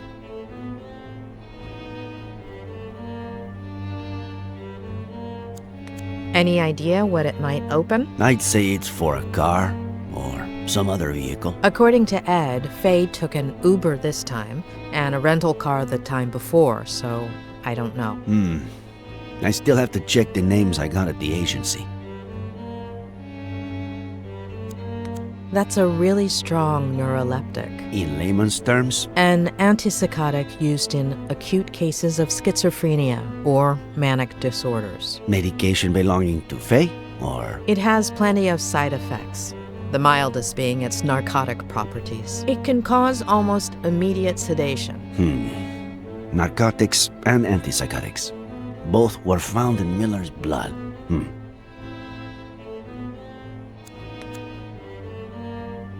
Our hacking specialist unlocked it. Plus, we also got her fingerprints, which are being cross-checked as we speak.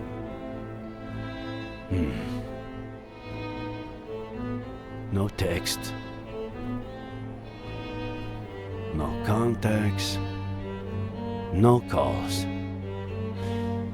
And I'm sure there aren't Wait. We do have some photos.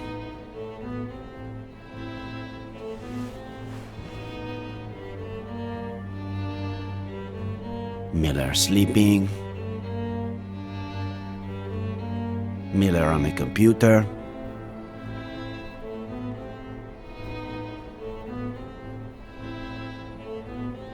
Miller at the window. Damn, she was obsessed.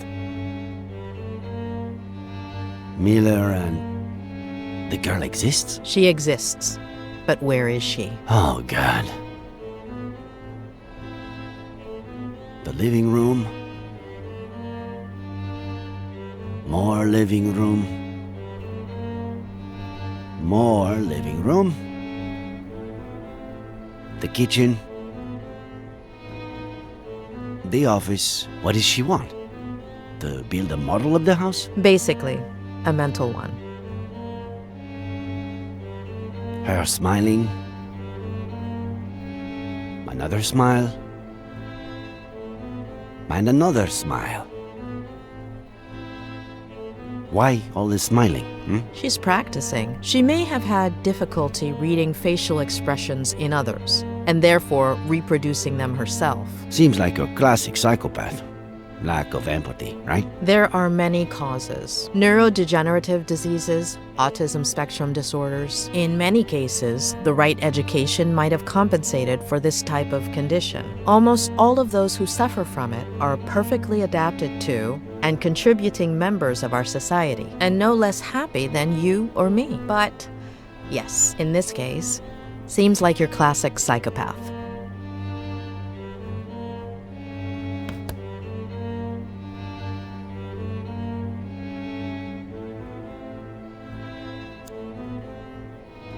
So, Faye dressed up as John Miller. Did he always dress like that? Well, when he was young, he was more casual. Ed would have been, I don't know, 5 or 6 when John started dressing like that.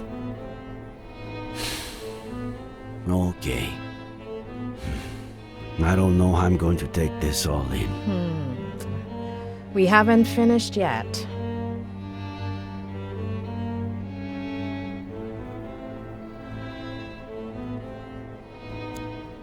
It was in the glove compartment of his car, but I guess at this point, that doesn't mean much. I found it in Miller's car, but I could have sworn he hated whiskey. He has his reasons. Believe him. Where'd you get that? I found it on the cliff, near Miller's car. I thought it was his, but I guess I was wrong. Faye was a psychopath. She was obsessed with Miller. She sedated him, drugged him, planted false evidence all over the car, including the gun that killed Samuel Franklin. Dressed up as John Miller, waited till Ed woke up, pretended to jump off of the bridge, and ended up killing herself? Was that her plan? There are too many loose ends. And a baby that we have to find. And Esther Franklin. What's missing? What aren't we seeing? It's mine. What is with these young people and all these voice messages? Hey, I went to the company that truck driver Barry Dennison works for, but he was done for the day. They told me about this bar he goes to, but he wasn't there either. But I did see this picture on the wall. I'll send it over.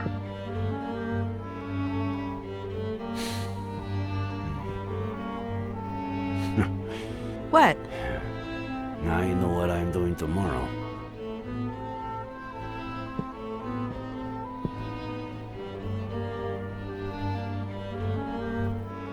I'd go right now, but I'm hungry as a wolf, and this place, they should have been closed down months ago.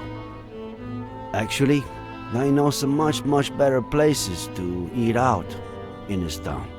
Well, it's way past dinner time. If you'd like to, we could eat at one of those places you mentioned. I was just going to suggest one. Mama Louise makes the best almond chicken stew in the county. It's a short walk from here. Who could say no to the best almond chicken stew in the county? Wait, we haven't even looked at the list of drivers. We can look at it tomorrow. Afternoon? Afternoon.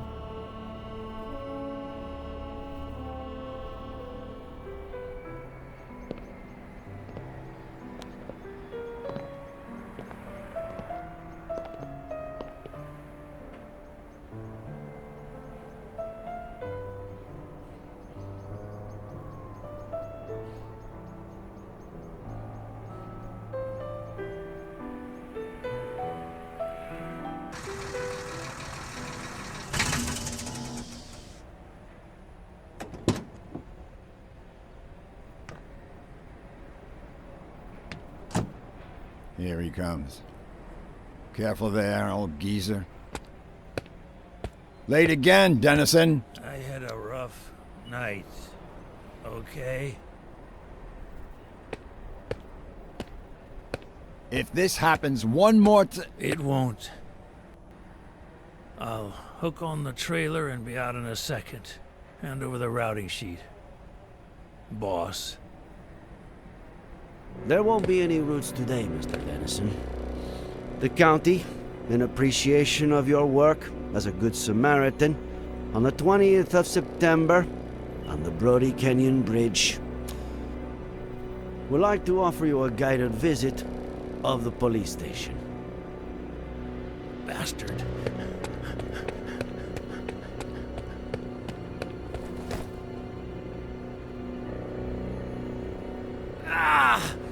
Oh! I am an American citizen. I have rights. Does he? I do. And now I'm one driver short, thanks to the county. Fishing this Sunday. I'll get the bait. Normally, in these cases, my assistant plays good cop and I play bad cop. But unfortunately, since you two started off on the wrong foot, I've got to do it all. So, it's your pick.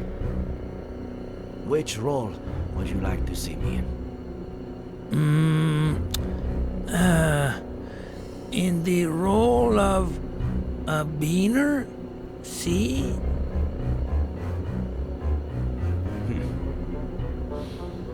I pick.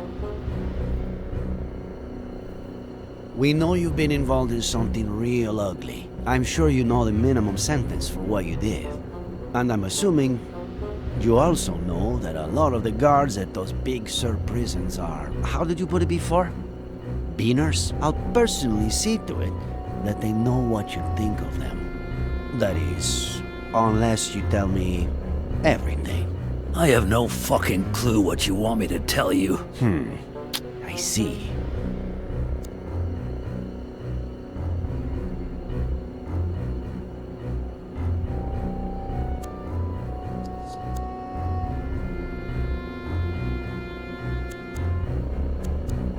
I'm surprised you haven't said the thing about talking to a lawyer first. I don't talk to lawyers. Okay. I'll do the talking if you want. They're all a bunch of... Hey, what are you doing with my phone there? Saving you the trouble. I have my rights. Let's see. Lawyers? That's illegal. I'll report you. Man, you need a lawyer for that. Many favorites in your contacts? Son of a bitch. I'll pick again. In fact, I have a few candidates right here. Hey, how's my favorite customer? Detained. Sheriff Reyes speaking. And you are? Oh, Tom DeLucci, owner of the Golden Blonde. So, what did he do? Can you tell me when you saw him last? Yeah, sure. Always happy to cooperate with the police, Sheriff. He came to the club, I'd say, a few weeks ago. Spent big money on girls and drinks. How much is big money? Almost 10 grand. Listen, if he stole it, I had no idea. My clients prefer I don't ask, you know? Fucking greaseball. We'll be in touch, Mr. DeLucci.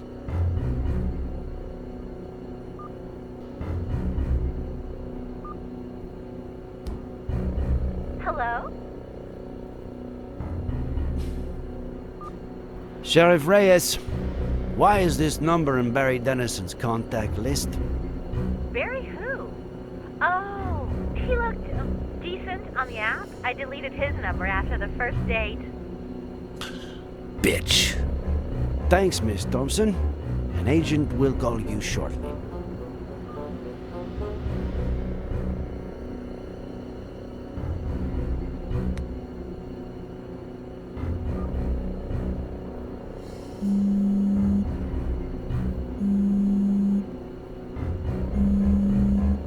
think it is.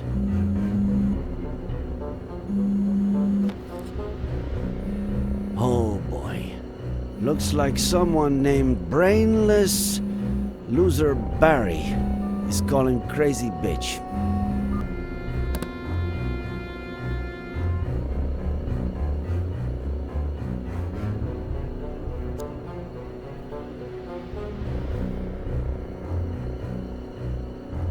Prisons.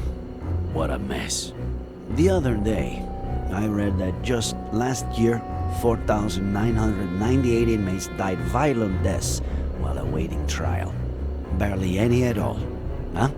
Not to mention hospitalizations for beatings, rape. Is that your bad cop sales pitch? I hope your wingman is better at good cop because... unfucking believable.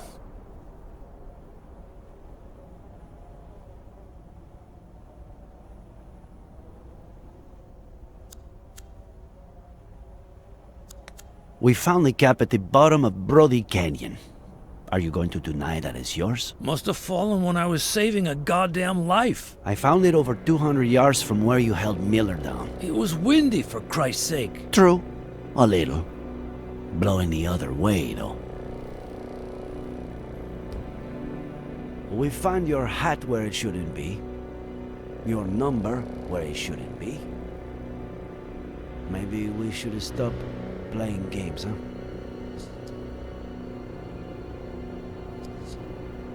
Sheriff, I just... I've got your lady friend's body over in the morgue. And good cop or bad cop, you're looking at a first-degree murder charge.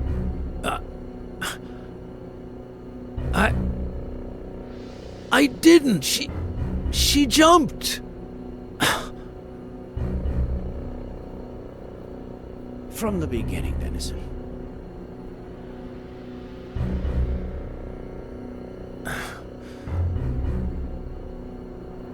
She came on to me at Lawrence, and I thought I'd be getting laid that night, but she gave me $200 up front and promised me 10 grand if I helped her with something legit. No strings attached. I had to be at the Brody Canyon Bridge a few days later at 4:30 a.m.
No. What the hell? Is that a stiff? Darling, you can count me out. No way. You think I'm capable of killing somebody? He's asleep. Sort of. I just wanna scare him a little. Make him pay. What? What did he do to you? He asked too many questions. Okay, yeah, got it. No problem. What do I have to do? Wait.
Not me. Not now. See you in the insane asylum, sweetie.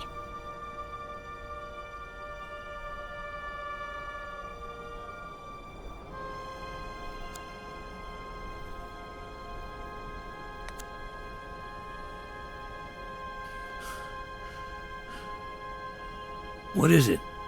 In your hand or in your vein?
There's no sign of any babies or this Faye woman.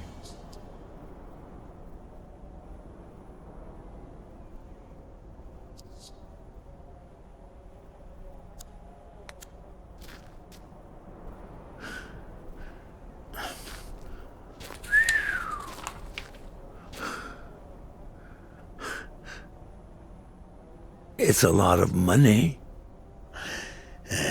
If you mention any of this to anyone, you won't have time to spend it.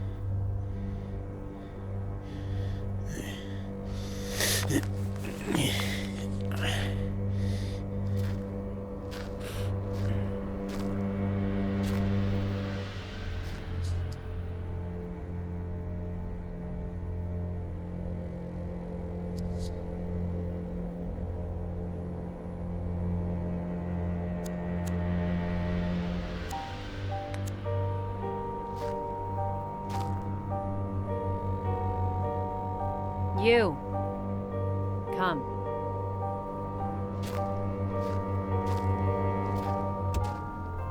Push.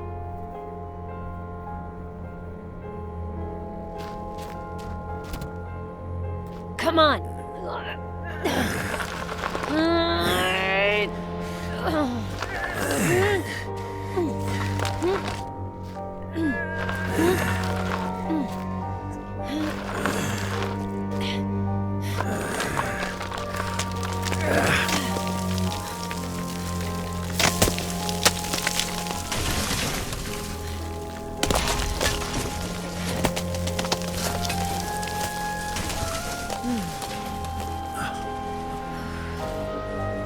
Oh, shit, that's my favorite. Forget it.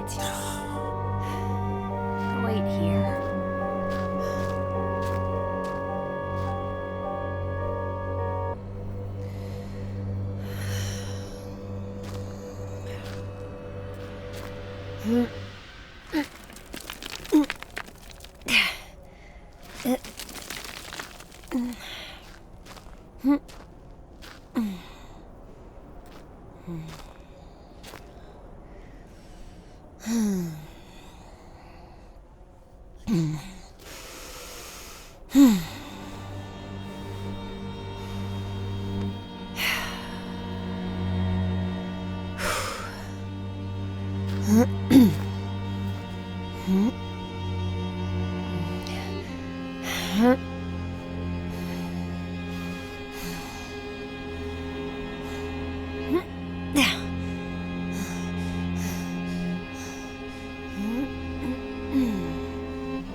He'll wake up.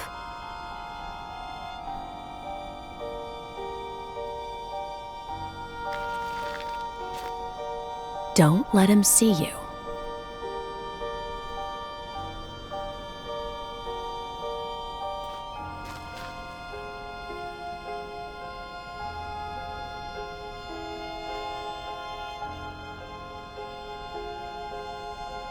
He'll end up coming towards me. Follow him.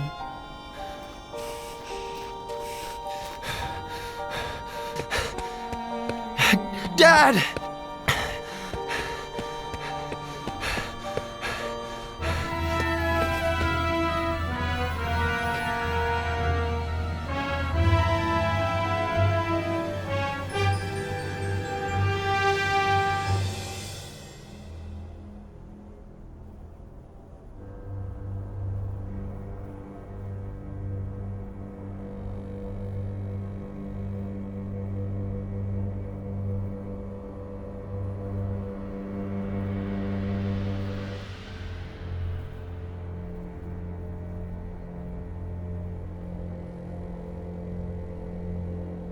Make sure he doesn't kill himself. Let go! Let go of him! Then call the police and report an attempted suicide. Yeah.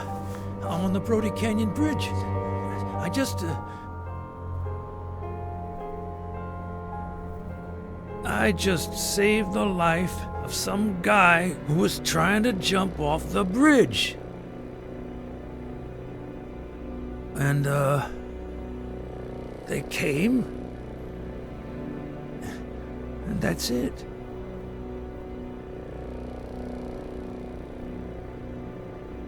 You know what, Dennison? I believe you. So, I'm clean? Innocent?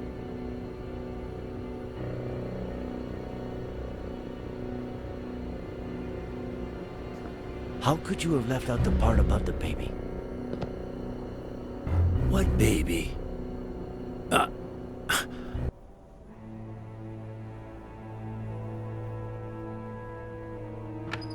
Sorry I always keep you waiting. Harley was still printing the Horowitz file for me. Whose file? Lisa E. Horowitz. One of the 3 women to rent a car at Wong's just before Faye popped up at Miller's place. And considering her age, the only one who could be our buddy. I asked Harley to get us some details on her. We can take a look at it, if you want. And I thought this only happened in movies. Welcome to my life. Would you rather take one last look at the board before reading her file? Do a run-through of the investigation? Just in case, I'd like to take a closer look at it. Okay. Where should we start?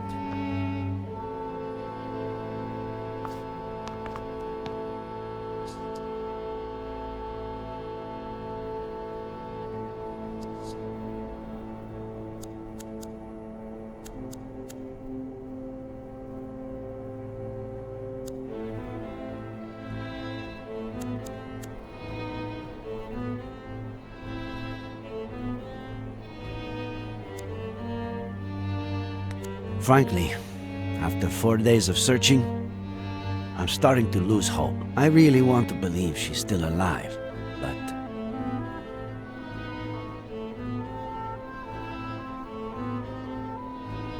Something tells me we'll find her. I hope so. Thanks. We know for sure that the bullet that killed Samuel Franklin came from the gun found in Miller's wrecked car, and which we now know was planted there by Faye. It's no secret that she wanted to frame Miller. So she may possibly be the murderer, but why did she kill him? What did Samuel Franklin do? What did he know? The Franklin's ranch has a lousy cell phone service, so somebody cut their landline so they'd have no means of contacting anyone the same night that Samuel Franklin was murdered, and just a few hours before Dennison called the police, claiming Ed Miller had tried to commit suicide at the Brody Canyon Bridge.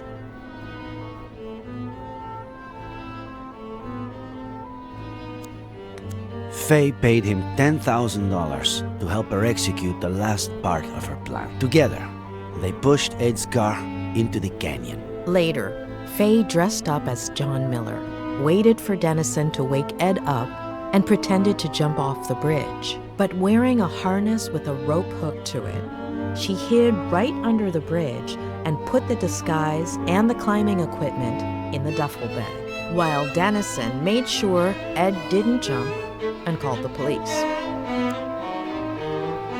We know that on October 8th of last year, she showed up at Miller's house, slept with him, and vanished, only to show up a year later with a kid, Jenny, supposedly the daughter of Miller, who she'd been gaslighting and drugging for weeks, disguised as his mother. Her motive? Revenge. But the thing that puzzles me the most is, why did her plan backfire? Did she just slip, and that's it? Did she get her revenge, and then decide to end it all? Or what are we missing? There was a men's suit in a bag we found under the bridge, which Faye wore to look like John Miller, who'd committed suicide by jumping off the same bridge. There was also a neuroleptic, likely used to put Ed Miller to sleep.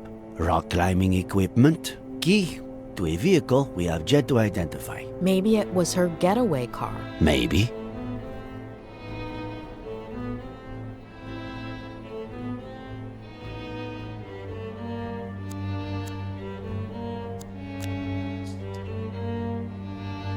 Well, I'd say I've got a pretty clear picture. Let's look at the file. Great.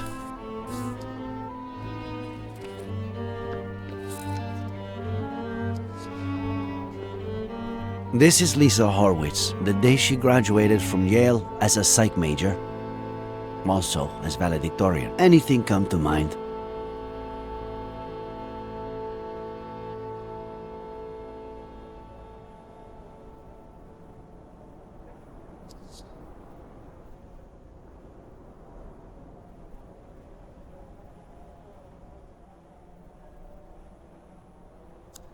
Faye told Ed that she just graduated as a psych major. So, it all adds up.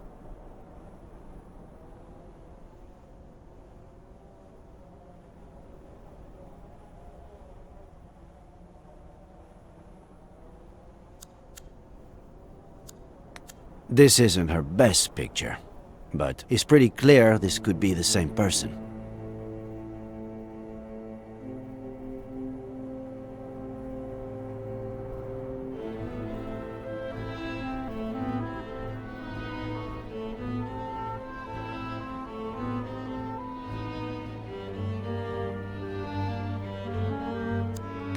Her studies would explain why she had knowledge of the narcotic effects of that drug, wouldn't it? Maybe. Let's see what the file says. Daughter of Peter and Marlene Horowitz, upper middle class. They were well off. They both died when Lisa was a little girl. Should we stick the picture on the board or skip to the next one? I can see a few connections here. You're the boss.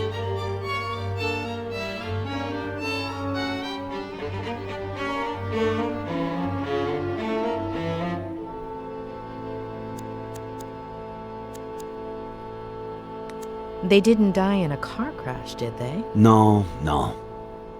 Cancer. Colon and throat. Within the span of about 2 years. I guess her family's social standing explains why a 23-year-old girl would have $10,000 on hand to give to Dennison. Right. Though, with everything she seems to have done, I wouldn't be surprised if she got the money through other, less legal means.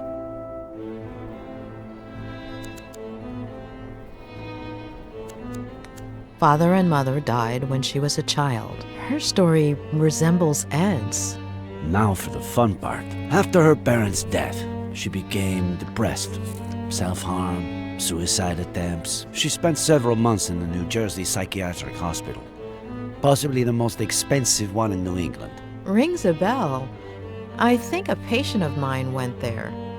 Who was it? The night before she was going to be released, her best friend from the hospital got drunk and jumped off the roof of the building.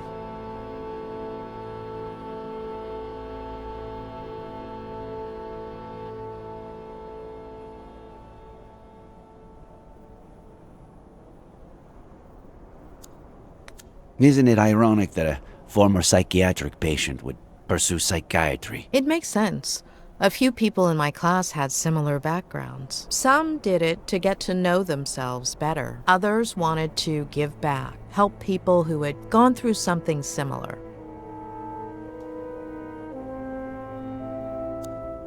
Isn't it odd that her best friend from the hospital killed herself by jumping off a building and that she ended up the same way? Yes.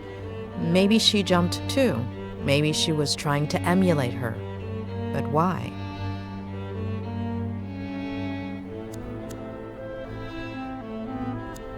Her friend got drunk right before committing suicide by throwing herself over the ledge. Like Miller's father. Jeez. Why is everything so convoluted?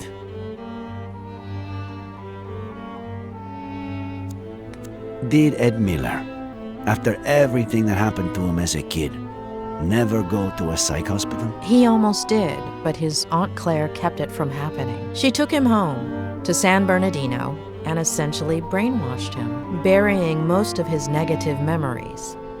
When she was released, Lisa went back to New York under the guardianship of her paternal grandmother, Diane Horowitz, who a few weeks later fell down the stairs, breaking her neck. What do we do with this one? Stick it there or pass? Don't you feel like her grandmother's death is too much of a coincidence? Yes, absolutely.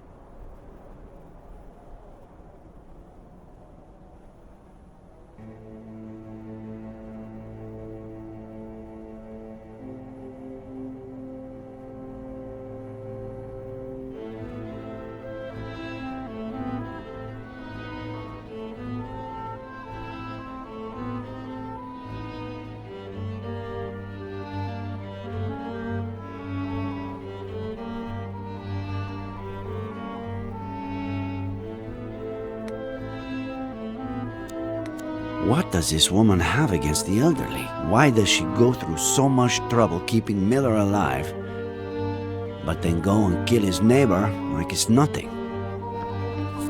This is from a couple of years ago. A climbing wall in her neighborhood in New York.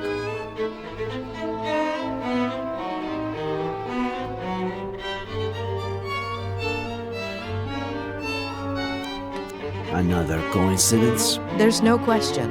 Lisa is our Faye. What? You're still not sure? I've been wrong too many times not to have my doubts. And this is from a few weeks ago. Lisa Horowitz applied for a position as a psychiatrist in training at the only psychiatric hospital in our county, and she got it. She's supposed to be starting at the end of the month, though I doubt she will.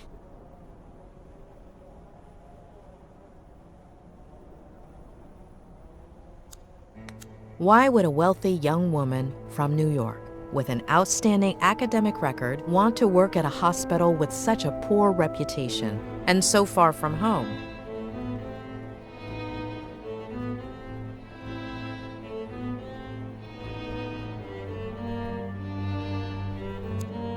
The doctor who was assigned to Ed at the hospital before Robert Kerrigan hired me to treat him was quite inclined to admitting him to a mental institution. The mental institution where Lisa was going to work is almost certainly the same one Ed would have been admitted to. Are you saying that? That was the last part of the plan.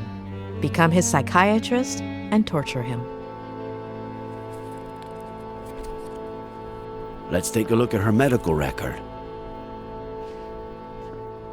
She weighed almost 9 pounds when she was born. At age 11, her appendix was removed. What is it?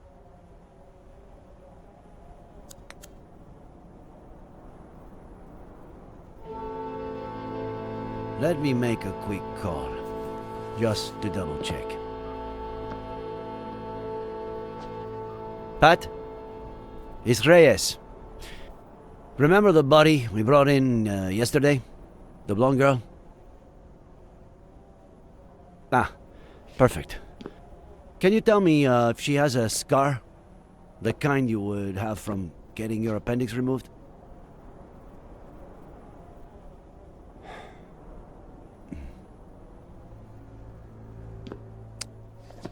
Are you sure?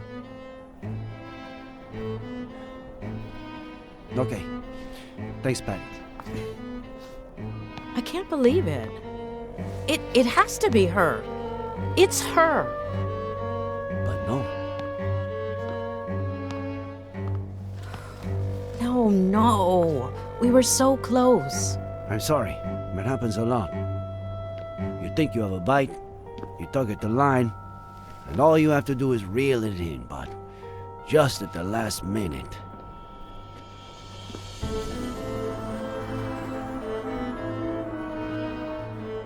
I wouldn't give it too much more thought right now. We should get some rest.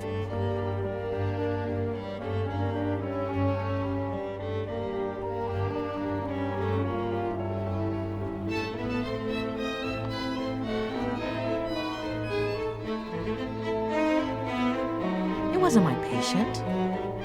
Who? What are you talking about?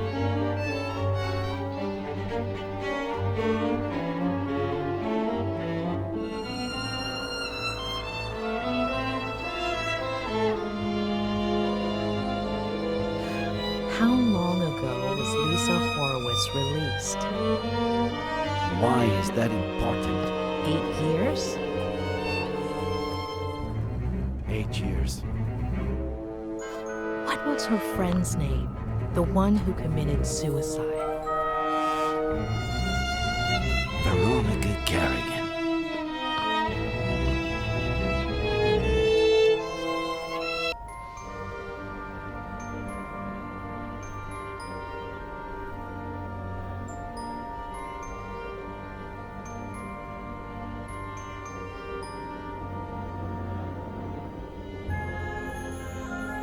Oh, tremble not,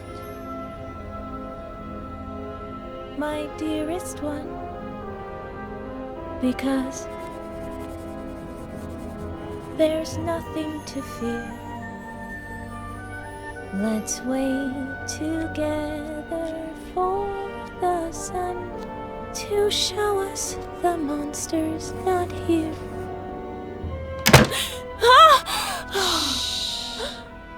They're gonna find me. You scared me to death. How'd you get in? I stole this from Mr. Fatbutt. What if he notices it's missing? He got really sleepy all of a sudden. He'll be in bed for a while. If they catch you... I wasn't about to leave you all alone on your last night here. Are we best friends, or what?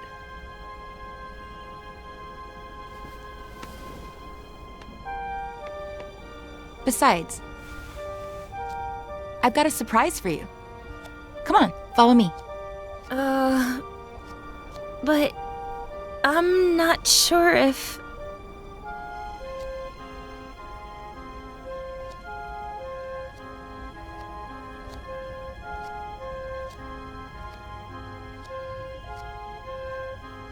Are we best friends, or not?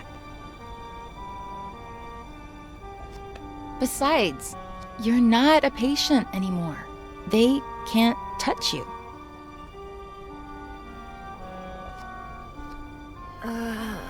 All right.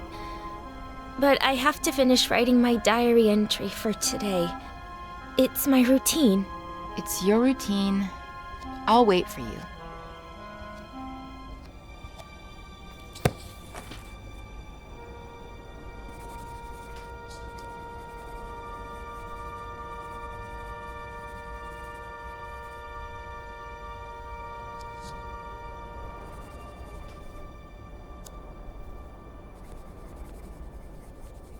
We're the same age, aren't we? You're 15 too, right? Why? No reason.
They let you wear earrings that aren't clip-ons? It's a reward. I haven't hurt myself in a long time. My grandma sends them to me. She's so sweet. You're so lucky. You know what? Take one. No, I couldn't. Are we best friends or what?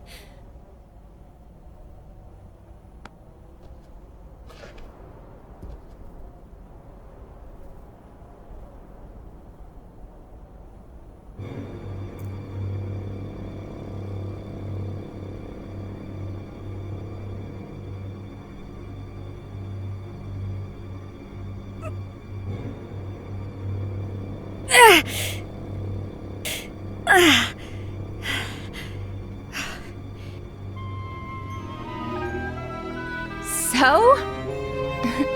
You're so brave.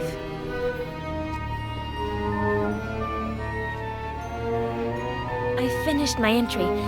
I'm gonna go pee and we Hold can... on. I want you to have something of mine, too. It's my lucky pendant. Nothing bad can happen to you as long as it's around your neck. But... Are we best friends, or what?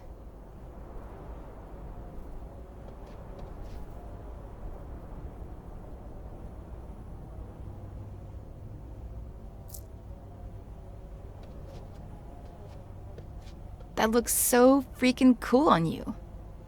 It's beautiful. All right, do what you gotta do and I'll show you the surprise. Oh, tremble not, my dearest one, because there's nothing to fear. Let's wait together for the sun to show us the monster's not here.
Starting tonight, you're my new best friend.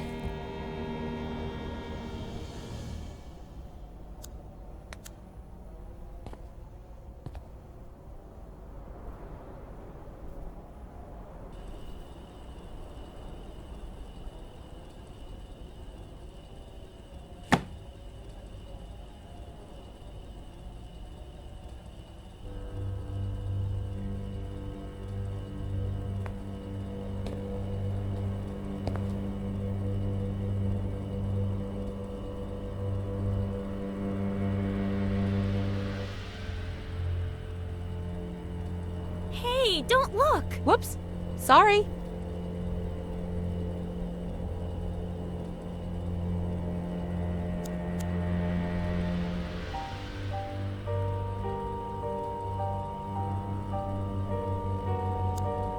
Completely empty.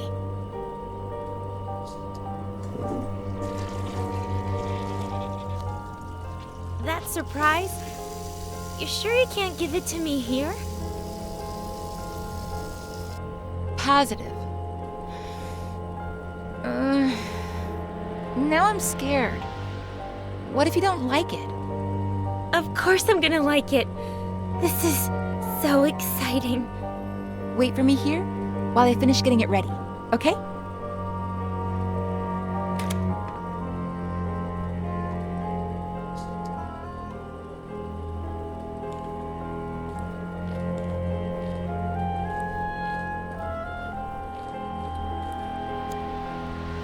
At one point I considered electrocuting you, but I need you to be disfigured from falling face first into the ground. Face to the ground. How poetic.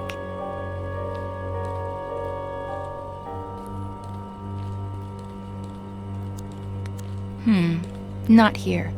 You wouldn't fall far enough. If there's one thing I'm going to miss, it's climbing therapy. I know what I'm gonna do first thing when I get to New York.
Now?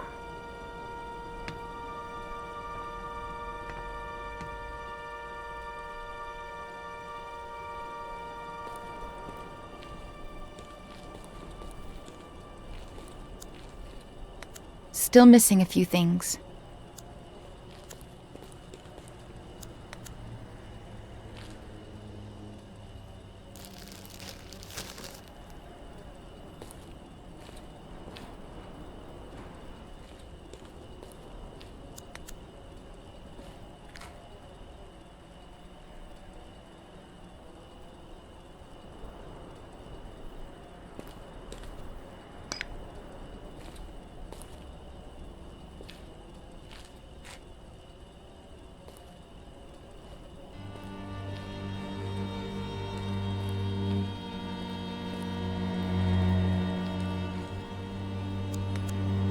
Now?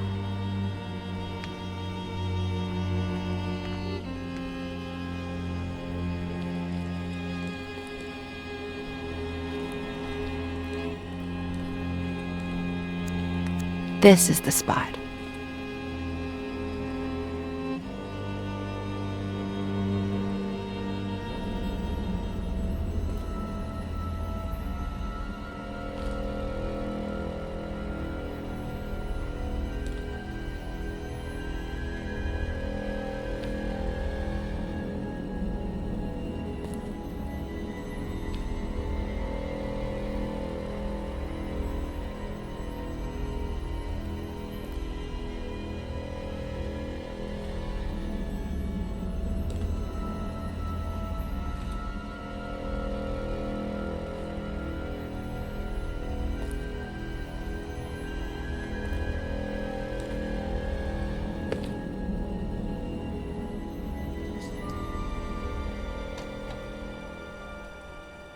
Close your eyes and give me your hand.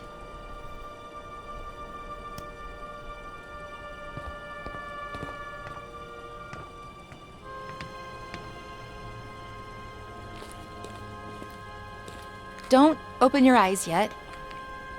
Go ahead and sit down. Here. On the ground. Mm-hmm.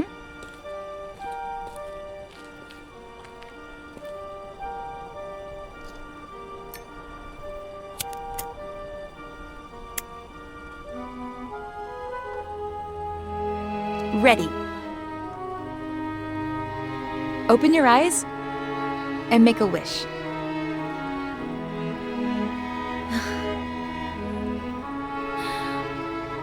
I'm gonna miss you so much.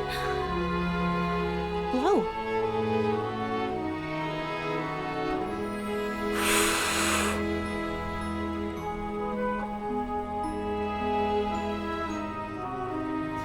Seriously, why did I meet you so late? When I already knew I was leaving.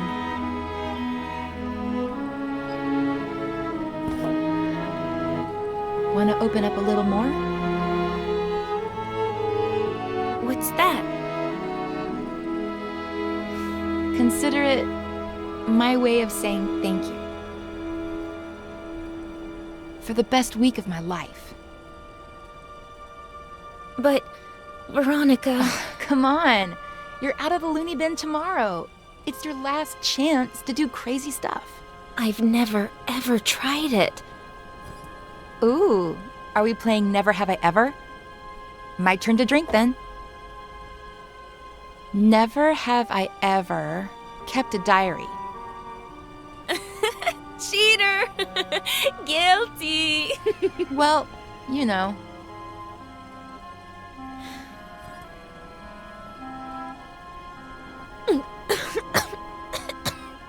Oh, this is disgusting. You get used to it.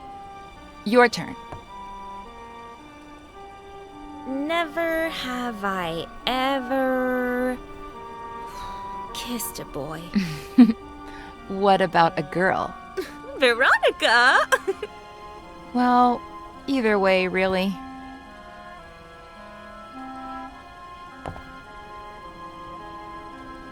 Never have I ever had a room to myself. You haven't? But here... Here doesn't count. This isn't real life. Ugh. I had a really pretty room at my grandma's house. And now you're going to be living there again. Tell me everything about it.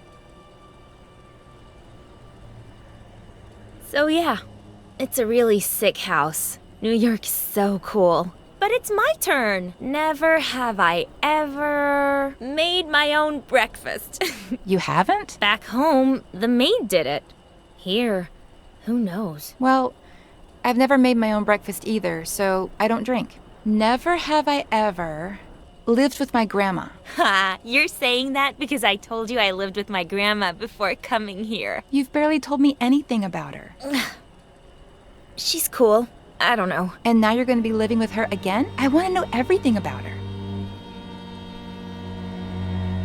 And she's a cool grandma. She doesn't even look like a grandma. She goes up and down the stairs like she's Rocky.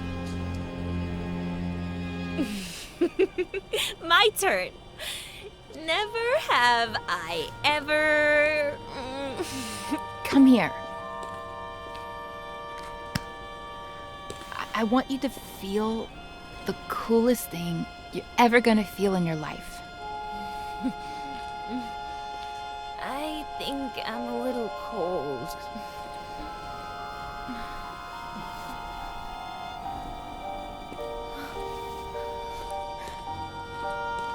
Follow me.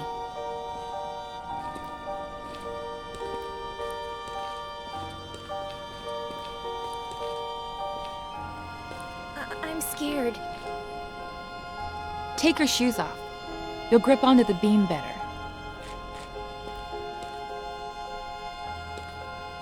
But I'm scared.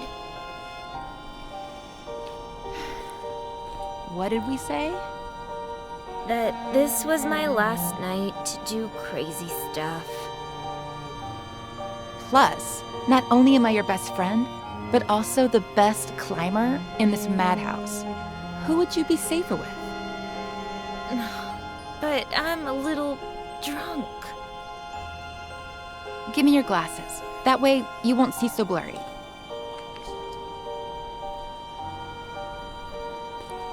I'll be right behind you, holding on to you. Each step you take will be like flying over everything that ever hurt you.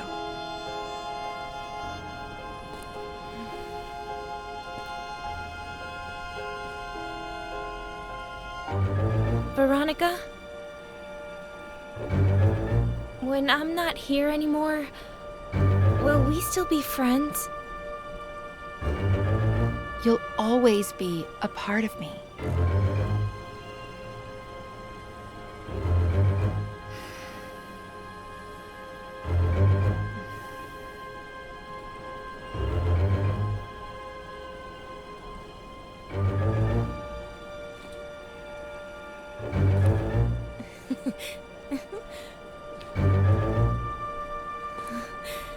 You were right.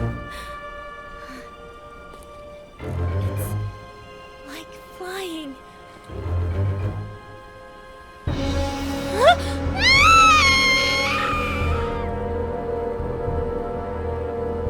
Face to the ground. Look what you've done.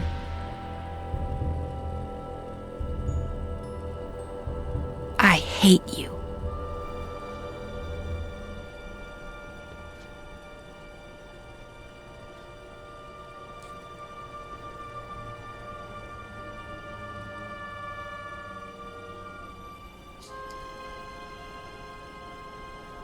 Oh, tremble not, my dearest one, because there is nothing to fear. Let's wait together for the sun to show us the monster's not here. I have to talk to Ed.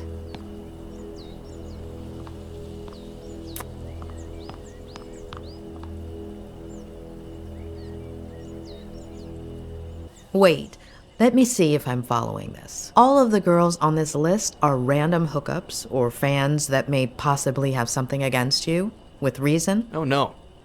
Oh no. No. No way. Oh, I was worried there.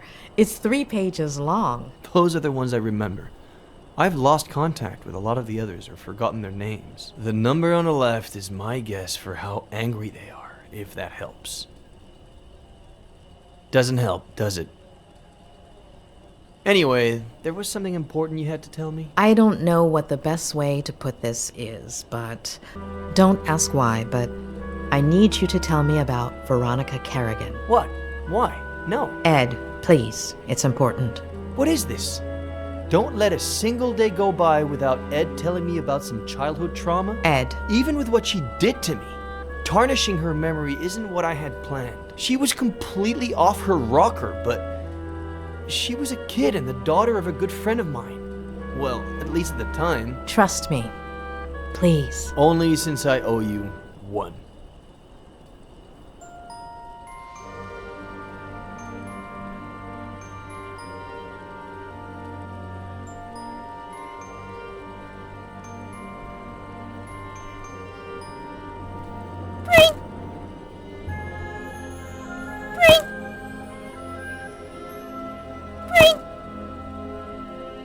Sweetheart, what did the bread do to make you want to torture it like that? I don't know. It's fun. Can we go to the movies? Yeah, sure. If you take your medicine, we can go this weekend. Dad. What did the doctor say?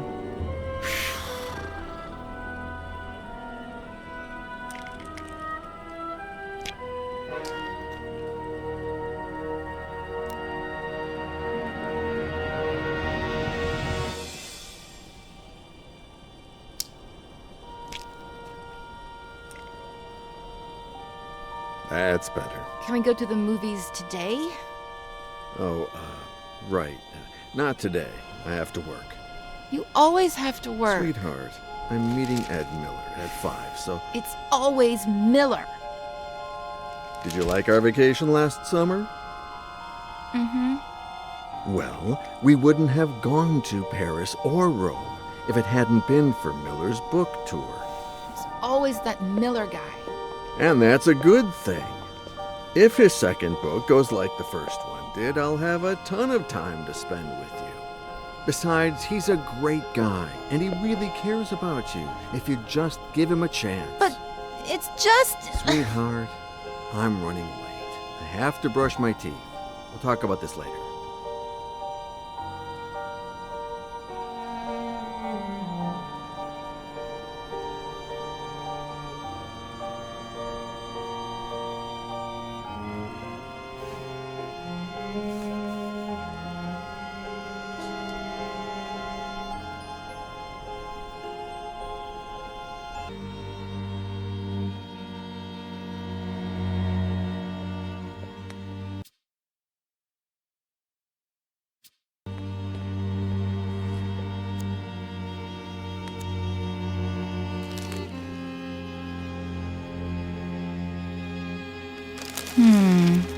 No. What if something happened to Dad?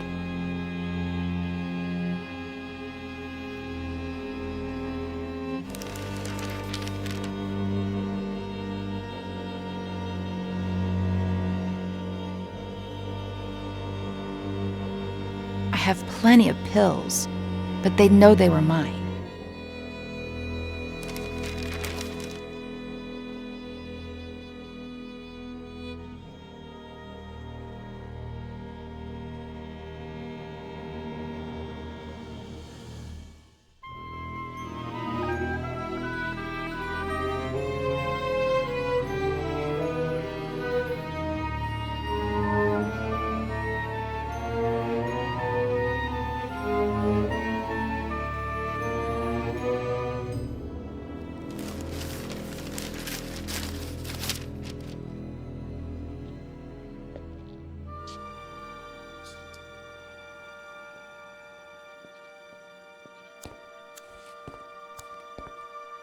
Pick a wine, Ed.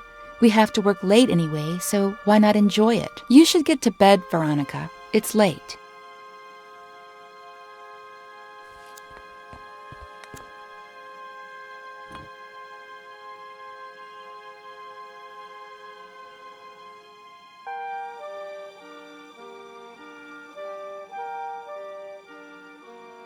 Veronica, baby girl, it's not Ed's fault that you got cut.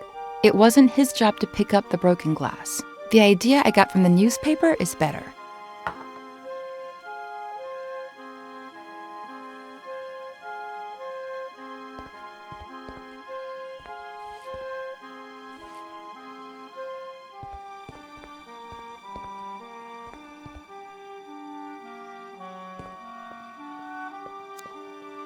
I'm not gonna let them. Not the doctors, not Miller, not anybody. No one's turning me into a lame brain or stealing Dad from me.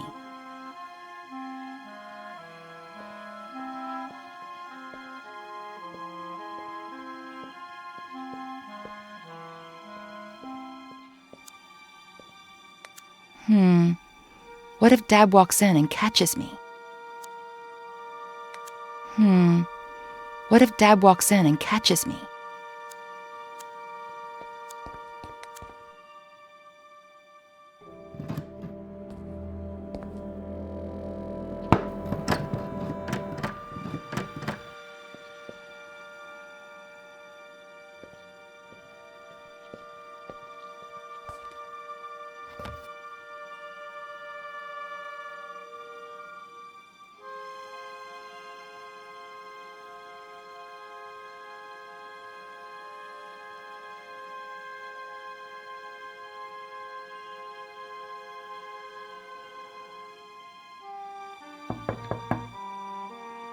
What the?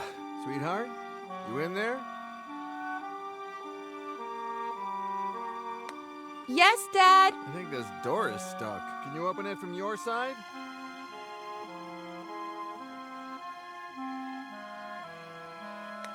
I'm turning it, Dad, but nothing's happening. Okay, I'll keep trying. Can you, Dad? No, I can't. You try again.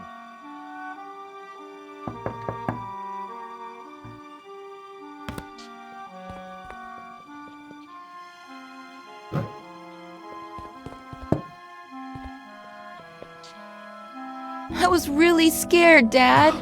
Hey, come on. It wasn't that bad. I love you so much, Daddy. I love you too, sweetheart. Get cracking. I'm gonna be late for a meeting, and you're gonna be late for school. Yeah, right. The bus comes in 45 minutes. Okay, but don't get sidetracked, because then you'll miss it again.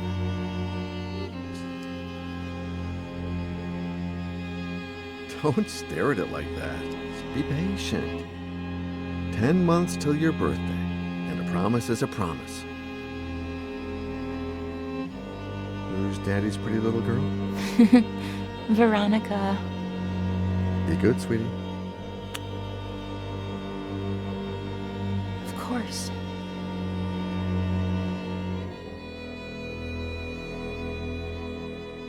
"45 minutes.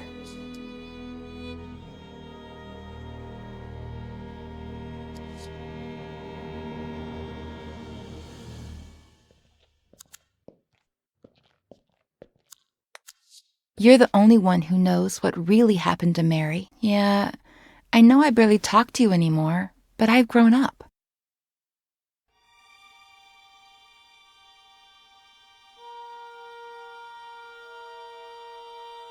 There we go.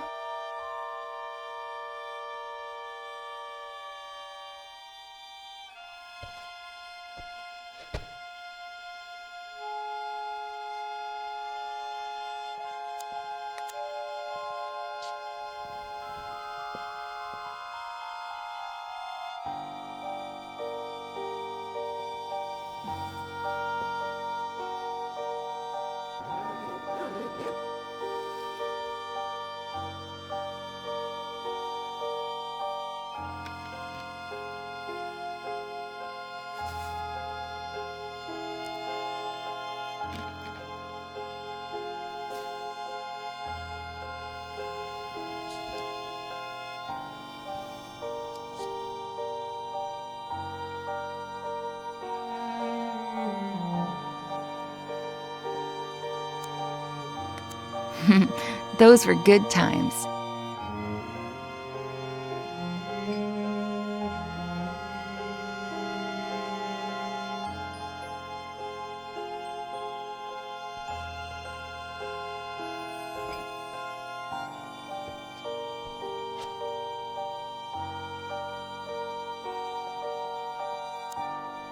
I'll save the photos there later.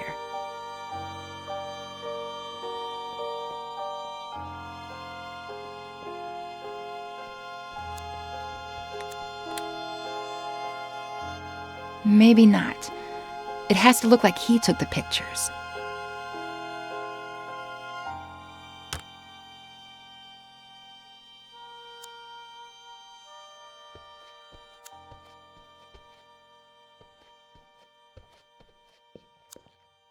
Everything was going just fine till Miller showed up. Daddy is mine, and everything will go back to being just fine.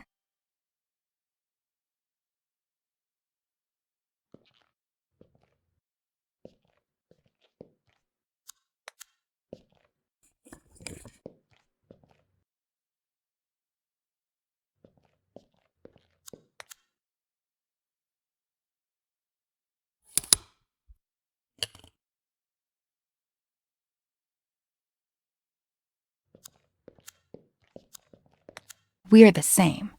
If they touch us, we fry them.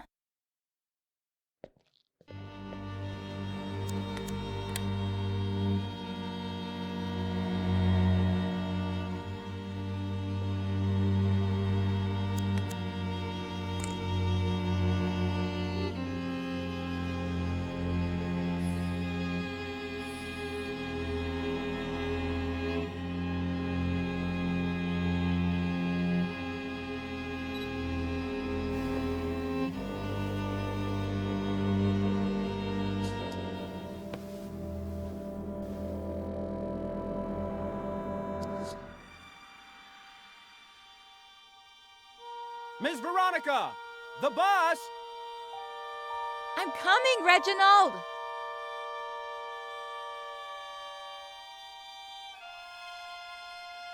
You're going to miss it again! School's going to go by so slowly today.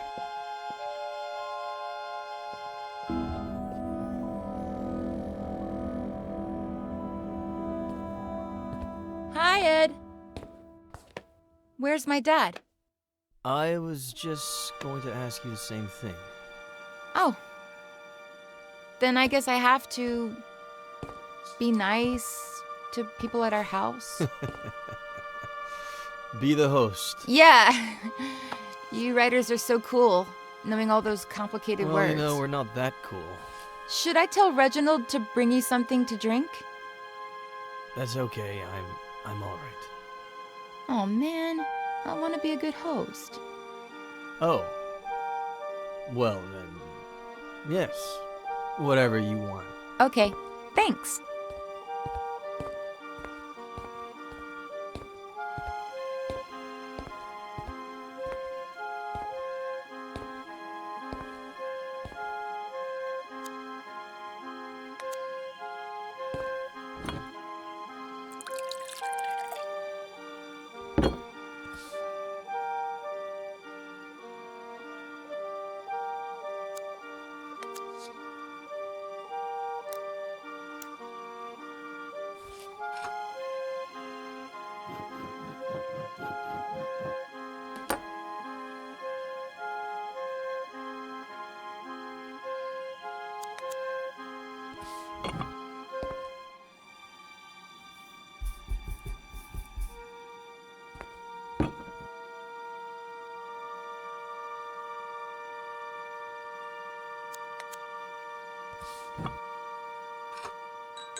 I brought you the whole picture, in case you want more.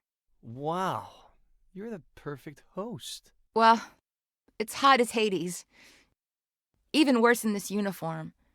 I'm gonna get changed. Have you heard from your dad? No!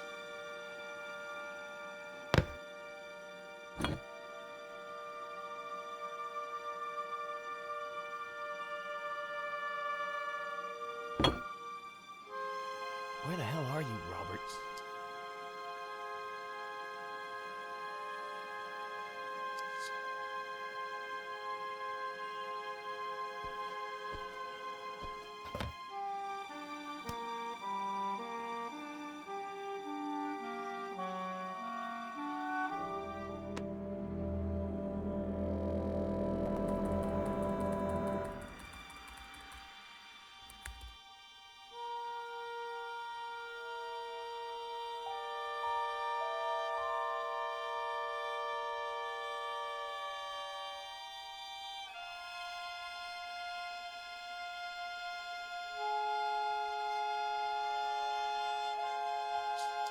Cool. It'll be our little secret. I won't tell a single soul. Huh? Oh, Robert. Finally. Dad! I didn't think you'd be here so early. But you told me... What are you two up to? What's your little secret? Secret? Veronica? Ed got here a little early because he wanted some pictures of me in my school uniform for something in his book. And he just took them on his phone, and they turned out super, super cool. You want to see them, Daddy?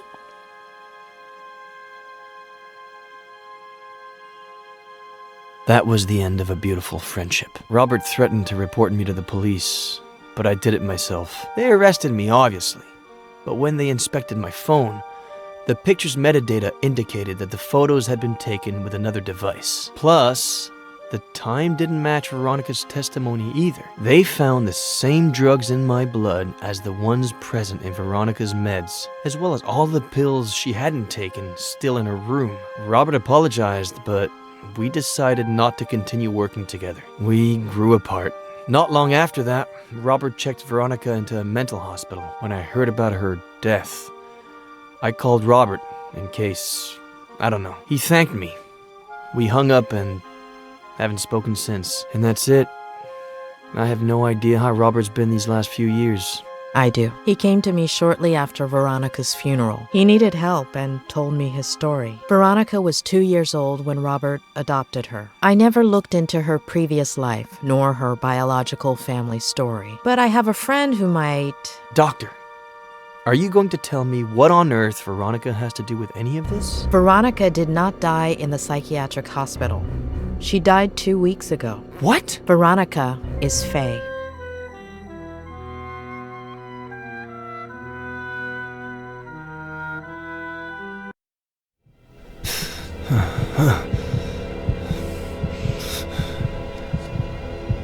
As a kid, I'd pretend I was a pirate and unearth buried treasures. As a kid, I'd play spy games and discover classified information. As a kid, I made up a character I could talk to. As an adult, I buried my childhood. As an adult, I covered up my childhood. As an adult, the character I created took my place and never let me speak. My father succumbed to alcohol. My father got lost in obsession. My father lost sight of the world. My father became a stranger. My father was a reason my mother wasn't happy. My mother couldn't put up with him anymore and searched. My mother's only way of coping was to search outside the home. My mother didn't deserve to be treated the way she was at home, so my sister Jenny was a product of that search. My sister Jenny wasn't supposed to be born into my family. My sister Jenny was the only thing that... My father reacted in the worst possible way. My father caused an accident that killed. My father deliberately killed my mother, and alcohol led my father to cause an accident. Obsession caused my father to react. My mother and my sister died at the Brody Canyon. My mother and my sister were murdered at the Brody Canyon. My father wanted to liberate himself jumping off of that same... My father didn't have the spine to own up to what he'd done and jumped off of that same... Remorse led my father to jump off of that same... I'd forgotten how I felt. Did I feel furious, afraid, sad? Did I feel hatred? Did I feel alone? Did I feel nothing? Did I feel everything? As a kid, I'd pretend I was a pirate and unearth buried treasures. As an adult, I buried my childhood. My father got lost in obsession. My mother didn't deserve to be treated the way she was at home, so my sister Jenny was a product of that search. My father caused an accident that killed. Remorse led my father to jump off of that same... My Aunt Claire buried my childhood. I'd forgotten how I felt. For 27 years, I haven't known who I was. 27 years of writing to hide myself, only to turn into somebody I'm not, drowning in sarcasm and lies.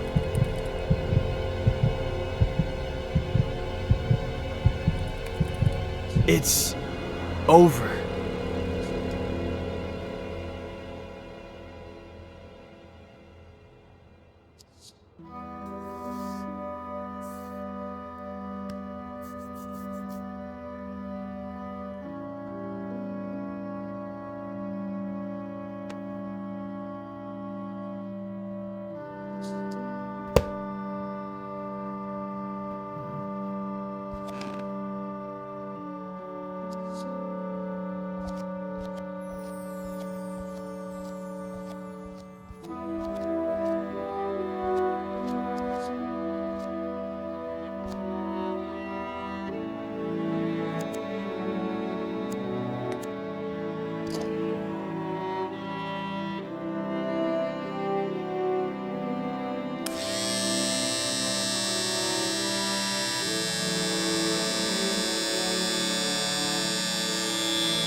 I'm not ready to ride a motorcycle yet.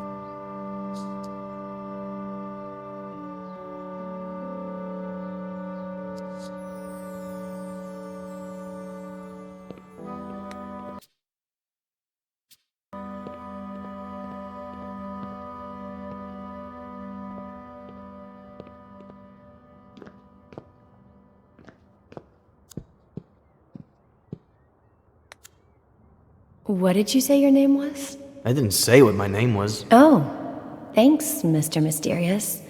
I'm Faye. If you could bring me some ice. How did she do it?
Mom, I'm sorry. I didn't mean to.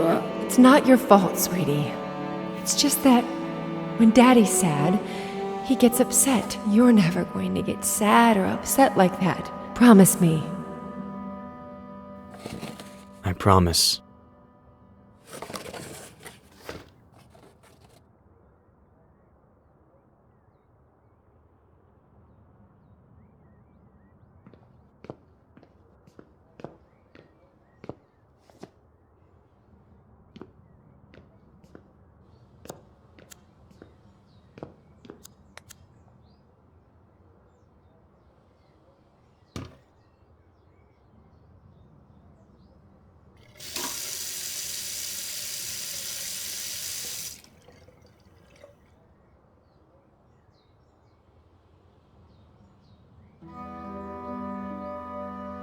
I was so thirsty, I drank a glass of water this big in one gulp, Mom.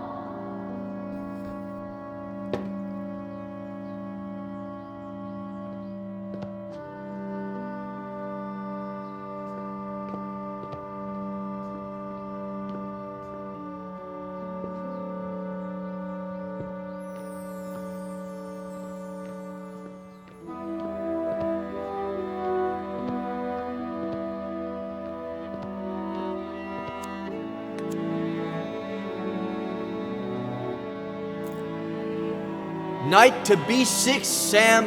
You're still screwed.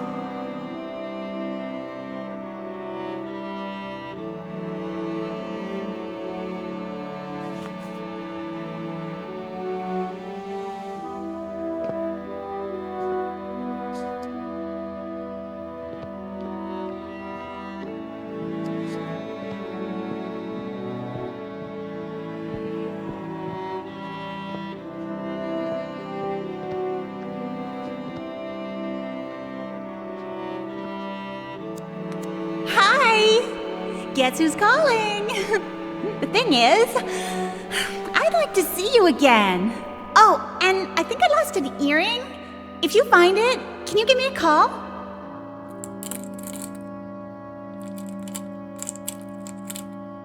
Maybe. We'll see.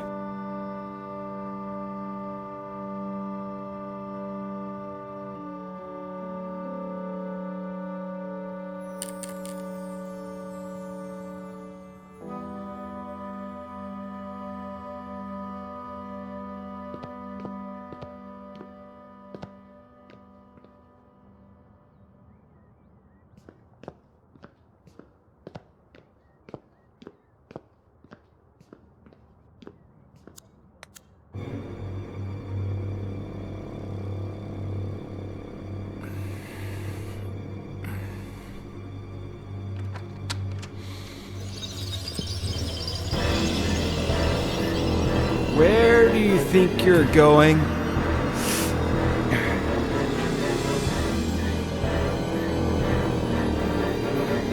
I asked you a question, Eddie. Where do you think you're going? You think going out there and facing the world will make you someone? The hell it will.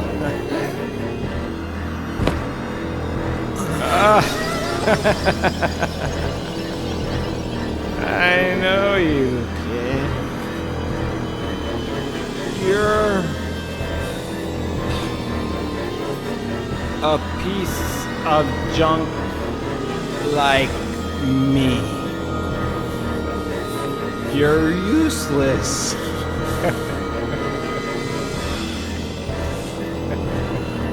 You don't know how to love without hurting me.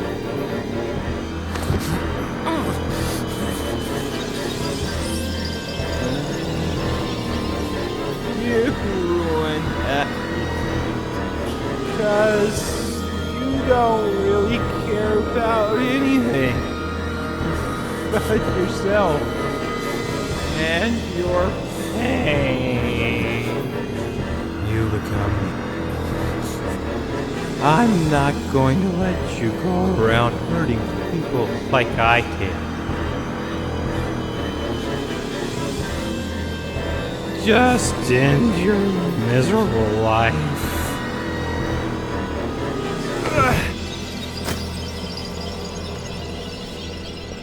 Ed, honey, you finally went outside.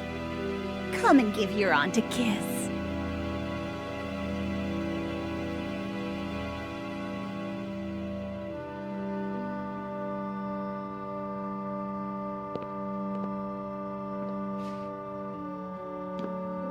I knew we could do it together, just like we did last time. Victory isn't ours. It's Dr. Lomas's. Eddie, honey, we've already talked about that. Maybe you should lie down for a little bit. I'm fine. I don't need to lie down. It's just I'd like to talk about...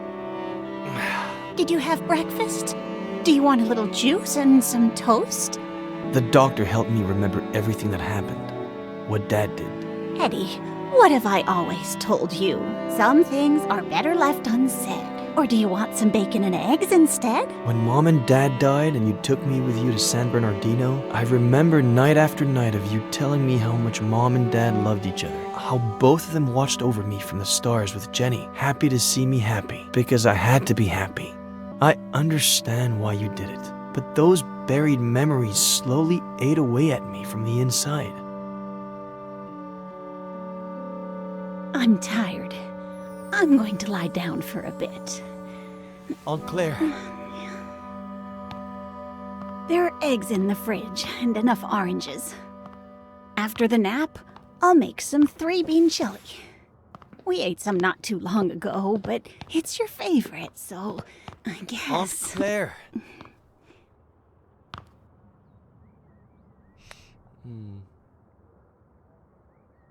Please, Aunt Claire. I don't know what happened to your dad. I don't, or why he changed like that. It happened so fast. Over the course of a few months. 2 years before the end. No reason or explanation. Your mother and I, we tried everything. We talked to him. We asked him. We begged him. We supported him. We got him help. But in the end, we lost him.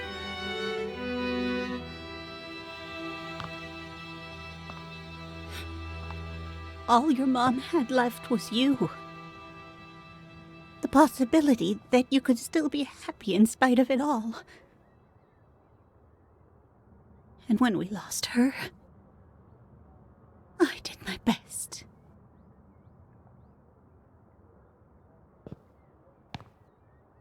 I'd better lie down for a little bit.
I guess she needs a little time.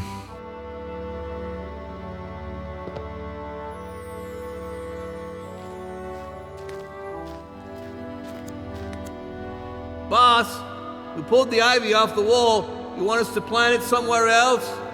Burn it.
Boss, you sure you want us to tear down the treehouse? It just needs a little paint and varnish. Stick to the plan. Tear it all down. Whatever you say, boss. But any kid would be thrilled. Where are you?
Night to B6, Sam.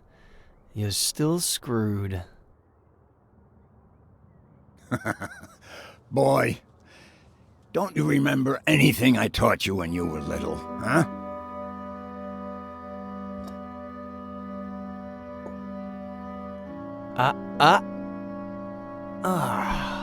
Why do I always forget about castling? You always defend by attacking, okay? The trick is, always have a safe place for your most valuable pieces. No fun if there's no risk involved. No game if there are no pieces.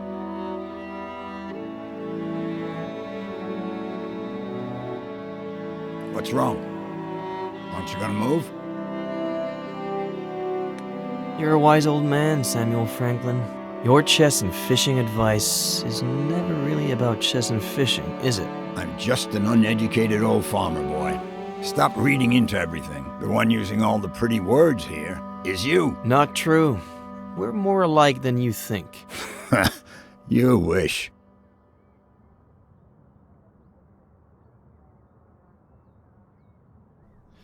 By the way, I know it's not your birthday or anything, but I saw this the other day in the window at the antique store on East Main, and I thought, well, Frankie Lane, chess, so, I don't know.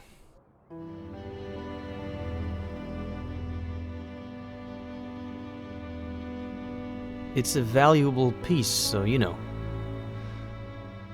keep it in a safe place.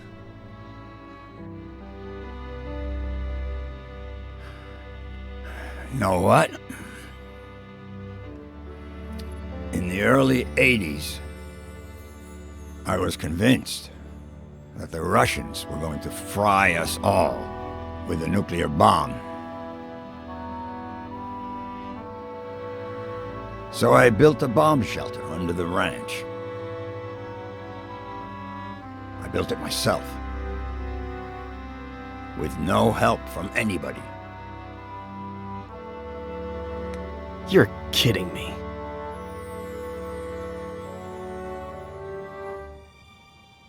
Anyway, it can house up to 7 people. Has running water, its own energy supply. No one knows it exists. Not even my nephew Adam. Just Esther. And me. Why are you telling me about it? Look at us.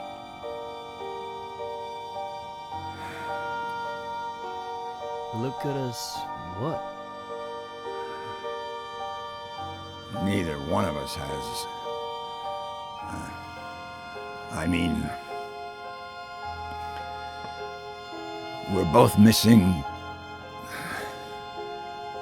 We're family.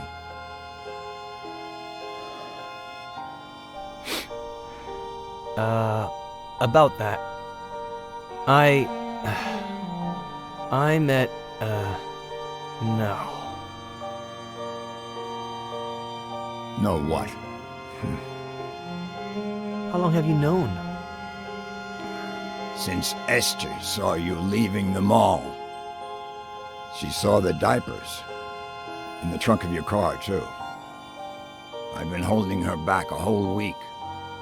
So she wouldn't come drill you with questions. Well... I met a girl a while ago and, no. The baby is... I don't know where to start. No rush. Whenever you've got it figured out. As long as you know that if the Russians go crazy again, the girl, the baby, and you are all invited to live in the bunker.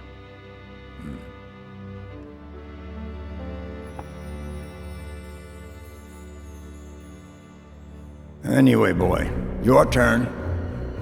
Are you gonna make a move or what?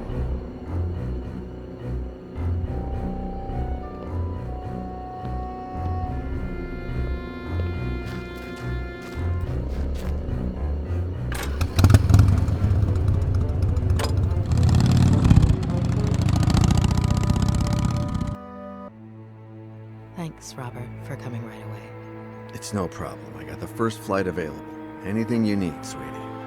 Robert, this is Sheriff Nick Reyes from Cerro Lake. Pleasure. Please.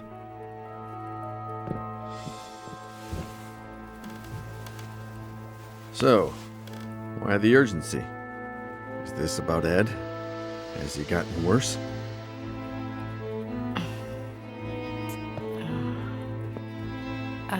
Robert, this might seem a little odd, but... do you remember if Veronica had an unusual scar? What? I don't know. Why would you ask that, sweetie? Mr. Carrigan, we're asking about a very particular scar. On the right glute.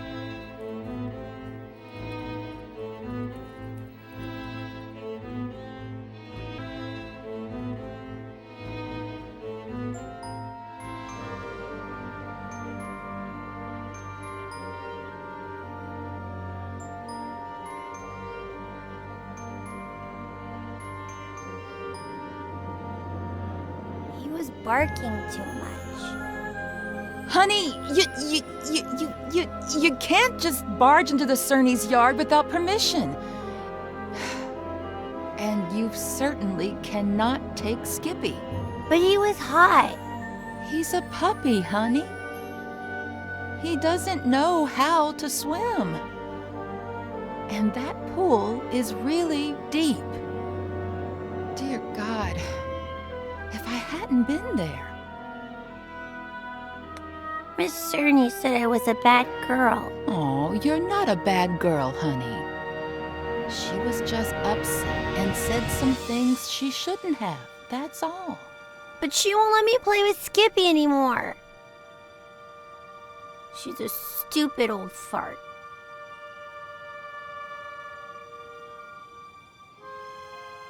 Sweetie, they were only scared, that's all. They thought you wanted to hurt the puppy. But I... Just put yourself in their shoes for a moment. Imagine if someone took you to the park without your dad's permission when he wasn't around. And let's just say that, God forbid, you fell off the slide and hurt yourself.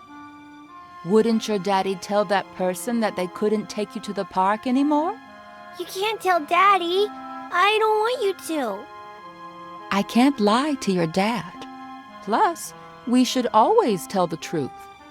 Daddy pays you to do what I say, and I demand you to not tell him. Actually, your daddy pays me to take care of you, honey. Okay, here's the plan. I'll put the dirty towels in the wash while you think about what you'd like to eat. Then I'll fix it up for you in a jiffy. What do you say?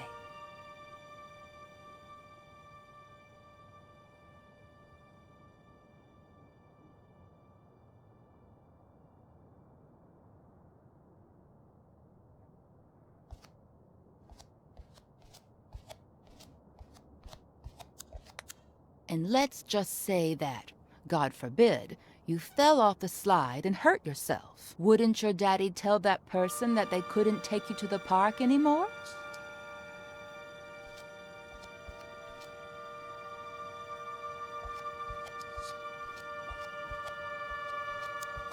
Yes, a nice big cut would do, but it'd be hard to blame her for it. I could cut myself with a broken glass, but she'd have to be the one to break it. Gee, why do they always set everything up for the grown-ups?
So, Veronica, what would you like to eat? I want a PBJ and a juicy red in my fruity glass. Oh, a PBJ and a juicy red in the fruity glass. Everything tastes better in that fruity glass, doesn't it? Oh, what a klutz. I'm sorry, honey.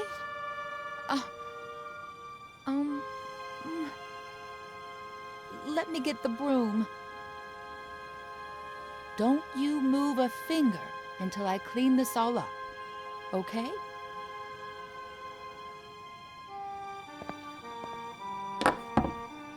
I'll get you another glass just like that one before you even know it. They sell them at the... Oh, look! That must be your daddy.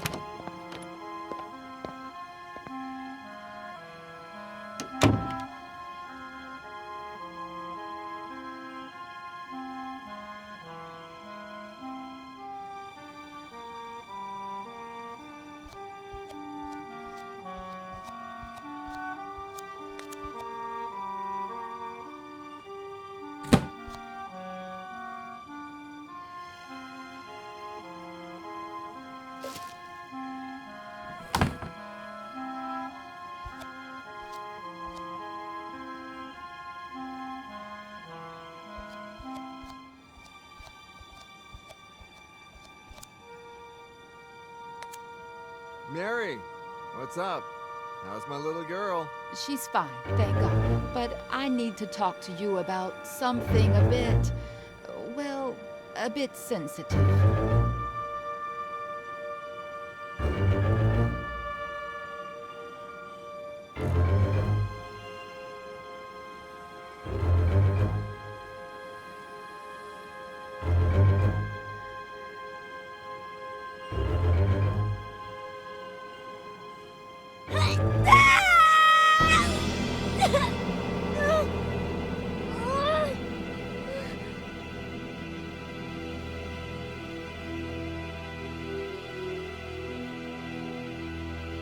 Daddy, will it leave a scar? Did you know that most brave little girls have scars? Now you'll have one too. And you know what else? It'll be shaped like a V. V for Veronica? Yeah, V for Veronica.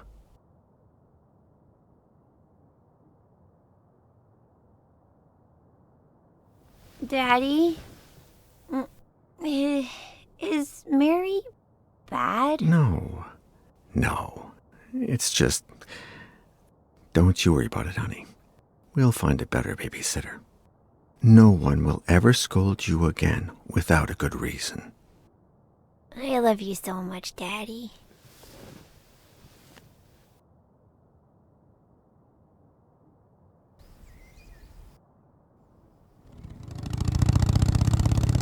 Where did you build it, Samuel?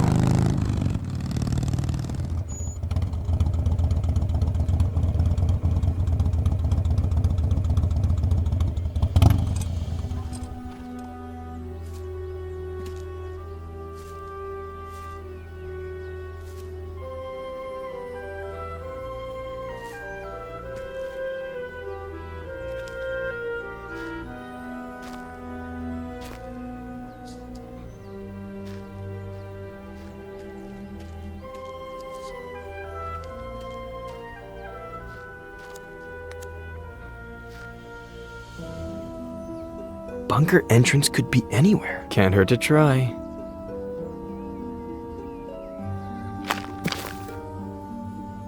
Nope. Doesn't sound hollow or metallic.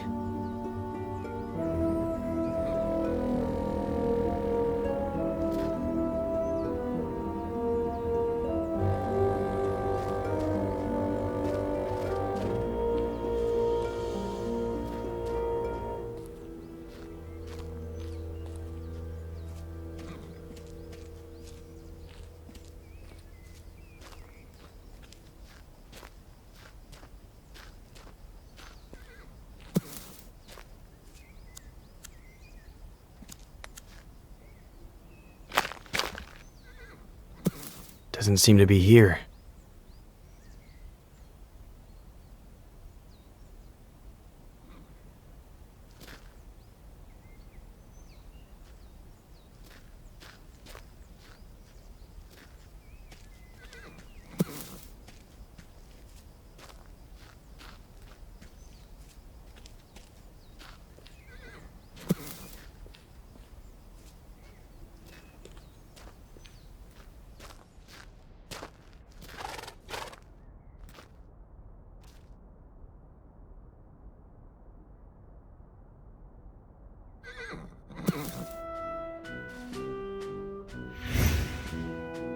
Come on, say it. Okay, but then off to the shower with you, or your mom won't let you come over. When the ship sinks and the rats take flight, who is the only pirate to stay and fight? Captain Roberts, who knows no fright. One more time. When the ship sinks and the rats take flight, who is the only pirate to stay and fight? Captain Roberts, who knows no fright. One more time. No. Captain Roberts needs to head to the sink. So much swashbuckling is making him stink.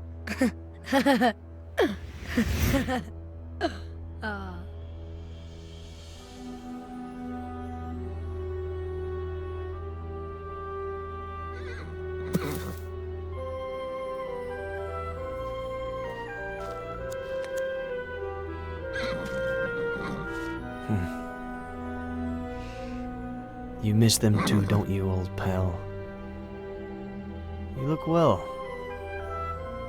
You've got fresh water, you're nice and clean. Who's taking care of you? Hmm?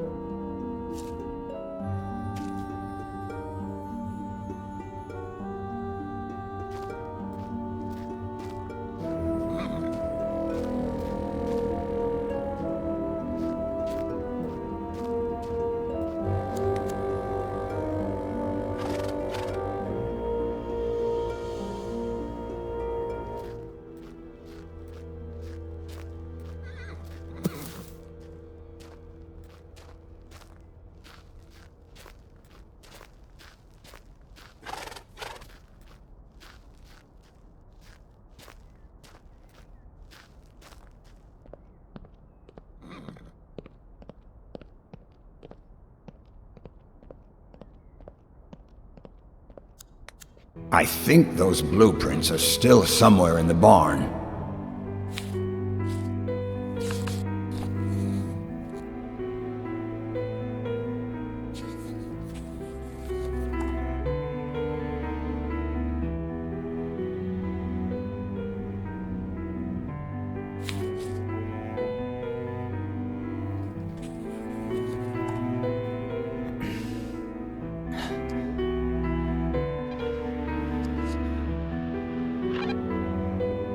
Anybody there?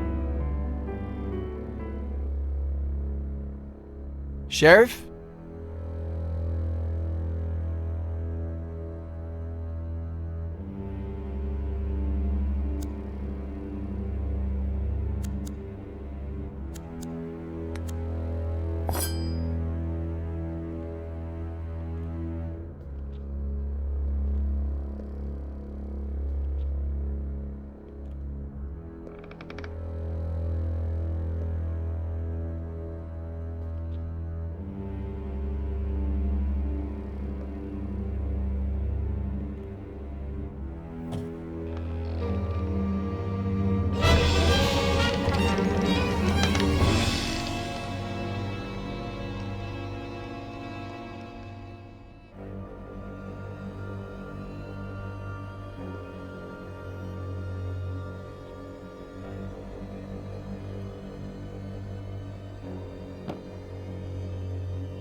Give me a reason. Hey, come on. Chill.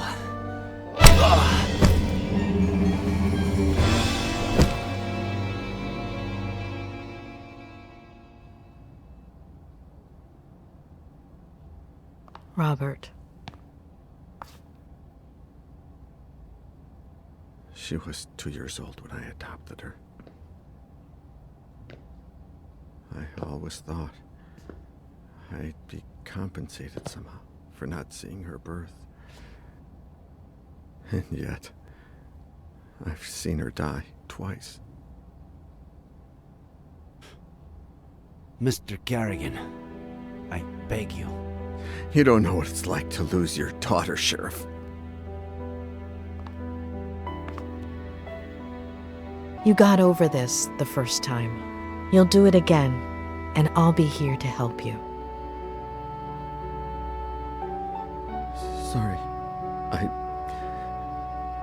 I can't, Julia. I just can't. This whole time, she was alive. Not a single call in 8 years. It can't be her. Robert. No. Why would she call me? She hated me ever since I had her committed. How did she die? What was she doing all these years? Was she happy? Her mental health got worse after she was discharged from the hospital. She spent all those years planning her revenge against Miller. She had no qualms about removing anyone who got in her way. She wanted to drive him crazy, but her plan failed. As for how it all ended, we're still not sure why, but she fell off the Brody Canyon bridge, and due to the extreme height, and the fact that it took us a while to find her body, her face might... No. Perhaps the scar we mentioned might be more helpful when it comes to identifying her. That's really all we need.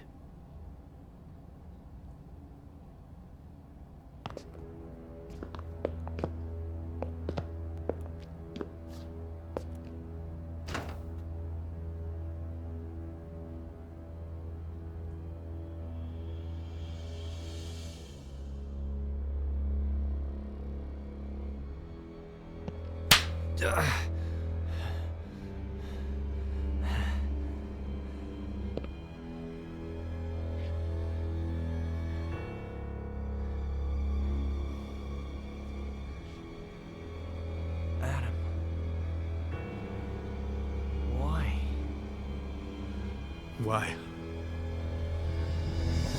Why? Why? Why?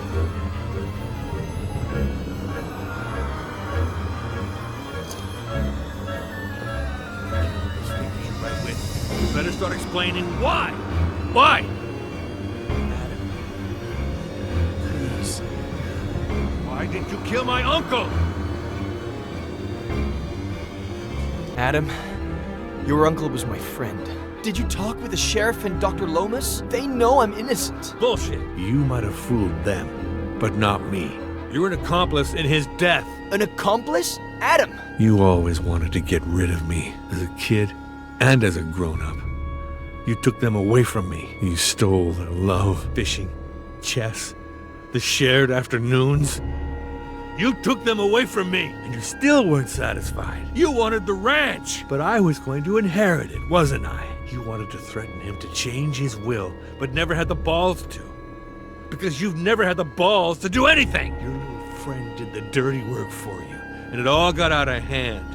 She killed my uncle, and you killed her for screwing up, out of rage, to tie up any loose ends. Adam, that's insane. I'm done.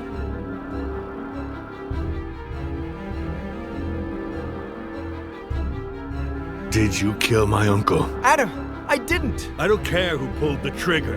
Did you kill my uncle? I know where you're... Did you kill my uncle? No! I had nothing to do with his death. Nothing! You just won't give up, will you? All right. You better tell me what I want to know before I lose it. 3. Your aunt is alive, and I know where she is. What? She's in the ranch bunker. There's no bunker on the ranch. The blueprints are downstairs. I know where the entrance is. How do I know this isn't just a plan for me to let you go? This is not who you are, Adam Franklin. You're a good man, but if you do this... You asked for it.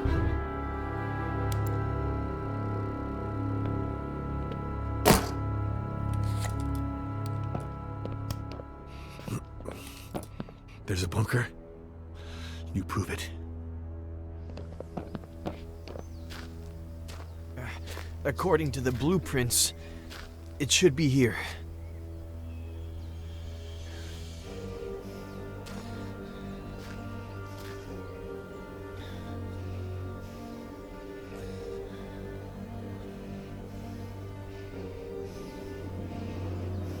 We should hear the sound of metal.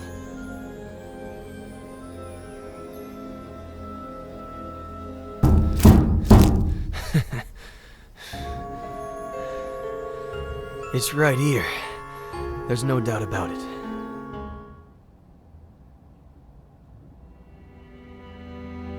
Is it her? Did you know that most brave little girls have scars? And now you'll have one too. And you know what else? It'll be shaped like a V. V for Veronica?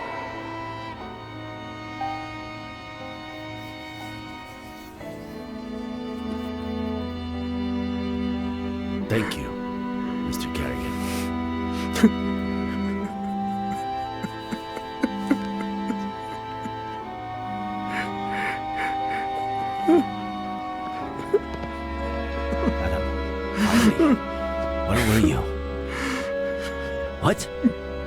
Miller.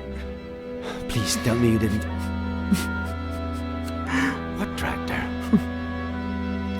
Come again? That has to weigh a ton. How did you plan to... We got the key. I'm on my way.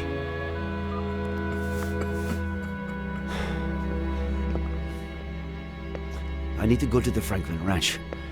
Let's catch up later. Sheriff, can I stay a little longer with my daughter? Mr. Carrigan. Perhaps... Would you like to meet your granddaughter?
Honey Esther?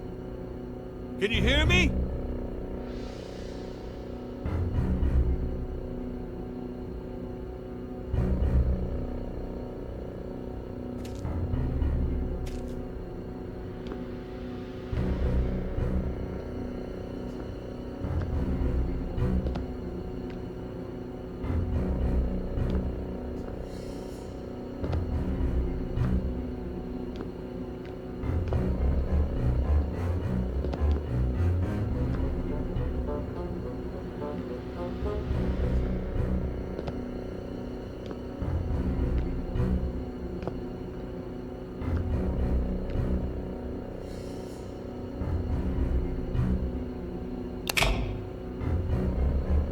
Auntie?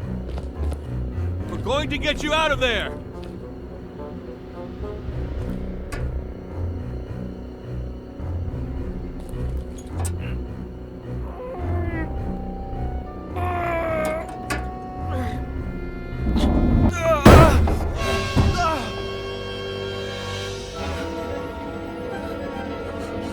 Honey Esther, are you okay?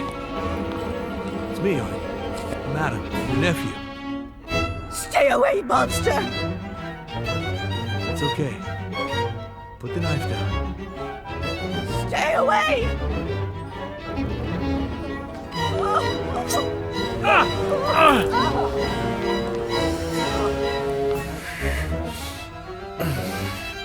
Go get her.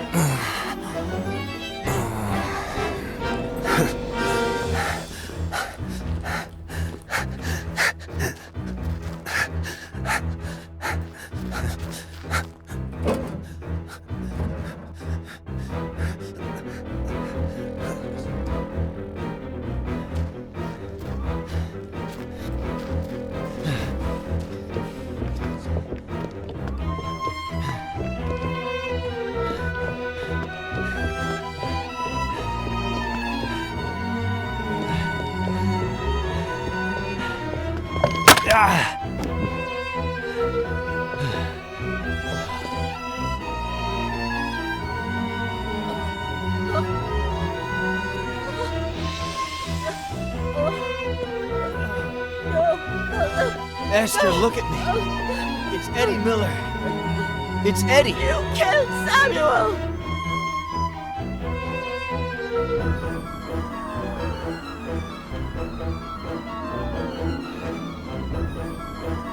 ship sinks and the rats take flight, who's the only pirate to stay and fight? Stay away from her, you monster!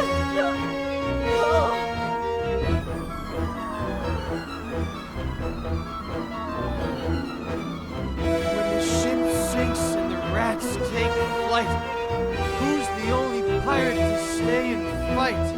Captain Roberts, who knows not fright.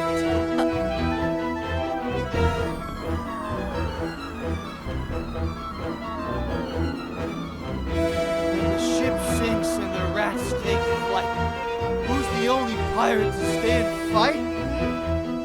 Captain Roberts, who knows not fright. Eddie! Eddie!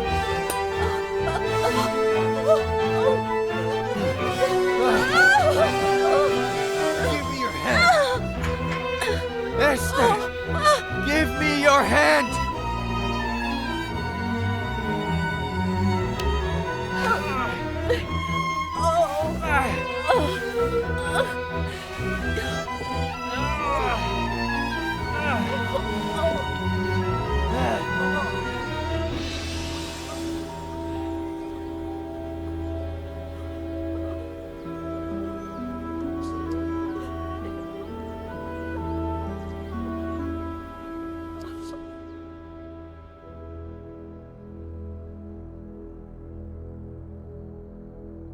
Oh, my dear boy, what did I do to you? It'll heal fast. Don't worry. The ambulance is on its way. They'll have to run some tests and... We had all kinds of things. Food and water. You know Sam. Mrs. Franklin, if you could, you know, when you're feeling a little better, maybe you could tell us what happened? I told Sam that it was too late to cross the woods. That he should take the car instead. But he insisted on walking to your house.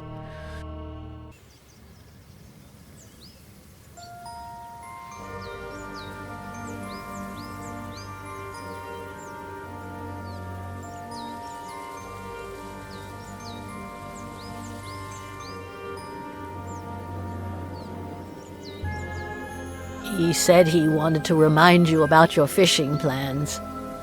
But I know that he just wanted to have a beer with you. I was surprised when he came back so soon. He wasn't himself. I said, Sam, what's wrong? What did you see?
Let's do this tonight.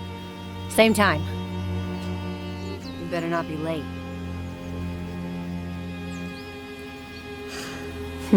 Well played, kitty.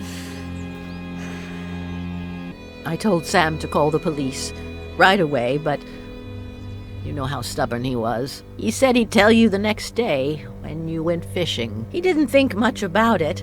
He said a lot of youngsters did target practice in the woods and that she was probably shooting at squirrels. We didn't sleep well that night. Got up earlier than usual, just before dawn. While we were having breakfast, we heard a car. We thought that was odd.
But that wasn't the case. Sam! Oh my God! She made me cover him with a blanket, and then she dragged me away from him. She locked me up with the baby in the bunker and said she'd be back in a few hours.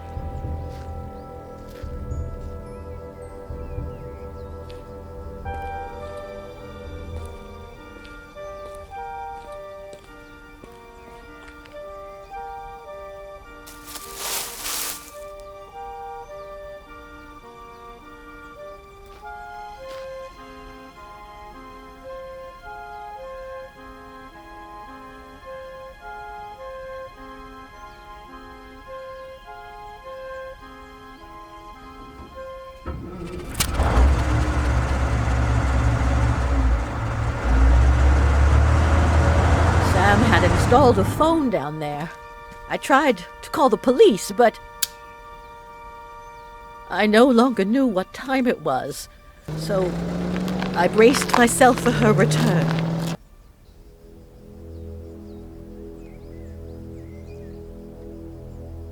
How am I going to live without him, Adam? What will I do? Well, you could get ready for dinner. Otherwise, Jenny will be asleep when her grandma gets there. Oh, I forgot about Eddie's apple pie. I hope I didn't burn it.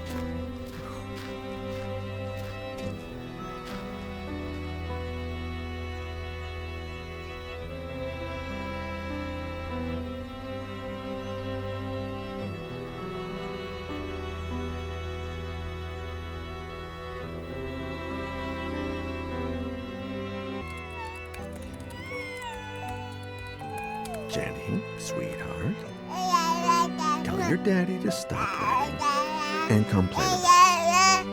He's ignoring Grandpa. Huh? If you keep that up, you'll finish writing that novel in record time.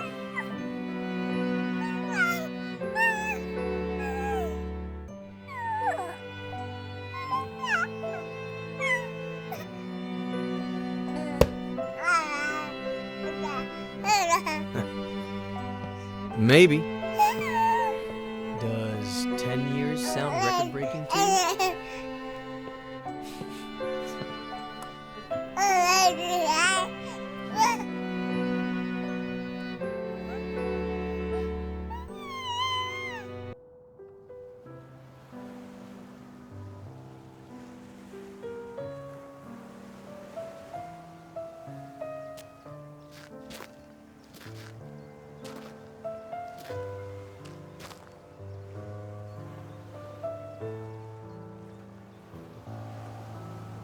What's on your mind? This morning, I finally got a call from my acquaintance at the state adoption agency. It seems like the agency that Robert hired for Veronica's adoption hid relevant information about her biological family. What? They molested her.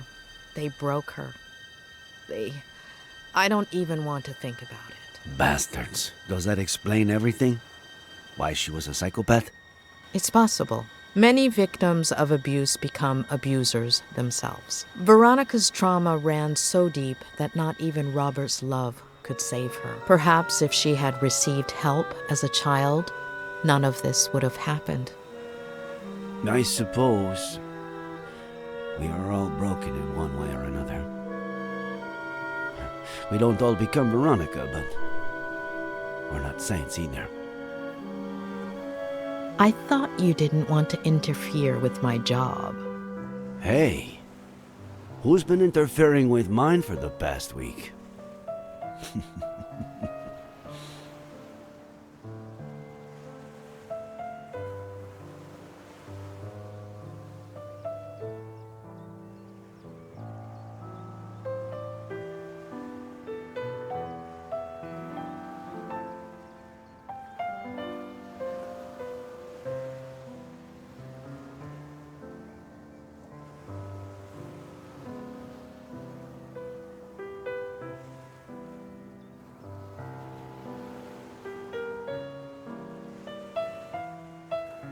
When are you leaving? This afternoon.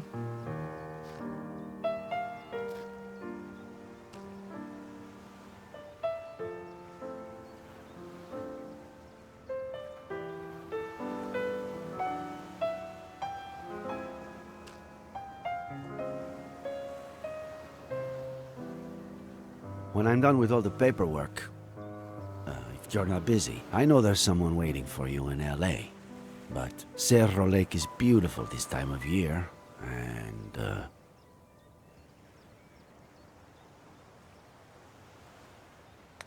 There is someone, but I've given him far too many opportunities, and none to Cerro Lake. We could go back to Mama Louise. there are so many things I haven't tried yet.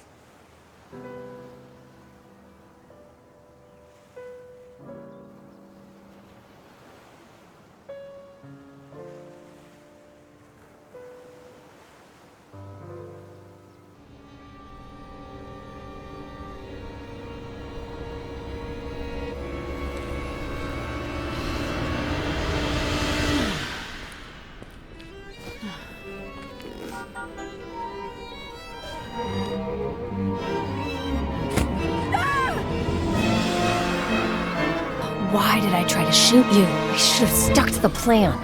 Please, don't touch her. She's just a baby. Don't touch her. She's my damn daughter. Can you point where he touched you in the dark? We found you a new daddy. Do you understand what I'm saying? I love you too, sweetie. To the moon and back. You're not crazy, honey. You're not a bad girl. Will we still be friends when I'm gone? She's your daughter, Ed. Shut up.